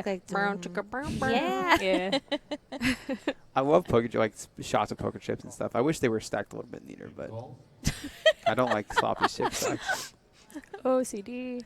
Sergio's I have is acceptable. OCD when I play, but it's not my favorite. And it's unfortunately this is not a problem I've had to be able to no brag here, but any time I have won a tournament in the past, I stack all of my chips up like all the lines. Oh, you're a lineup person. You're one of those? Yeah. So even holy even OCD, I'm the only one here who's like a. I don't do that. So when I win, it's like all of even in my picture, like you can see they're all lined up. They are all lined up perfectly. And I stopped I stopped lining them up, but because I would have friends that would know, we could tell what Ebony's stack is, so they would always knock it over on break. Oh, that's just horrible. to tell me. So I had to stop stacking my chips that way, just so people would stop knocking it over. But yeah, it helped me face an issue I had. That's pretty good. See David Fox with 78 live tournament cashes. I guess this makes 79. Jeez, that is. I wonder how many of those he's won or gotten heads up in. Has to be a decent amount. He's got a couple of big wins. Biggest score was 2007, the World Poker Finals, for 180,000. That was Foxwoods, right? It sounds like a Foxwoods name, doesn't it? Yeah, it sure does. I'm not sure. We're going to change one word. I don't think that exists anymore. I think World Poker Finals was a 10K in the Fallout Foxwoods, and I think it's not there anymore. Yeah, I don't think that's there anymore. I wish Foxwoods wasn't there anymore. I don't know. I do remember him playing. He got, I want to say like 3 or 4 handed at a WSOP circuit event. Yeah, fairly recently. Yeah. Maybe a year ago or something like that, I think. Sergio check. Ace of club on the river. So Sergio makes the straight in the river here, but I don't think he's going to get anything out of Dave. We'll see what he bets, if it's going to be on the larger side. Sergio bets 2.5 million. Yeah, he does overbet again. I just don't get it. Well, it's just like you're just not going to get paid. I mean, he did get paid last time. He lets Dave can spaz out. I mean, you're opening the door to a spaz out, but it's just such a bad board to expect one. It'd be a bad play. Dave paid it off last time, but the board was a lot different. Yeah. Then also, and this has just been. And last time I did not. I thought the payoff was pretty bad. I wasn't a huge fan of it, but I understand his logic. Like, I can definitely understand you saying, like, Sergio, you don't have an ace, you don't have a king. Like, what do you have? Did you really hit the backdoor flush? Did you really hit it straight? And just, like, saying, show me, show me your hand. There are only, like, 8 or 9 big blinds in the pot. Yeah. And you're calling off, like, 10 to hope that you're heroing correctly. It's probably even less than that. It's probably, like, 7 in the pot. It's really weird, but yeah. I just didn't think it was necessary last time. But he is. I mean, Sergio's got a decent read on Dave, because he's like, Dave had some gears turning right there. Yeah. So. I wonder what he was thinking. If he was, I'm sure it was probably a raise as a bluff Yeah. and not a call with 9 high, but Mhm. you've seen some. We've seen some odd things tonight, so you never know. Yeah. And maybe you can make a read like, oh, Sergio's got 6 high. So. Yeah, there's that pro pick the pros challenge we were talking about earlier. David lets it go. Sergio wins the pot and the button. So David, evened it out a bit, but Sergio's already chipping away at him again. This is kind of the thing that you see a lot, especially shorthanded and heads up. That just the person who's more aggressive generally winds up getting the chips one way or the other. Yeah, it's really hard to have it. If your game relies heavily on like having it or basically like matching your cards with the board. Yes. Not saying that Fox plays like that, but he is on the tighter side. When he was full ring, he wasn't mixing it up too much. He I think a strength in his game and like not making fun of him for the jack's hand, but was just like recognizing the situation you're in and making a good fold. Like when Ite 3-bet him and it was like early position, exactly. early position 3-bet, and it doesn't take him very long to fold 10s. I think that's a strength in his game more so than aggression, is just recognizing situations where you need to make a fold. Again, with that, like that jack's hand, like, I think that his biggest blunder in the hand was giving himself a chance to fold. Yeah, you shouldn't give yourself a chance to fold there, and like it just doesn't make sense. If he even thought for 1 second that if it went shove before him, that he was going to fold, then yeah. min. Like, don't make it 6 million. Or just go all in. Make it 4.8 million, and then just save yourself 8.5 back. Because Sergio's just going to fold. Like, you he's can opening go the all button. in. Like, he can open. But I'm saying if his thought process was that, like, if it goes I 4-bet, it goes 5-bet shove, 6-bet shove, or obviously call. He can save chips. Like, and it was just such a strange thing to make it half of your stack 6 million and then fold. I was like, he could have saved an extra $1.5 million at least by just min 4-betting it. And I think min 4, I mean, whatever he does, the 4-bet is scary no matter what. I don't think it's one of those spots where like you need to make it more. I wonder if these guys get this hand in here. I think Probably Dave's think gonna. so. I would like to see him limp again like he did with the twos, but it doesn't look like he's going to. 1.6 to go. These guys are both really mixing it up. Mm-hmm. Like they're both really doing a lot of different things. Usually people are, not usually, but a lot of times you see much more defined strategies heads up where people are like, I'm going to raise the button, and if I have a bad hand, I'll fold. But you see both guys mixing in wimps. I think I would have trouble playing with versus either of these guys. Like, just developing a strategy to be either of them. Especially Sergio with the sizings. You don't know. It's so strange. You don't know what it means. You really don't know what it means. You've seen him mix it up completely. Sergio check. Do you like that flop check? If you're Dave with the pocket fours here. I'm going to see bet.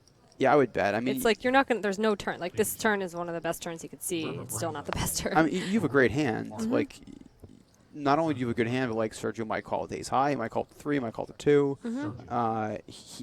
He might call with a lot of things, and not only that, like your hand is very vulnerable. If the turn is like a 9, everything's an overcard. Sergio bets like. This is like the only time he's running it out with two undercards to your pair.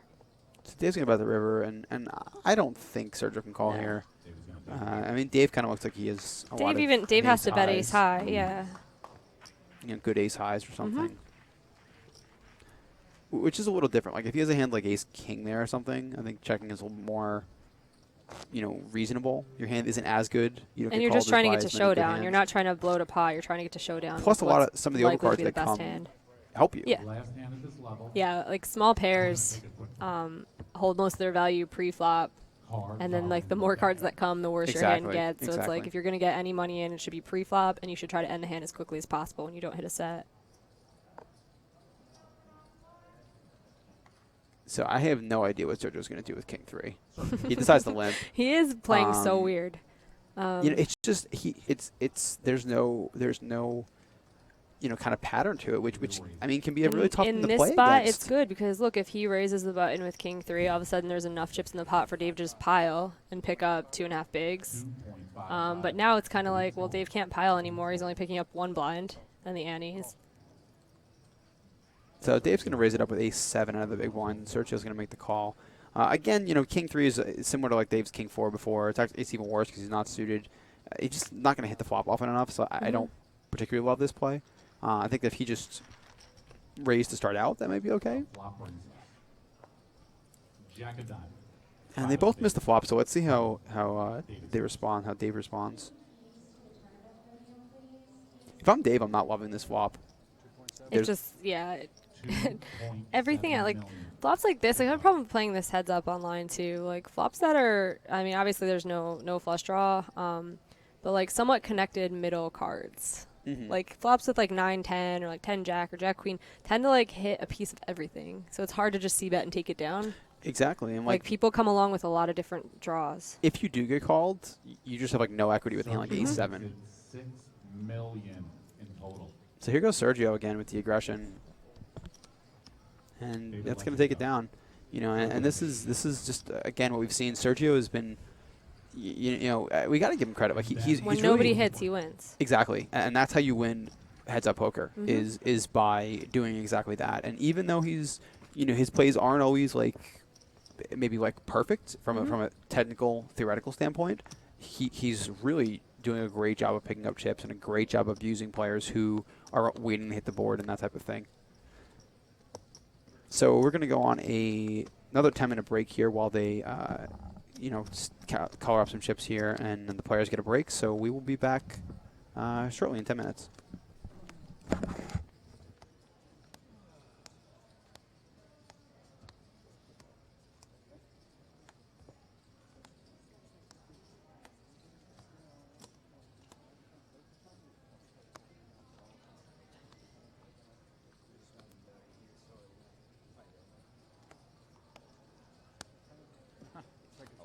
Second time you did it. I don't think you're ready for the main prime time. The second time I've done that? Yeah. No, that was the first time I've No, done you did it over there earlier. Just let you know. Okay. Okay. Wow, dude. I don't know. You're not as good to be that sarcastic. You realize that, right? Whatever you say. You have no pelts. You knock nobody out. I don't leave it. My grandmother used to say, if you're going to be cocky, you better be good.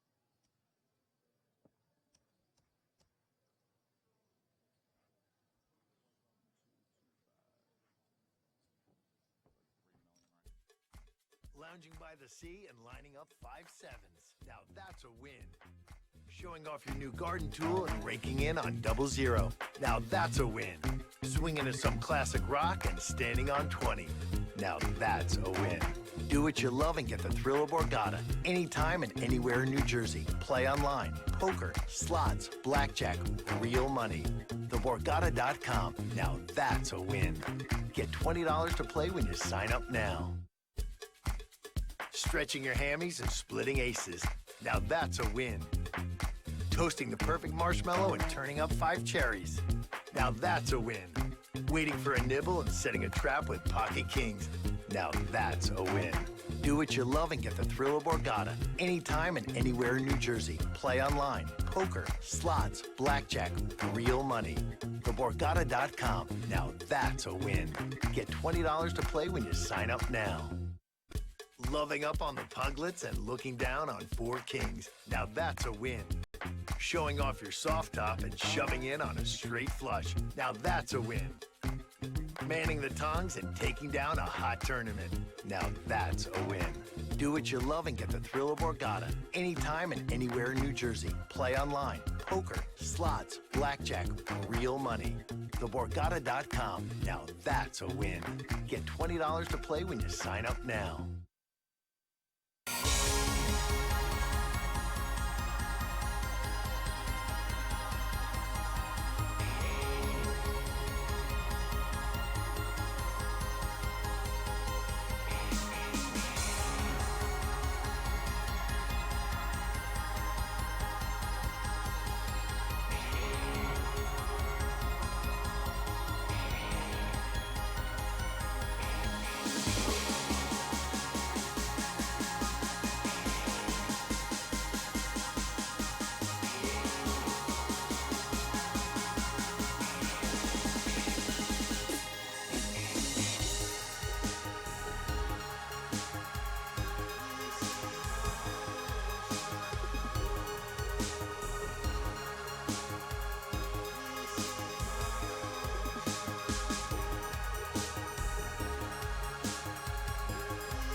Lounging by the sea and lining up 5 sevens. Now that's a win.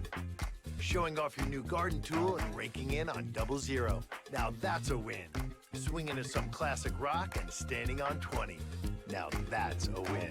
Do what you love and get the thrill of Borgata anytime and anywhere in New Jersey. Play online, poker, slots, blackjack, real money.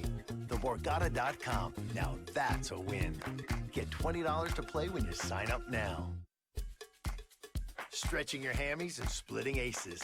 Now that's a win. Toasting the perfect marshmallow and turning up 5 cherries. Now that's a win. Waiting for a nibble and setting a trap with pocket kings. Now that's a win. Do what you love and get the thrill of Borgata anytime and anywhere in New Jersey. Play online, poker, slots, blackjack, real money. TheBorgata.com. Now that's a win. Get $20 to play when you sign up now. Loving up on the puglets and looking down on 4 kings. Now that's a win. Showing off your soft top and shoving in on a straight flush. Now that's a win. Manning the tongs and taking down a hot tournament. Now that's a win. Do what you love and get the thrill of Borgata anytime and anywhere in New Jersey. Play online, poker, slots, blackjack, real money. TheBorgata.com. Now that's a win. Get $20 to play when you sign up now.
Lounging by the sea and lining up 5 sevens. Now that's a win.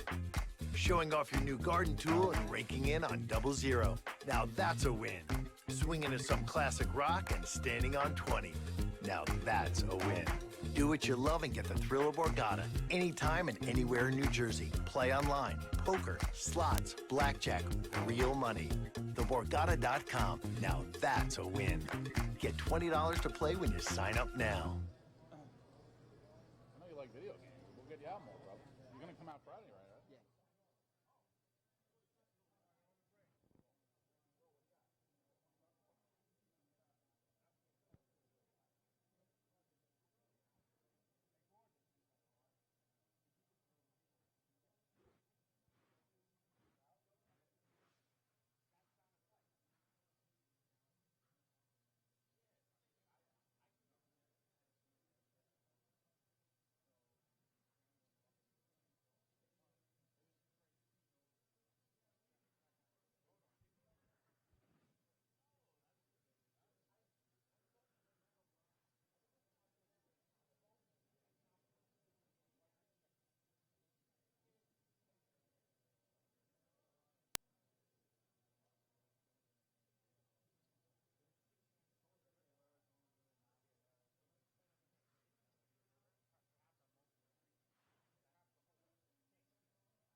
All right, guys, welcome back. You're watching the Borgata Poker Open the Borgata Poker Open. You like that? Poker Open 1 million guaranteed event 10.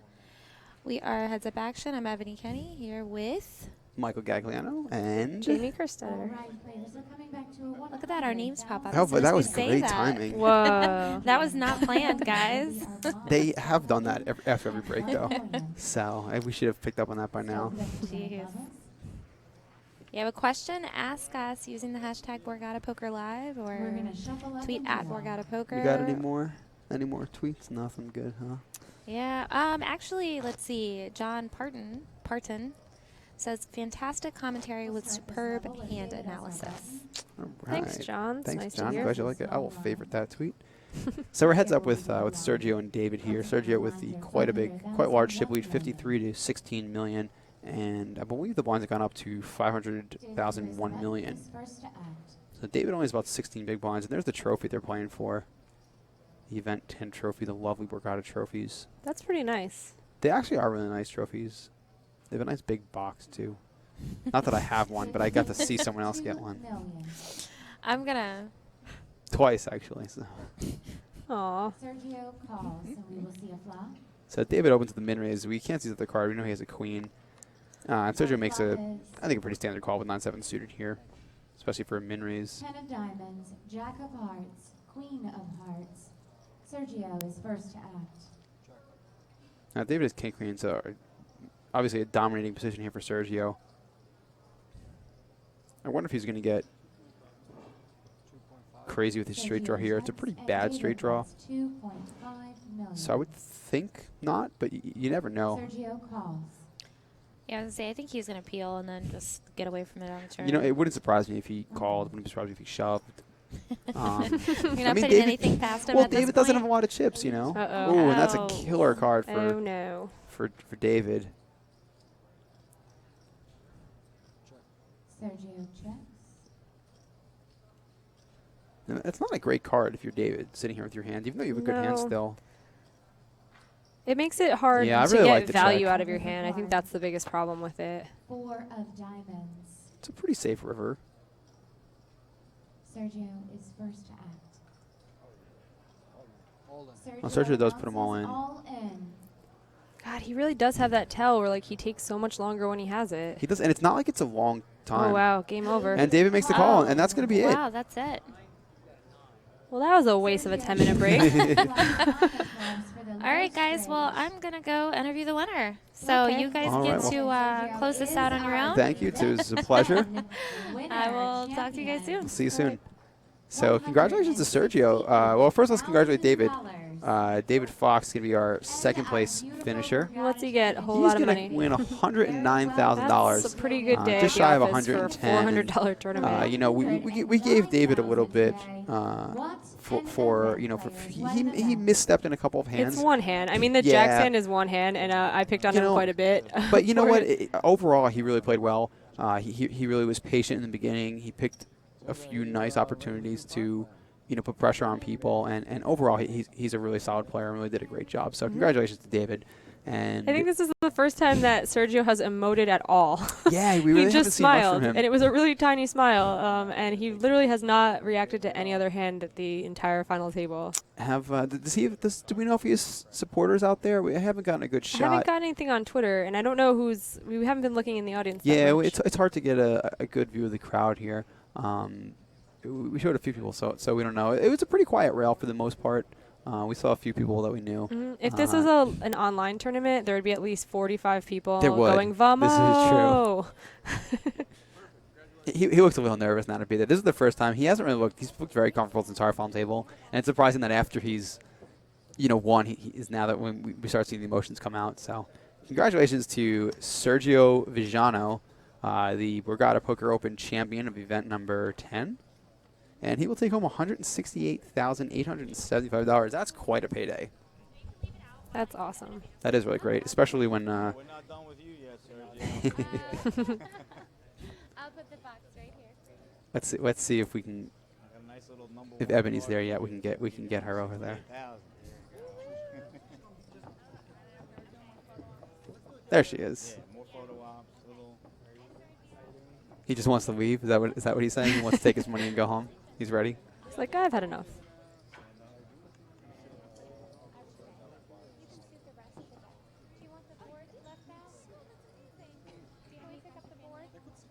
So I think we're gonna go down there now. He really was a tough opponent to play heads up. You know, I think that a lot of players would have struggled with him. I think David did a bit. You know, Sergio did enough bluffing that it made David want to call from that last hand, which the flush draw missed. I don't think it's a bad call. All right, so I think we're going to go down to Ebony now.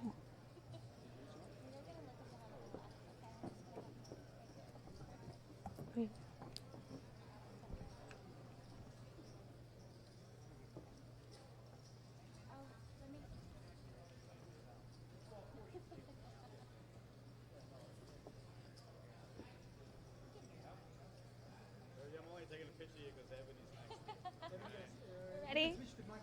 Yes, it's on. Hey guys, Ebony Kenny here, and I'm standing with the winner, Sergio Vigano. Correct? Did I butcher that? You did it, yeah. Vigano. You're right. You're right there. Yeah. Well, congratulations. You're the winner of Event 10, the 350. How does it feel? First of all, thank you. It feels amazing. You know what I mean? It's I'm sure I'm pretty sure that everybody knows that that's for me it's definitely the biggest winning so far, and I mean I don't even know what to say. I guess was a very lucky day for me today. I was running pretty good with cards and everything, and that's it. I just hope that's just the beginning. I'm still learning a lot, and just want to keep going. That's all. Well, it's nice to hear that you're so humble and saying that you're still learning a lot, because watching you play today, you were so stoic and very calm, and you looked like a seasoned pro the entire time. Yeah, you got some cards, but all the decisions you made were very calculated and very slow and deliberate.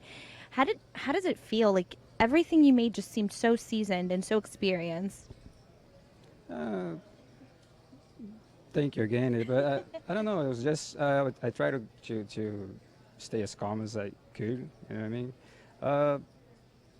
At the beginning, I was kind of nervous. My first hand was totally messed up. I didn't mean to raise the amount that I did, and that's it. Yeah, it was a hell of experience for me, to be honest, playing with these guys. You know what I mean? Dan and David. Having Dan on my left was kind of complicated. I was afraid to try to steal a lot of times because he was for a great while he was pretty much short on his stack. That's it. It was. Were you intimidated at all coming into this table, knowing, like Dave Fox and you had DJ and Dan, you did have some, pretty experienced players. Was that intimidating to you at all? It was. I'm not gonna say it wasn't. You know what I mean? I kind of checked out all the players pretty quickly this morning. And I mean, there was nothing I could do. You know what I mean? I say, let's do it. Let's jump in there with these sharks and see what happens. Yeah. Well, it worked out for you. Does this mean that you're going to keep your job as a dealer? You're a poker dealer, correct? That's correct. Yeah. Does that mean you're going to keep your job? Absolutely. Yeah. Yeah. All right. Well, congratulations, and we hope to see you again. Are you going to play the main event now? I'm still thinking, but I can only be here on Monday, so I'll probably will, but I'm not 100% sure yet. All right. Well, good luck in the future, and we hope to see you again at another Borgata final table. Thank you. Appreciate it. Thank you. No problem. Thanks, guys. That's it for our live stream.